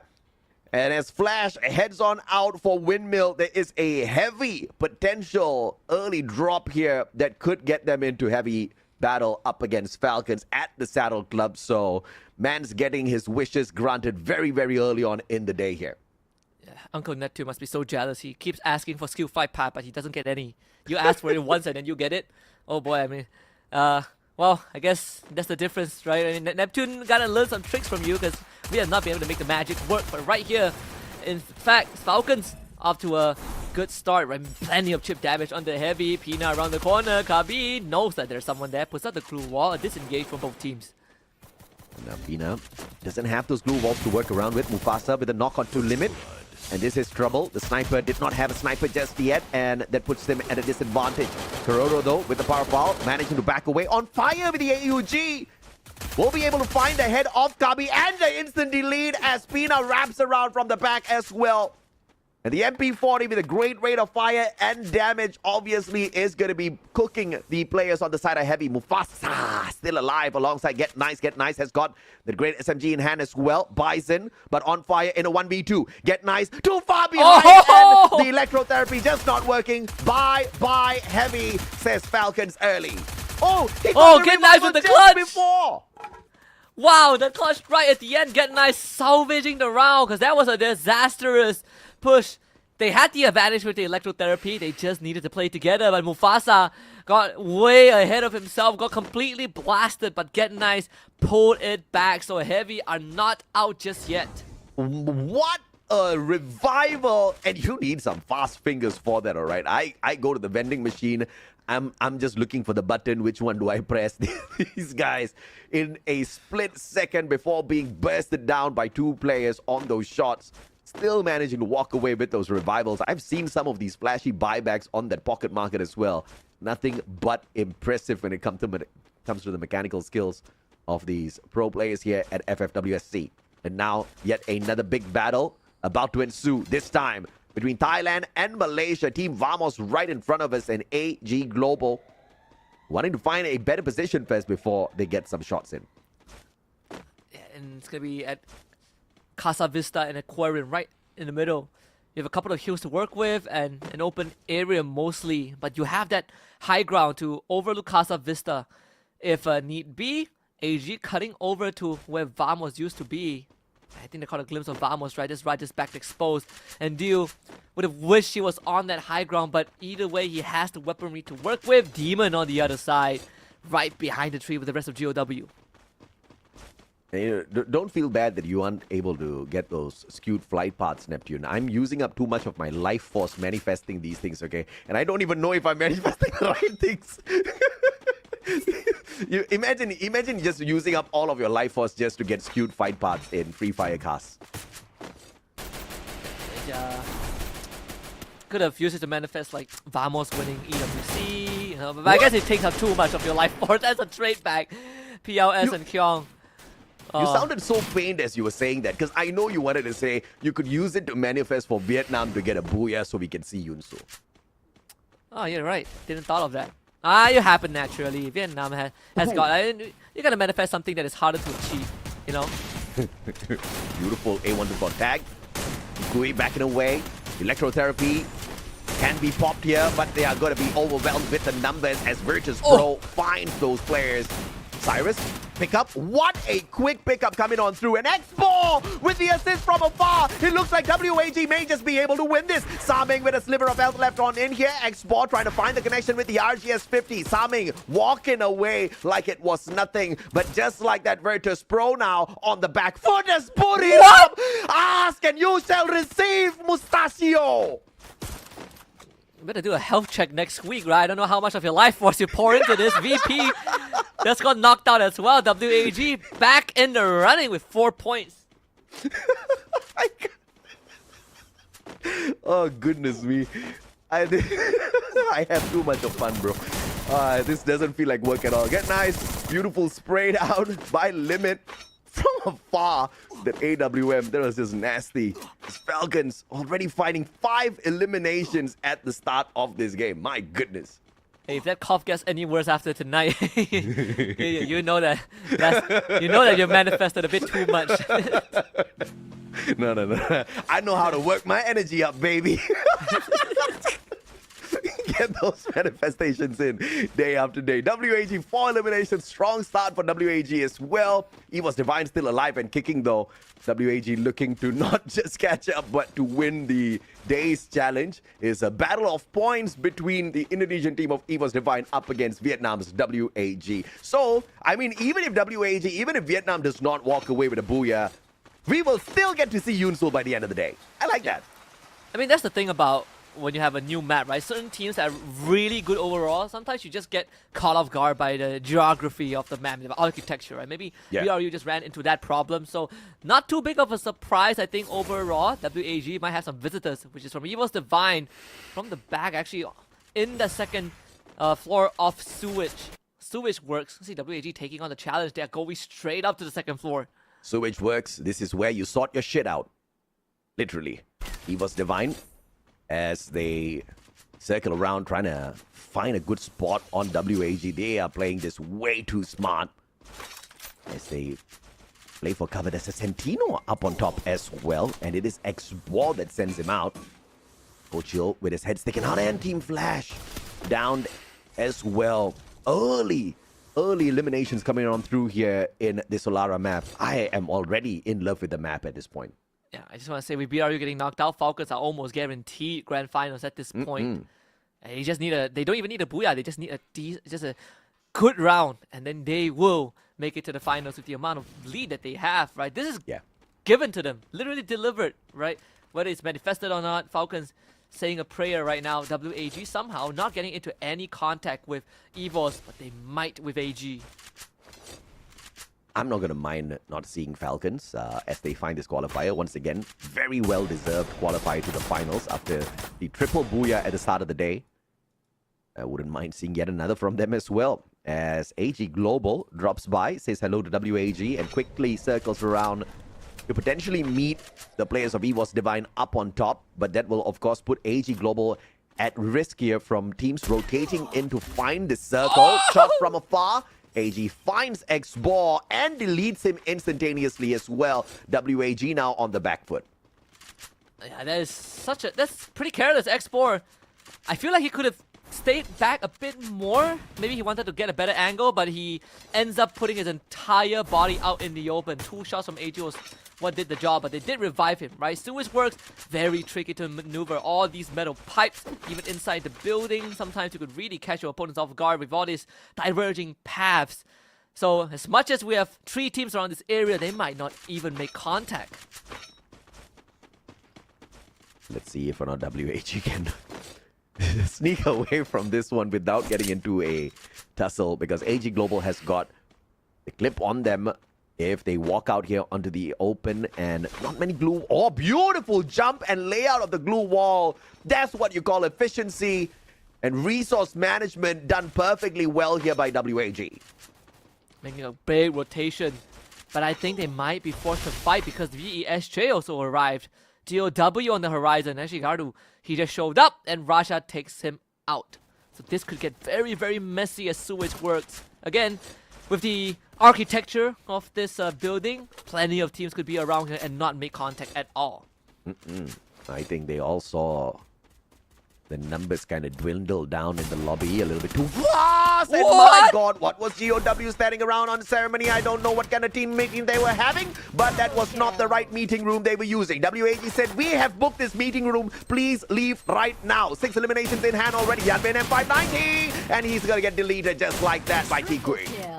Yeah, WAG sees GOW just cuddling together and be like, this is private property, sir. And this takes out 3 of them with 2 great shots from Explore and Tuki. Nice. That's the Santino swap. Explore repositions. Unnecessary, but he just had to use it. You gotta do it for style points, right? People ask, hey, what is Santino's use? Explore is like, for this. He could have just run, but he's like, I will let my body double do the running for me. This guy better not have access to like Android bots later on. He'll just have the Android bot go to the gym for him, get all of the workout done. But EVOS Divine looking for some points here. Crucial ones. It's AG Global. finds Russia on the roof. That puts him down. And AG taking the fight straight up to EVOS. ABEX straight down. M590 courtesy of Cypher. Ray circling around. Max 7 needs another connection. And Hanoi denies. Cypher cooks EVOS Divine out. Cooked up a full course meal with that rush. All of them winning their 1v1s. AG Global really showing those close quarter combat. They did lose due, but in that situation, everyone else in that CQC just performed to the maximum capacity. WAG now shows up, coming through the side pipe. Let's see if they can intercept AG Global. No vision for now, but once they peek out this doorway, they might be able to get some info. So close, right around the corner. I think WAG has finally made contact. Grenade, courtesy of Allen. Not gonna find Barros. Good sidestep there. But Allen's looking for yet... Oh, what an angle with that nade. Does manage to find the clip. And the rest of the WAG players still alive and kicking to overtake EVOS Divine and win this challenge. In fact, WAG is leading the lobby with the most number of eliminations at this point. I'm gonna quickly make a rotation because staying in that pipe, if you get pincered, if you clearly start getting flooded in, it's almost impossible to escape. A bit of a maneuver from WAG just to speed up that rotation, right? You do get a bit of that maneuver advantage, harder to track you down. Heavy, stuck behind the building. But of course, overall for WAG, they are still a bit more exposed, right? The containers ain't gonna cover them too much. AG Global shooting at them. From zip lines to the grind rails, you gotta love free fire, baby. Visaka Sriwijaya up against Bigatron Delta. The brothers from Indonesia sharing a tight little spot on the map. And this is not comfy. But look at Jun and Zuez from afar. This shutting down Falcons one. Oh, and Jun is going straight in for the fight. And 590 Zuez, good blue wall to back himself up. Pina strikes down to the ground on fire outside the circle. Trying his best to get away. But Mufasa is gonna be an opportunity for on fire to play a game of survival. But gets denied by Jun. And Falcons will not see a booyah, all thanks to the Malaysian squad of Vamos. Man, they had a good round to really extend the lead, but Vamos shut that show down as fast as Falcons tried to start it. WAG, they did lose Cyrus somewhere in the process. You see Export Santino body double somewhere behind the containers as well. AG Global putting some pressure on the heavy, and now WAG wants a piece of the pie, but it's not easy though. As they start drawing attention to themselves, AG starts to retreat. Visaka Sriwijaya closest to the circle is going to start putting pressure on all these teams. So 21 players, still too many for this little tight little Solara map, as the circle's going to be squeezing them into open ground shortly. AG Global, Heavy, WAG. These three teams all split it apart and making the rotation. That was a thing of beauty on the mini-map, as AG now sits right beside Visaka Sriwijaya, making that rotation in. Visaka Sriwijaya, a tad bit distracted by Bigatron Delta, so this is going to give room to AG to make their way towards this next circle. Oh, but Joel turns around, gets the knock. Koja helping out AG to knock Joel down onto the ground, claims his life as well, and AG Global continue to make their way towards that circle. And Barros finding Koja with his hands off the steering wheel. Thankfully, there's backup there to bring him back up, right? Deeks making sure that they play in this 2-2 formation. No one gets sacrificed unnecessarily in the process. AG Global coming in. Vamos on the north side of the circle. In fact, Vamos has a very decent area to work with. They just need a bit of cover, and that's going to come in the form of glue walls. WAG tanking a lot of the blue, but they got to start moving. Let's see if slower pace now can reduce all of this to just absolute chaos shortly. And Visaka Sriwijaya with a potential back-to-back booyah if they can play this beautifully. WAG from afar, Riptide Rhythm! And that's just gonna expose Tikui for the taking.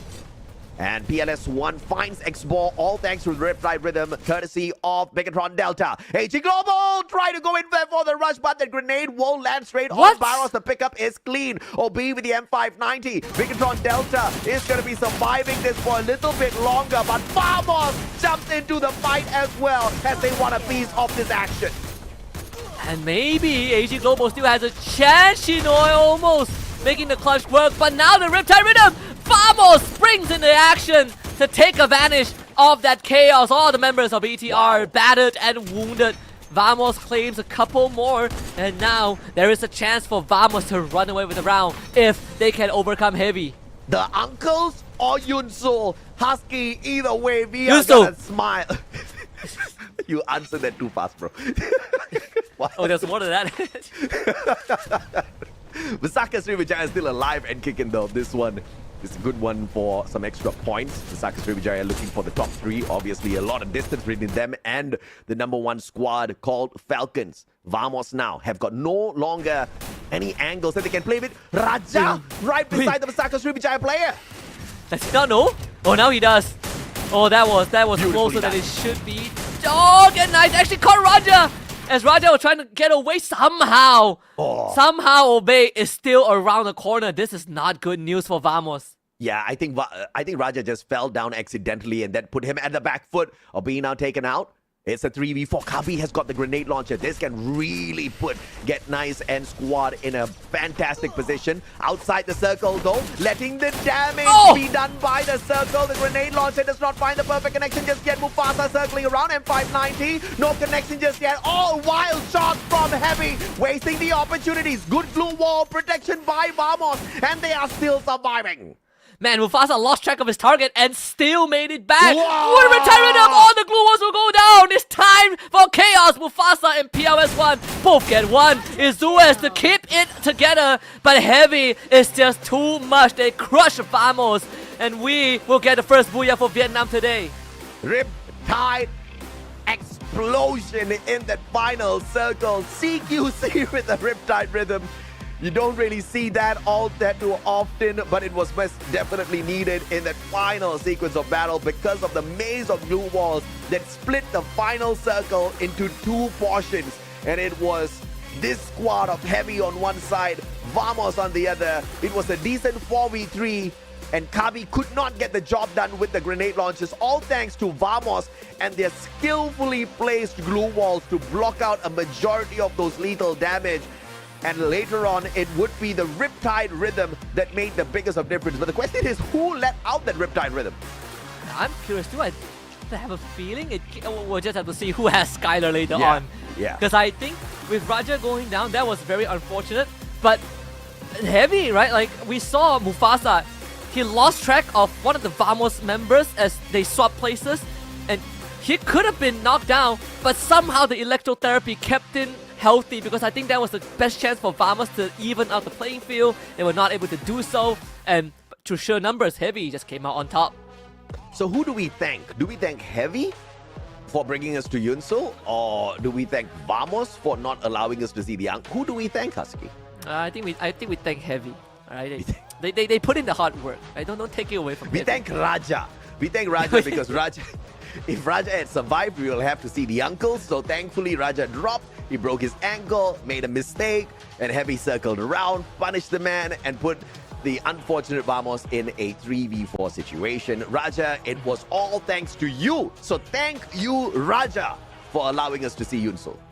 Yeah, and with that, I mean, don't worry. They got the booyah on one of the days last week in the last round. Yeah. Vamos still have a chance. They've proven they can do it. I'm sure they can do it again. I think today has been incredibly impressive, right? Even for Vamos, like we can't take that away from them. They've been making some very good final circle appearances. Yeah, I mean, the fact that Vamos is in that final circle, and the only big squad we have taken out of the equation is RRQ. So these are no fluke final circle runs coming through from Vamos. And this is after the re-roster, after we took out the Indonesian imports who have made such a big difference in the squad of Vamos. These are all just the veteran Malaysian players making a run out there. I mean, obviously, Raja has been in the Malaysian circuit for a long, long time. But of course, on that note, let's bring this over to Yunsul and give her the mic for a little bit. We'll be back with you guys in a bit. Hi everybody, welcome to our interview after the match, and right next to me we just got our first booyah for the Vietnamese region, which is the booyah from Heavy. Can you introduce yourself please? Xin chào Kabi, thì bạn có thể giới thiệu bản thân mình với các bạn khán giả được không ạ? Hello mọi người đang xem livestream, mình là Heavy Kabi, đội trưởng của team Heavy. Pleased to meet you. I am Kabi and I am the leader of Heavy. So let's jump into the questions immediately. Since this is the first booyah of Heavy, but also the booyah for all of Vietnamese team in our second phase in the knockout stage, what do you think about this?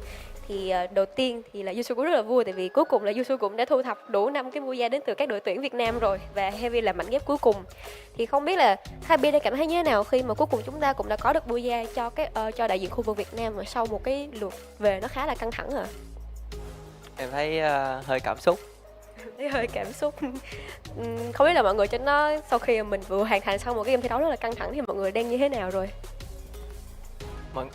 Kiểu anh em thoải mái hơn, chắc kiểu lấy tinh thần cho ngày mai. Right now I feel pretty emotional, but overall my teammates, they feel very happy, and this is a game that can shock everybody up so we can prepare better for tomorrow. So for second questions, is this your tactic playing? Like you play top 12 yesterday and today you got a top 1. Is that your tactics, or overall it's just like several times that you can finally get the experience from the lose from the yesterday? Thì không biết là chúng mình đang chơi theo chiến thuật kiểu như là hôm qua chơi top 12 rồi hôm nay chơi top 1, kiểu đây là chiến thuật của team mình hay sao, hay đây là một cái khoảng thời gian mà mọi người đã có thể rút được kinh nghiệm rất là nhiều sau những cái chuỗi thua không may mắn của mình ạ? Tụi em chỉ dạo chơi thôi, một là top 12, còn hai là top 1. We are just having fun, getting along, going around. If we have two chances, the first chance is top 12, but for second it must be top 1, you know? So since finally Heavy got your very first Booyah in this game, and I feel very happy for it. And this is also a relief thing for us, you know. Do you have anything you want to say to the viewer, and especially who always support for the Heavy? Thì cuối cùng thì tất nhiên là chúng ta cũng đã có Booyah rồi, thì nó cũng như là một cái thứ để chúng ta cảm thấy nhẹ nhõm hơn rất là nhiều sau những cái trận thi đấu căng thẳng. Thì qua cái màn chiến thắng lần này, không biết là Khaby có lời nào muốn gửi đến các bạn khán giả cũng như là những người đang theo dõi và hâm mộ cho cả đội tuyển Heavy không ạ? Các bạn nhớ đón xem những ngày cuối tuần để cổ vũ các team Việt Nam nha. Vậy thì không biết là Khaby nghĩ là với một cái phong độ nó đã được cải thiện khá là nhiều rồi, thì Khaby nghĩ rằng là mình có thể chấm được giùm Yusu là mình có một ngày đi vào chung kết sớm chưa? Một ngày rõ ràng thì chưa thể, nhưng mà khi nào bọn em thích vô thì bọn em vô thôi. Thích em và bọn người sao mà nghe nó đâu ra vậy? So first of all, thank you for always support for us, but please still continue to watch our game and just still having hope for us in the last day of the tournaments. So I asked him another question is, have you decided your day to get into the finals soon for me? He said that we don't know yet. If we want to go to the finals, we will go, but maybe right now he doesn't want to go, so they're just playing like that. Cảm ơn Khaby rất là nhiều và mong rằng là sẽ thấy Heavy được tỏa sáng hơn nữa ở trong những ngày thi đấu tiếp theo, đặc biệt là ở game thi đấu cuối cùng này. Thank you so much for watching our interview, and now let's head back to the caster and see the game starts. She's telling us thank you for watching the interview.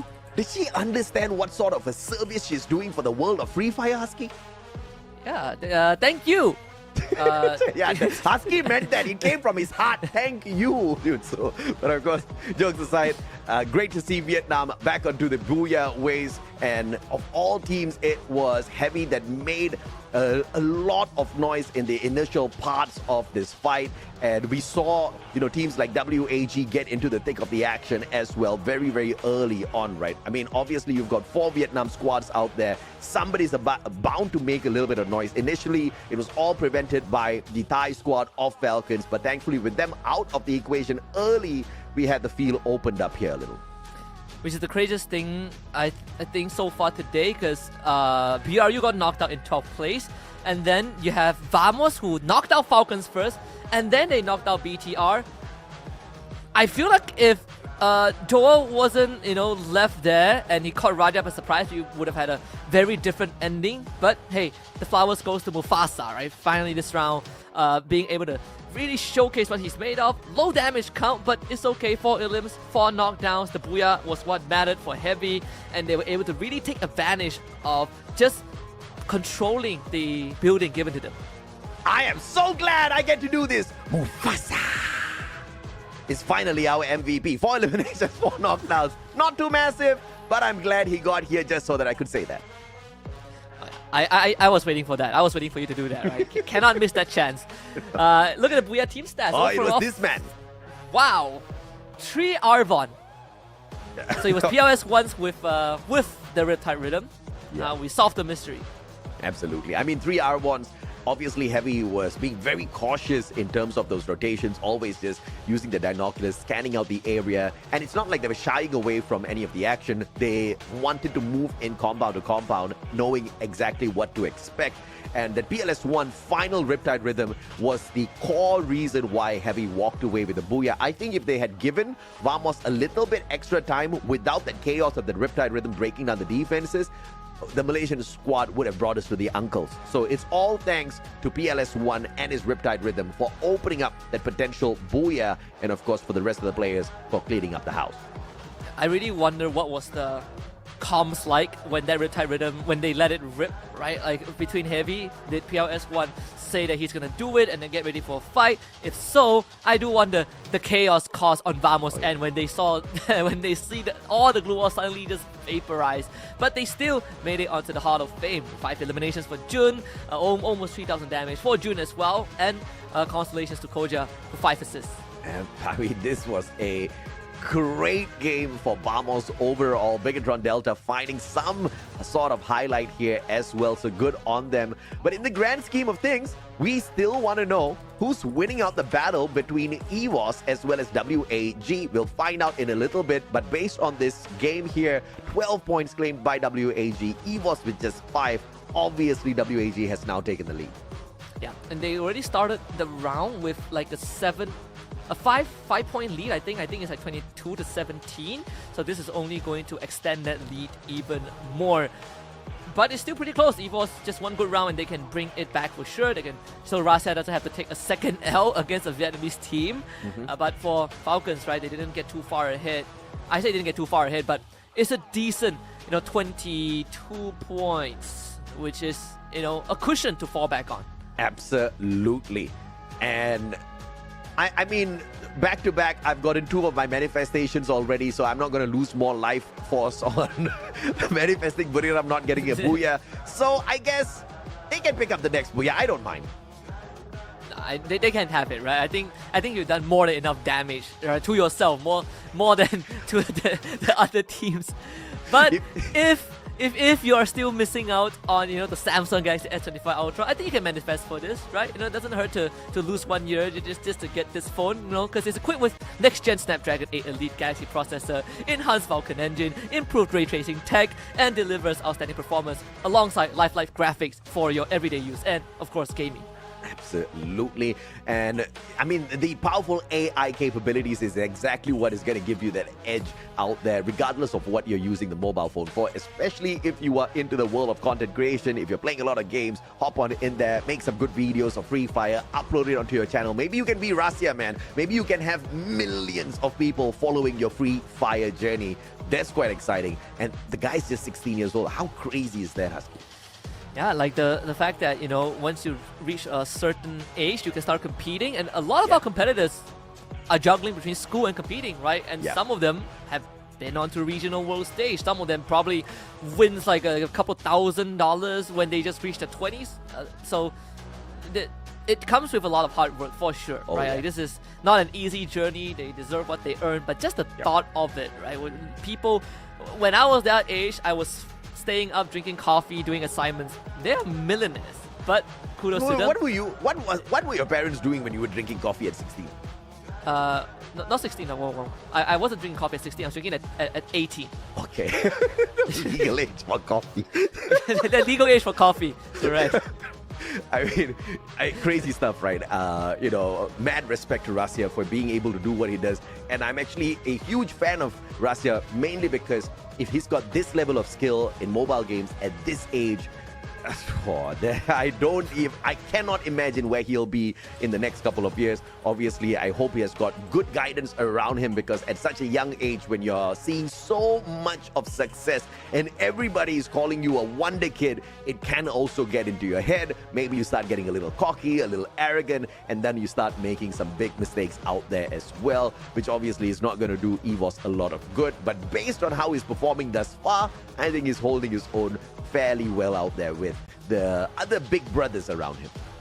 It's not easy to come into an environment where skill does a lot of the talking, sure, But then you need to start dealing with the people around you, start dealing with yourself. It's like being thrown into the big boy world a bit too early, right? For being too good at something you do, things start moving very fast. We've seen the rise and fall of a lot of these young prodigies, but we've also seen examples of young prodigies hitting the jackpot and becoming, superstars overnight.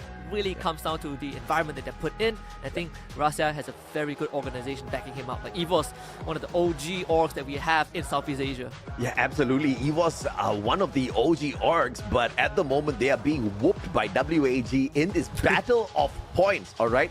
EVOS today, we at game 5 already, and 35 points in total they have picked up. My math is not mathing in my head. What's the average on that, Husky? Wait, so 535. I think it's 535, 35, it's See, that's why we are gamers, Husky. That's why. 7 points per game, 7 points per average, right? 7 points. I had to translate it in Mandarin in my head because that's how I learned counting. But yeah, 7 points per game. Not good at all. Not good at all. 3 Booyahs, 4 Falcons, Saka Srivijaya.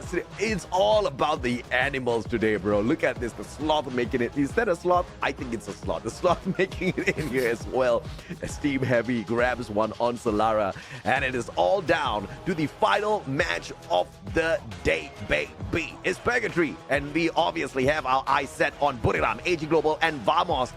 I've pegged Buriram for getting this next Booyah, so let's see if or not that one comes to fruition. If Neptune can curse BRU, you better be able to reverse that, right? So far, Neptune hasn't really had luck with getting BRU onto the top, but this is I think the second map out of 6 maps that Vamos is in top 3, and they have maintained that position in top 3 on Purgatory, which in of itself is super, super impressive. I cannot believe we both failed math live on broadcast, and the chat. No, I was just a bit slow. I was just slow. I was just slow. I had to translate 3 different languages in my brain. Fair enough. Well, we're about to hop on into the final battle of the day. We hope you guys are geared. Let us know in the chat, who do you think is going to win between EVOS and WAG for the battle of points? And who do you think is going to grab the final Booyah of the day? Do you, just like that Mustachio, think it's going to be Buriram? Let us know, baby, as the flight path drags us on in for a pretty decent one. Yeah, it looks pretty decent, actually. Yep, very fair, very, very, very generous. Right down the middle. So BTR is going to have a field day if they choose to go towards the ski lodge area, which I think they are not thinking about it. So it's a change in that drop spot for BTR. Vamos gets full possession of ski lodge. Lucky with the lines for Delena on the chat. Lucky you're playing with fire, my friend. Whoa! Big Delta up against Heavy here. It looks like Heavy gets the first one, and the second is claimed by Koja and his partner, and the electrotherapy doing them well, but in the 3v1, Koja is going to get burned down to the ground as well. Kyung far away from this battle, but Falcons about to meet him halfway, and Kyung says nope, as he runs right back looking for the vending machine, has enough money to buy back Koja, and this will be the end for him. Gets a knock at least, though. Pretty close, because that was disastrous for BTR, right? They changed the drop spot and they almost got wiped. Vamos actually having the squad there. Oh, exposed to Falcons, but dips back behind the building, taking on Heavy. And Falcons, I think they might want to join in. PLS1 getting Deeks out of the way. So I think that's the 3rd point. That's the 4th point for Heavy. So failing at your math even there between 1 digit. Good R1 scan. The binoculars used perfectly as Falcons try to spot out and shut down these players, but Mufasa with the beautiful sprays gets a back-to-back. Jun and West down on the ground. Heavy claiming 2 more lives as the Axel tries to get away. Has got a vehicle, but being pursued. And Deanne fighting Wasana off screen as well. Falcons showing up big time, and Heavy snuffing them out. And this is a big play from the Vietnamese squad. Dude, everyone just running straight into Heavy. That was like, what, 8 points at least? They got the entire BTR squad. They got 2 from Falcons, 2 from Vamos. Heavy having a heck of an opening. They did lose one of their players to Falcons, which is a small price to pay, but they have already gotten points equivalent to a 4th place finish. And to a 4th place finish. And I do not for a single moment doubt that the only reason why Heavy is performing so well is because they are just hyped up that they got to get an interview segment with Yunsul. But dude, that team was just struggling all throughout the day, man, as Koja gets snuffed out now. Bigatron Delta failing to climb even higher on the leaderboard. But of course, at the end of the day, nothing matters if you're not number 1. Wow. That's what my parents used to tell me. Yeah, as a Chinese, I can relate. Wow, both Every of us. day, wow. And, get 90 we had points, it rough, but, Husky. Hey, 90 points is not 100. As Puriram backs. Looks like my prediction's gonna go down the drain this time round. GOW circling around. Diane. No. Don't move. Oh. Oh, yep, he's coming. Yep, he's coming. Yeah, they see it. Yeah, 1v1. And Wasana says nope as he backs away. High ground. Moshi's still alive though, so Puriram's not gonna get taken out that easily. But no glue walls for Wasana. And Moshi snuffed out at the same time as well, but a good buyback onto their captain in the nick of time before they got snuffed out. Thank goodness they got a revive, but can't say the same for Falcons. Pina really trying to run away, basically just intercepted by guns. Masaka 3 Vijaya coming in hot from 2 different angles. Instant revive on the Pina as the rest of Falcons will try to hold VSJ back. Attack onto Obey. Gardu in a vehicle trying to make quick rotations. Kororo really trying to hold back VSJ, but that grenade just too slow. Limit somehow lands a shot. Guns is down, and Kororo with the collection. Oh my goodness, Visaka Sri Vijaya now under a lot of pressure. Obi, he's got an opportunity. He's to top his health right back up, but cannot find the opening to do so. Nobi does manage to find a fantastic M590 play onto Kororo. 1 man down. Obi finally snuffed out. But Joel from up top maybe can make a difference here for the squad. Obey really needs help, but no one can get to him. Joel will have to fend for himself. Actually, he gets a good tag onto On Fire. If not for the glue wall, that would be fair. He's going to try to On Fire. Repositions. Gets behind the logs. Joel has no idea that this has happened. Turns around. Gets a shot to limit. If not for ABAX, that could have been an outplay of a season. But sadly, EVOS will come in to spoil the fun. Yeah, unfortunate. As there was a little bit of interference here for EVOS. But now maybe EVOS has bitten off more than they can chew, because look at Team Heavy now running straight in for this battle as well. Falcons may be left out in the open, On Fire in the midst of so many Heavy players, and he's going to get snuffed out instantaneously. But Rasia now having the spot onto PLS1, goes in for the flank. But a good glue wall to protect the back of PLS1 laid out, and Rasia does not find that line of sight. Heavy having a hell of a game so far. Evo 6 eliminations. Now this is going to determine who takes the lead. Ray with a good nade! Getting 2 in a row. And Evos have found the opening. Trying to finish off the rest of Heavy. PRS1 getting pressured by ABAX around the corner. ABAX to the turnaround. Good glue wall from Kabi. But unfortunately just not quick enough. A frying pan to the head. Evos dismantle Heavy. Yeah, the grenade was just a absolute immaculate one, getting a double knock, and the follow-up, because they had the SMGs in hand, was just way too easy for EVOS. And it looks like the Indonesian squad does not want to lose to WAG today, picking up 10 early points to match up to the lead that WAG took over them with the previous game. And instantly shoots them up to first place. Heavy still in the run, but heavily crippled. VP, that riptide rhythm actually doesn't really connect to that second layer of a glue wall, so Vamos will be safe, but VP sending members to the front line, supported by Saming. Let's see how Vamos deals with this. Diamond with the Trogon. Zuez just lying down, chillin', waiting for some shots to his back. But man needed to top up his health first. I truly understand. I've had moments like that out there on the battlefield as well. FGL teasing Diamond, and it is going to be a possibility here.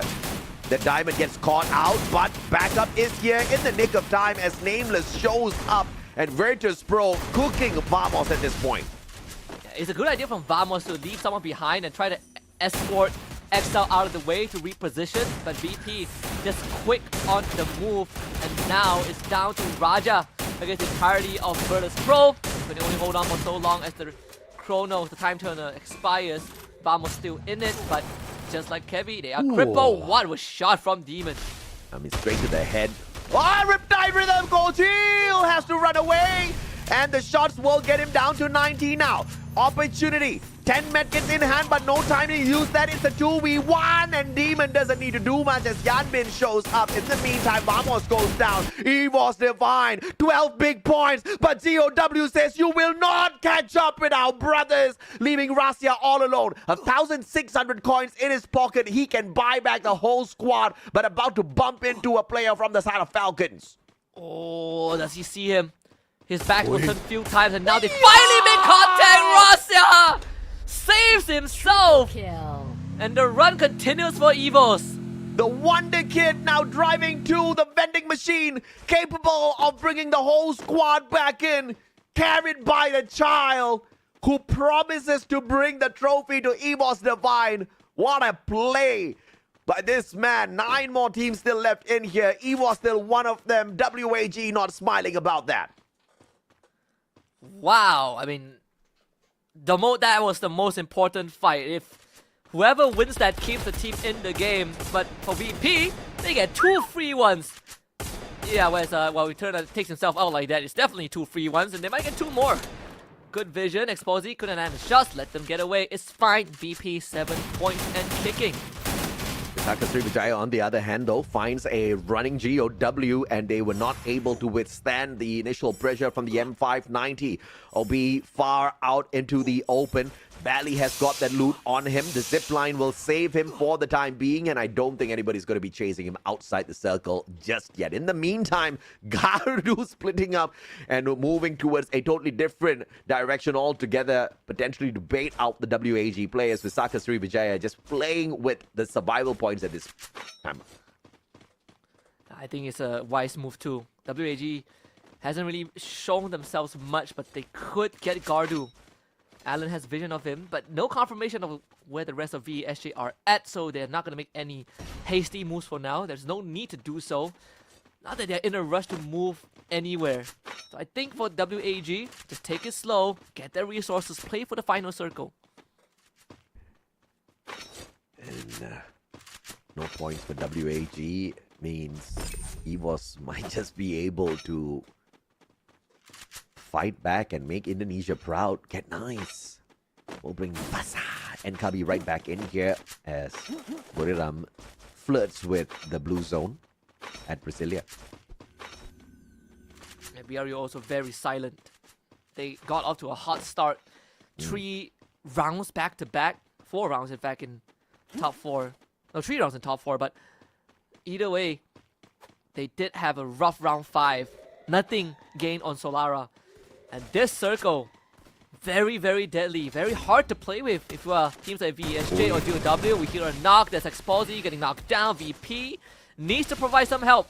As AG now rushes forward, Labyrinth of Glue Wall being set up, Diamond and Blameless, the dynamic duo sticking together. Chinoy trying to find an opening, double Riptide Rhythm, the backside exposed.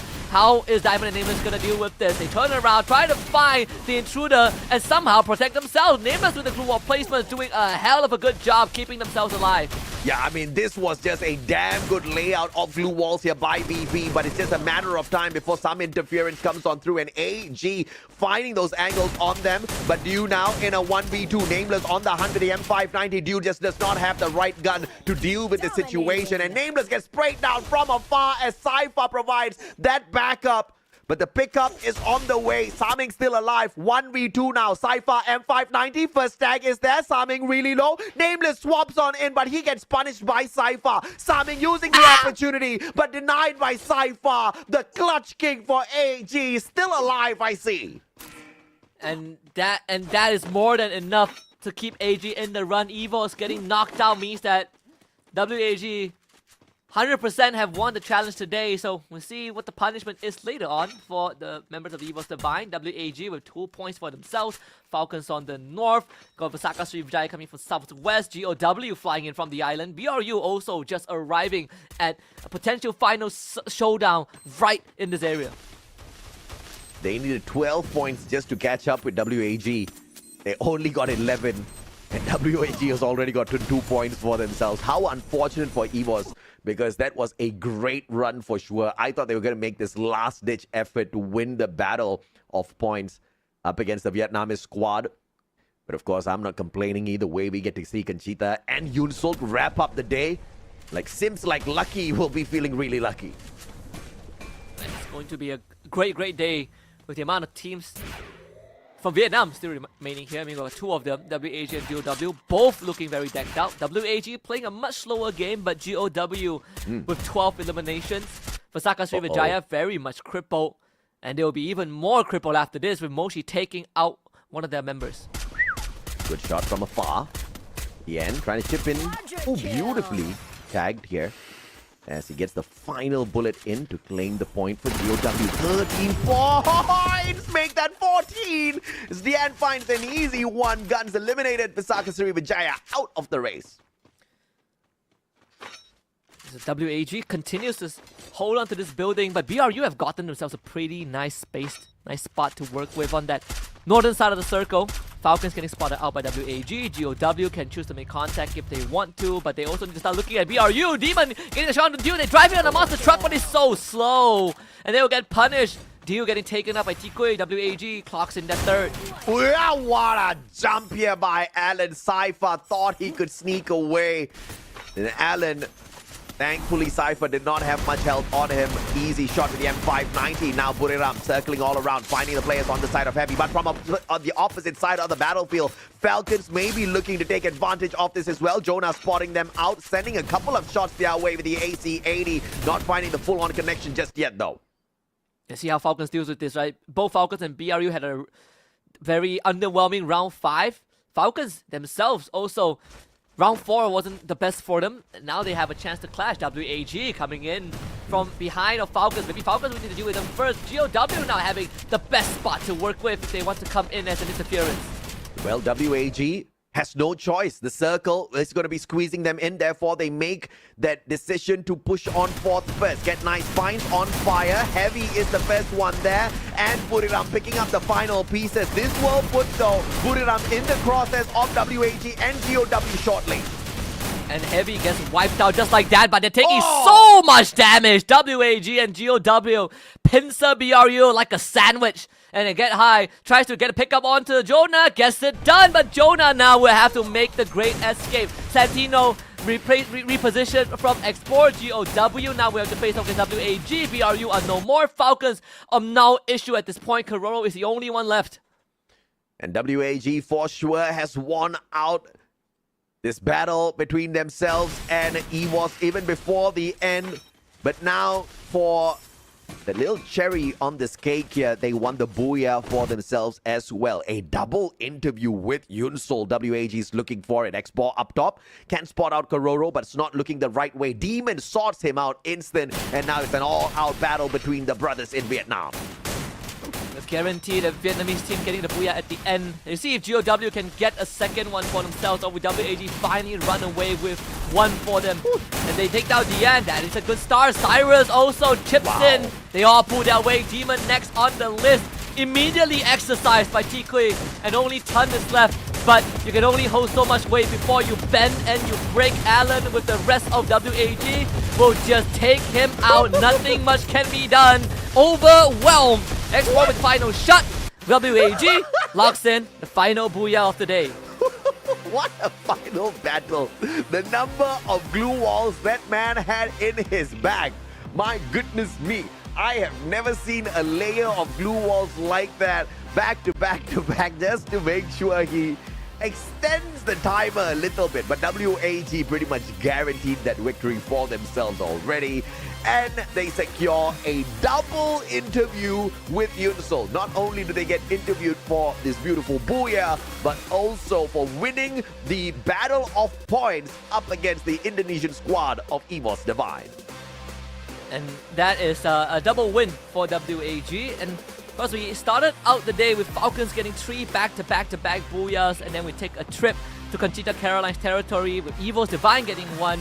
But now we go to Vietnam to close out the night, right? All the 3 big regions have been able to do so. Malaysia came very, very close, but again, we fell in the hands of Heavy in round 5 just because of a little bit of distraction from Visaka Sriwijaya. But at least Vamos, again, have proven that they are capable. Absolutely, man. Now, don't forget to hit that like as well, guys, if you're still on the broadcast tuning in. Don't go anywhere just yet. Yes, you have already seen the final battle, but you have not seen the challenge between WAG and EWOS coming to a full conclusion just yet. EWOS is going to be punished a little bit later on. I pity because EWOS and the whole Indonesian side has taken quite a number of L's up against Vietnam so far. Yeah, I'm not gonna lie, it really hasn't looked too in their favor ever since the start of phase 1. You know, they're losing out in challenges, they're losing out in game as well, and another L for Rasia, right? Just couldn't take a break. But if there's one thing we know, he refuses to take losses, but we'll see how he takes this one. Depends on what the punishment is. I actually have no idea. I have no idea as well. And I absolutely agree with Lucky in the comment section. He said, don't leave yet. This is like watching the end credits of a Marvel movie. That's absolutely true. In the recent times, I have not been able to take my eyes off of the final parts of the broadcast, even when I'm not casting. Of course, when I'm casting, I don't have a choice. When I'm not casting, I'm still glued in because I want to see these hilarious punishments that come forth from these battles. And the fact of the matter is these players, these coaches are taking it with a big smile on their face. I mean, it's good to know that they all have got a good sense of humor, Husky. Yeah, it's important to have the competitiveness, but we also need to remember, right? Off broadcast, out of the tournament server, these are all close friends. They know each other. Yeah. The camaraderie is there across regions. So it's time to toss it to Vietnam and Yunso once more. This time to talk to WAG. How they feel locking in their booyah of the night. Let's head to Vietnam. Hello, and we are here again. We meet again. So, welcome WAG to the interview performance today. Can you introduce yourself, please? Xin chào Tư Quý. Thì bạn có thể giới thiệu bản thân mình với các bạn khán giả trước được không ạ? Mình là WG Tê Quý. Hi everybody, I'm WAG Tê Quý. So, you know, it's very funny that today is a very struggle day for the Vietnam teams, and I was like, I think I'm gonna job less today. And after I post that post, you know, finally I got 2 booyahs from my Vietnamese team, so I'm really happy today. So, Tê Quý, how is your feeling right now since this is your first interview? Do you feel happy or anything else? Không biết là Tê Quý có biết được một điều này không? Là bởi vì hôm nay là một cái ngày thi đấu nó khá là chật vật cho cái đội tuyển Việt Nam, cho nên Du Xuân nghĩ rằng là ôi, có khi nào mình mất chén cơm không? Tại vì hôm qua mình cũng mất rồi, xong hôm nay vừa mới đăng lên có được 2 cái booyah từ Heavy với lại WAG, nên là cảm ơn Tê Quý rất là nhiều nhé. Thì lần đầu tiên Tê Quý được lên phỏng vấn thì tâm trạng Tê Quý bây giờ ra sao? Có cảm thấy sợ hay là vui hay gì không? Dạ cũng hơi run. Hơi run hả? Hồi nãy thấy Tê Quý ở dưới kiểu cũng run rồi á, nhưng mà lên đây có còn run nữa không? Lúc bắn thì không run, chứ lúc không bắn thì hơi run. Currently, right now, he feels a little bit shaky because maybe he feels nervous. But don't worry that during the game, he feels okay, normal, and always in a good mood to play the games.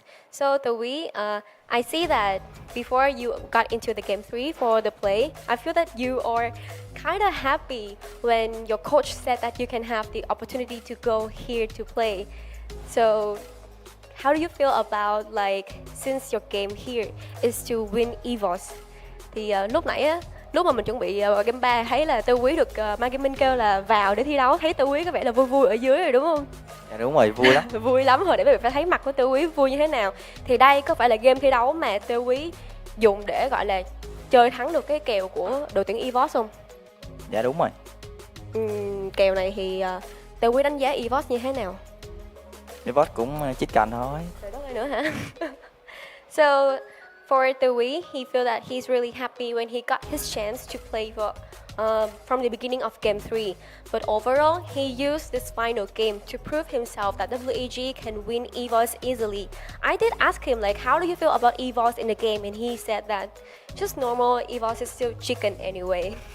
So Tê Quý, do you have anything you want to say to the viewers and the fans? Không biết là Tê Quý có lời nào muốn gửi đến các bạn khán giả cũng như là những người đang hâm mộ WAG không ạ? Mấy bạn cứ bình tĩnh, tem còn đang trong quá trình để liên kết với nhau, nên anh có gãy thì anh em cứ từ từ, đừng có chửi đội trưởng, tội nghiệp đội trưởng.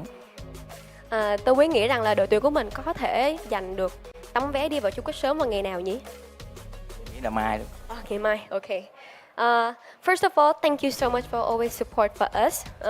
We still need more times to getting linked with each other. We still need time to intertwine with each other. So if there anything happens or if there is any problem, please don't blame us, especially our team leader. Thank you so much. I also asked him that which day do you think that you can get the ticket to the final soon? He said it should be tomorrow. Cảm ơn Tài Quý rất là nhiều nha, và hy vọng rằng sẽ thấy được WAG thật sự và lấy được tấm vé bước vào chung kết sớm vào ngày mai. Và bây giờ thì chúng ta cùng vào với caster nhé. Let's head back to the caster and see the game starts. Thank you very much, Yunsu. You've heard it, WAG. They didn't make it to grand finals today, but they aim to do it tomorrow before week 4 ends. So keep your eyes out, WAG. If they can, keep that promise tomorrow, because BRU is still in the competition. You know, they are still in it, just like what you won, AJ. Well, WAG better keep their promise tomorrow, because I will not be casting tomorrow, and I'll be damn sore if Buriram makes it to the finals and I miss it and I don't get to see them for the rest of the day. So WAG, I'm counting on you. Okay? We want to see WAG make it into the grand finals tomorrow. No ifs, buts, or maybes. Yeah, I hope they do make it to the grand finals, and I hope that maybe this is the year for WAG, right? They missed out EWC, sure. The only PE Sports was from Vietnam to make it there, right? They overtook GOW by a couple of points. But WAG ever since 2024, after EWC, has been really showing that they are the next force to be reckoned with. They were taking down Hua, which was Team Flash. They were taking down Heavy. They were taking down GOW, PE Sports. No one could lay a finger on WAG. So this year could be the year that WAG becomes the next representative for Vietnam. Absolutely. I mean, it was an explosive start for WAG at Phase 1's knockout stage, but unfortunately, we didn't really see all that too much of consistency or dominance coming through from them.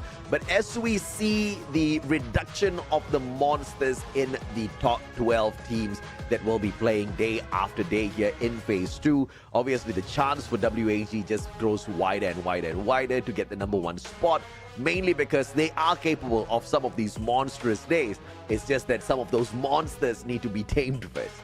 Yeah, and again, one of the most consistent players for me always has been X4, right? I think X4 Allen has really stolen the spotlight with two very different roles. You want someone that can take the heat and dish it out, Allen is your man. You want some great snipes, X4, one of the best ones we've seen out of the region. I think he's overtaken some of the OGs, might I say. People like, Yan Bin Shin. I don't think they can hold a candle to X4 at this moment, just because of how proficient he has been. And hopefully WAG is going to prove that tomorrow, right? They make it to grand final, then they got a month to prepare and set the new standard for the region. Yeah, and we are going to be heading on into the challenge shortly to see exactly what the punishment is for EVOS Divine. But as usual, I think we will get a little bit of a sneak peek at the winners camp first. So it's getting Yoon Sul on camera once again for you, Husky, along with the boys on the side of WAG, who have successfully won this battle using the final 3 games, final 2 games, which is quite insane, right? Because if there was no last-ditch effort from them, EVOS could have overtaken them. If that previous game was not a decent WAG run, EVOS would be the winning team by the end of the day. I mean, EVOS was on fire, right? The Heavy was on fire at the start, and EVOS came in and overtook Heavy.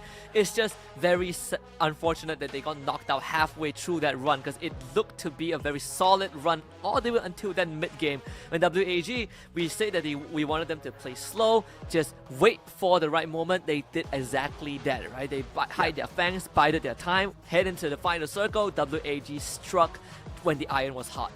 Absolutely, and good on them that they were able to do exactly that.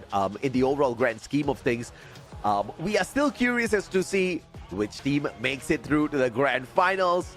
No big guesses there as to exactly who did that. Obviously, with the triple booyah at the start of the day, Falcons put themselves in a great position to get the job everybody. done. But now, so we are here, and we finally won the bet with Team EVOS this time. So right next to me is WAG, the Wei, Explore, and Cyrus. Maybe before we got into the betting scenes with EVOS, let's have some few questions with them, shall we?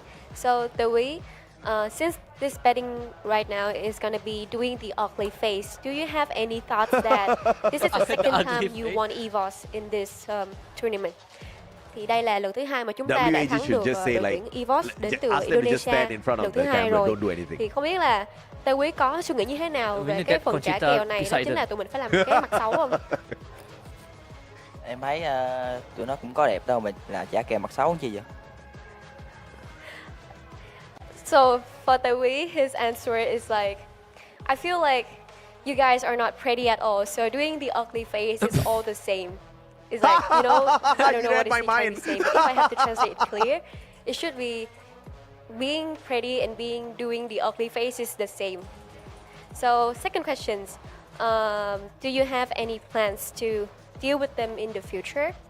Không biết là các bạn đã có đưa ra cho mình những cái chiến thuật nào để mà đối đầu với các đội tuyển Indonesia và cái EVOS nó riêng không ạ? also laughed. Mấy người đôi vô bắn đại cũng ăn nữa, đâu cần chiến thuật gì đâu chị. So for Indonesian team, I feel like you guys are kind of underrated. So we just come and we shoot you guys that finish. Maybe this one I will leave for export, I like questions. This. Oh, Vietnam has really improved their interview skills. Okay, câu hỏi thứ ba dành cho export. The third questions for export. What do you want to send to the Indonesian teams, but especially for EVOS team? Không biết là export có một lời thách đấu nào đó muốn gửi đến toàn bộ các đội tuyển Indonesia nói chung và đội tuyển EVOS nói riêng không ạ? Đội tuyển Indonesia hãy đợi WG đấy, vì đây chỉ là những bước test bài của team mình thôi. So all of you guys have to wait for us because this is just the beginning. It's just the phase that we are testing our tactics. Then we will come back stronger and stronger. Thank you so much for watching our interview, and now we would like to invite all of you to see the bet from EVOS. Bây giờ thì chúng ta hãy cùng xem trả kèo của EVOS nha.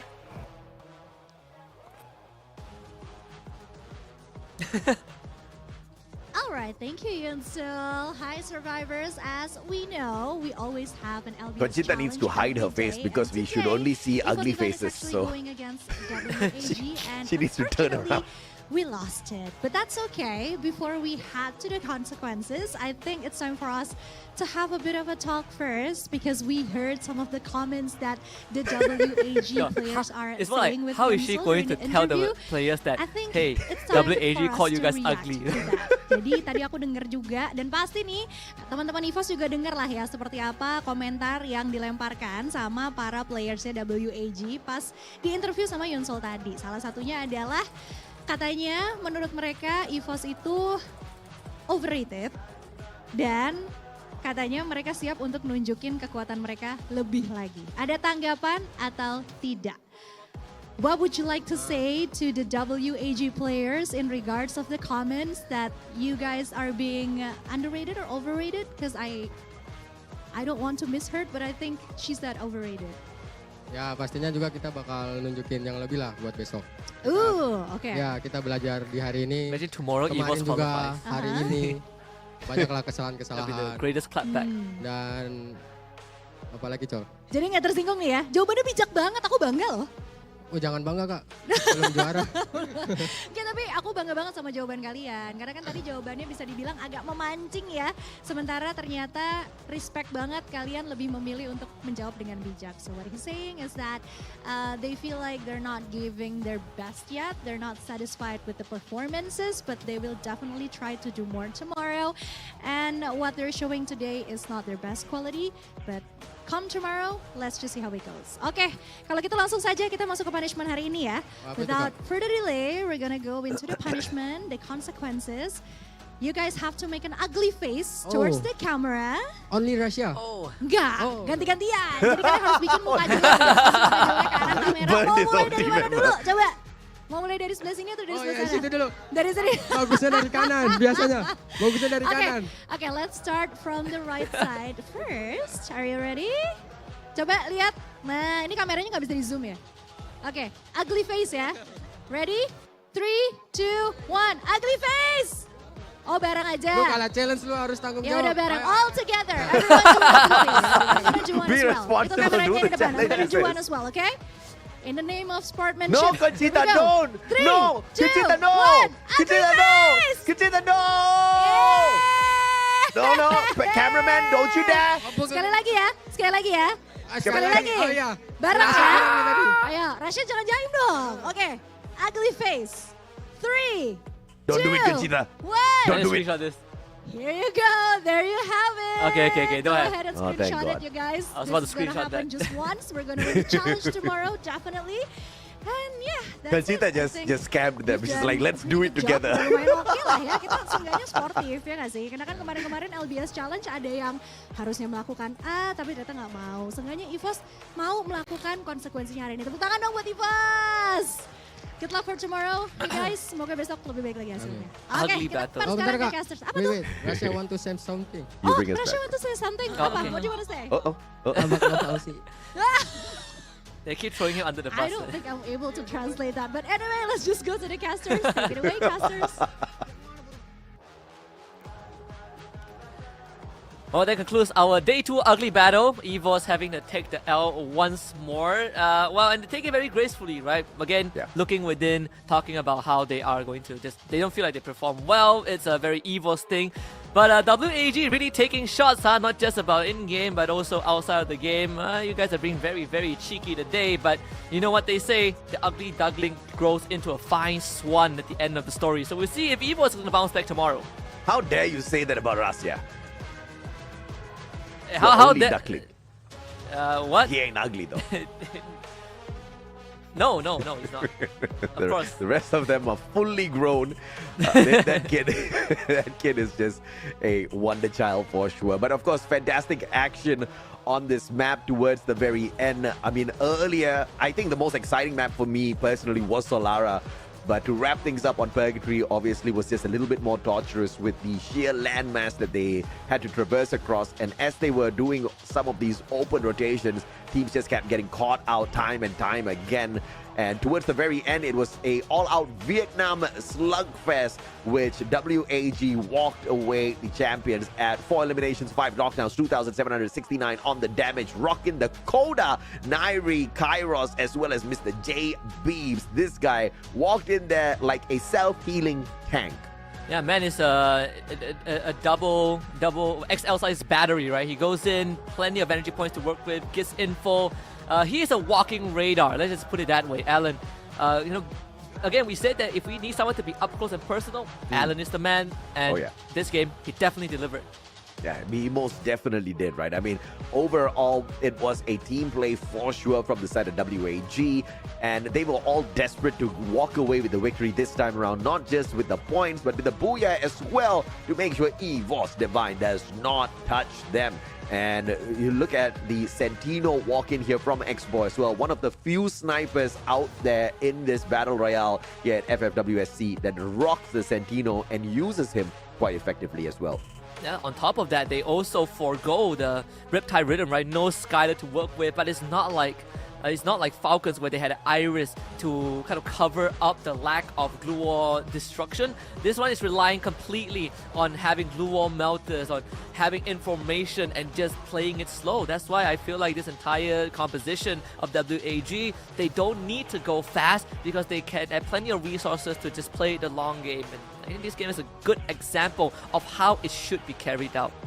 If not a very fancy booyah, 10 eliminations across the board here through all of the players' contributions. Not a lot in terms of damage overall, except Tikwe, of course, who was getting into a lot of these engagements out there, walking away as the survivor a couple of times as well. But a total of 10 is decent enough for them to climb up the board and leave EVOS Divine to make some ugly, or should I say, regular faces. GOW's the end, 5 elimination highlight, 3,616 on the damage for Tikwe, and Ray getting the highlight for the 7 assists he brought in. Yeah, Tikwe might have done 3.6k damage in-game, but he definitely dealt more than that in real life with that short screen time that he has. But it's good. It's a confidence boost, right? You said it's not easy being fielded into a roster when you finally get to play on the actual team in a in a game that matters, the feeling is completely different, but he stepped up to the plate and was able to deliver a booyah. And despite the booyah, GOW still gets the most points, 17 monstrous eliminations, and earning themselves 26 in total, but WAG still got 22. All right, since you guys have been patient the whole day and you've been asking quite a number of times, मैं आप सबसे से प्यार करता हूँ. Okay, I love all of y'all. GOW up top, 26 points in total, but of course the WAG Booyah was the one that stole our eyes. But GOW showing us that they've got the firepower on their side as well. When they want to get things done, they know how to get things done. At the end, GOW climbing up to the 3rd spot with Falcons making that qualifier to the grand finals. Buriram again in that 2nd spot. Yeah, falling short for 2 days in a row. Congratulations to Team Falcons. They came close on day 1, but day 2 was their day to lose. They start off so strong. It's like a throwback to FFSI, right? Where, Limit won the entire grand finals in the first 3 rounds, and he did it again, but this time it's just to qualify for the grand finals. Falcons have earned themselves a spot alongside RQ Kazu and also a 1-month break before the grand finals itself. Oh yeah, I mean, there's quite a bit of a break there, but obviously these teams need to devise exactly how they can go out there and conquer, just like what Falcons did today, conquering the day, 117 points, 3 booyahs, 65 eliminations, 44,583, and team number 2 behind RRQ to make it to the finals. And that leaves us with 16 more teams in the pool. We're gonna start dragging another team from the bottom 6 tomorrow to join our remaining 11 contenders. And that's how phase 2 goes, right? It is going to be a bloody every single day. Falcons locking in grand final slot, and now it's time for them to re-strategize and see if Falcons can make that deep run again, right? Can they win the whole thing and restart that golden road? Because no teams has ever done it. No teams have even won 2 back-to-back seasons and then leading to a world championship and complete that cycle. Not even BRU. Falcons seem to be the team that has the biggest chance of doing so. Oh yeah, absolutely. And of course, we are looking forward to seeing exactly who else will join them. And we are not going to fill up each and every single one of these slots. Obviously, we will leave 6 spots available for the teams on that final week where the remaining 12 teams will do battle across 3 days. 6 games, 18 in total to determine the top 6 teams who will join the rest of them at the grand finals. Which means tomorrow Onyx Olympus finally gets to make their appearance. And for any Malaysian fans out there, just know that week 4 and 5 we will not see Todak at all because they finished last in phase 1, but we will see them in the final 18 rounds on week 6.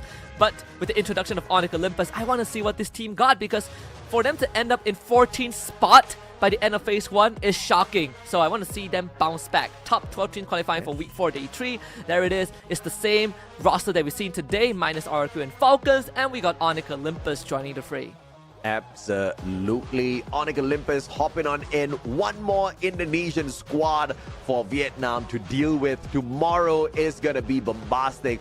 4 Indonesian teams, 4 Vietnamese teams, and we have equal fight and opportunities to bring the camera either to Yunsu or Kecil Caroline. But of course, AG Global, Buriram, and VP Virtus Pro can ruin the party. Vamos can really drop the nuclear on everyone by dragging us to the uncles as well. So anything can happen tomorrow, Husky. Yeah, I do hope WAG, let's see if they can keep that promise. Let's see if Evo's Divine, recover from that, right? They felt like they weren't on form today. Let's see if that changes tomorrow. I want to see Onyx Olympus really start stepping up, because I did not expect them to not even make top 12. Onyx Olympus have been to the world stage before, but with the current performance, that's not good enough. They got to step up. Yeah. Absolutely, but it's okay, right? Because this is the first time in the history of Free Fire esports where you cannot make it into the top 12 and still stand a chance to qualify at the end of the day. And it's not just a one opportunity, it's a double opportunity. If you miss this one, you still have another one in the final week. But of course, on that note, ladies and gentlemen, boys and girls, survivors of all ages, Husky and I signing off. We'll catch you guys when we do.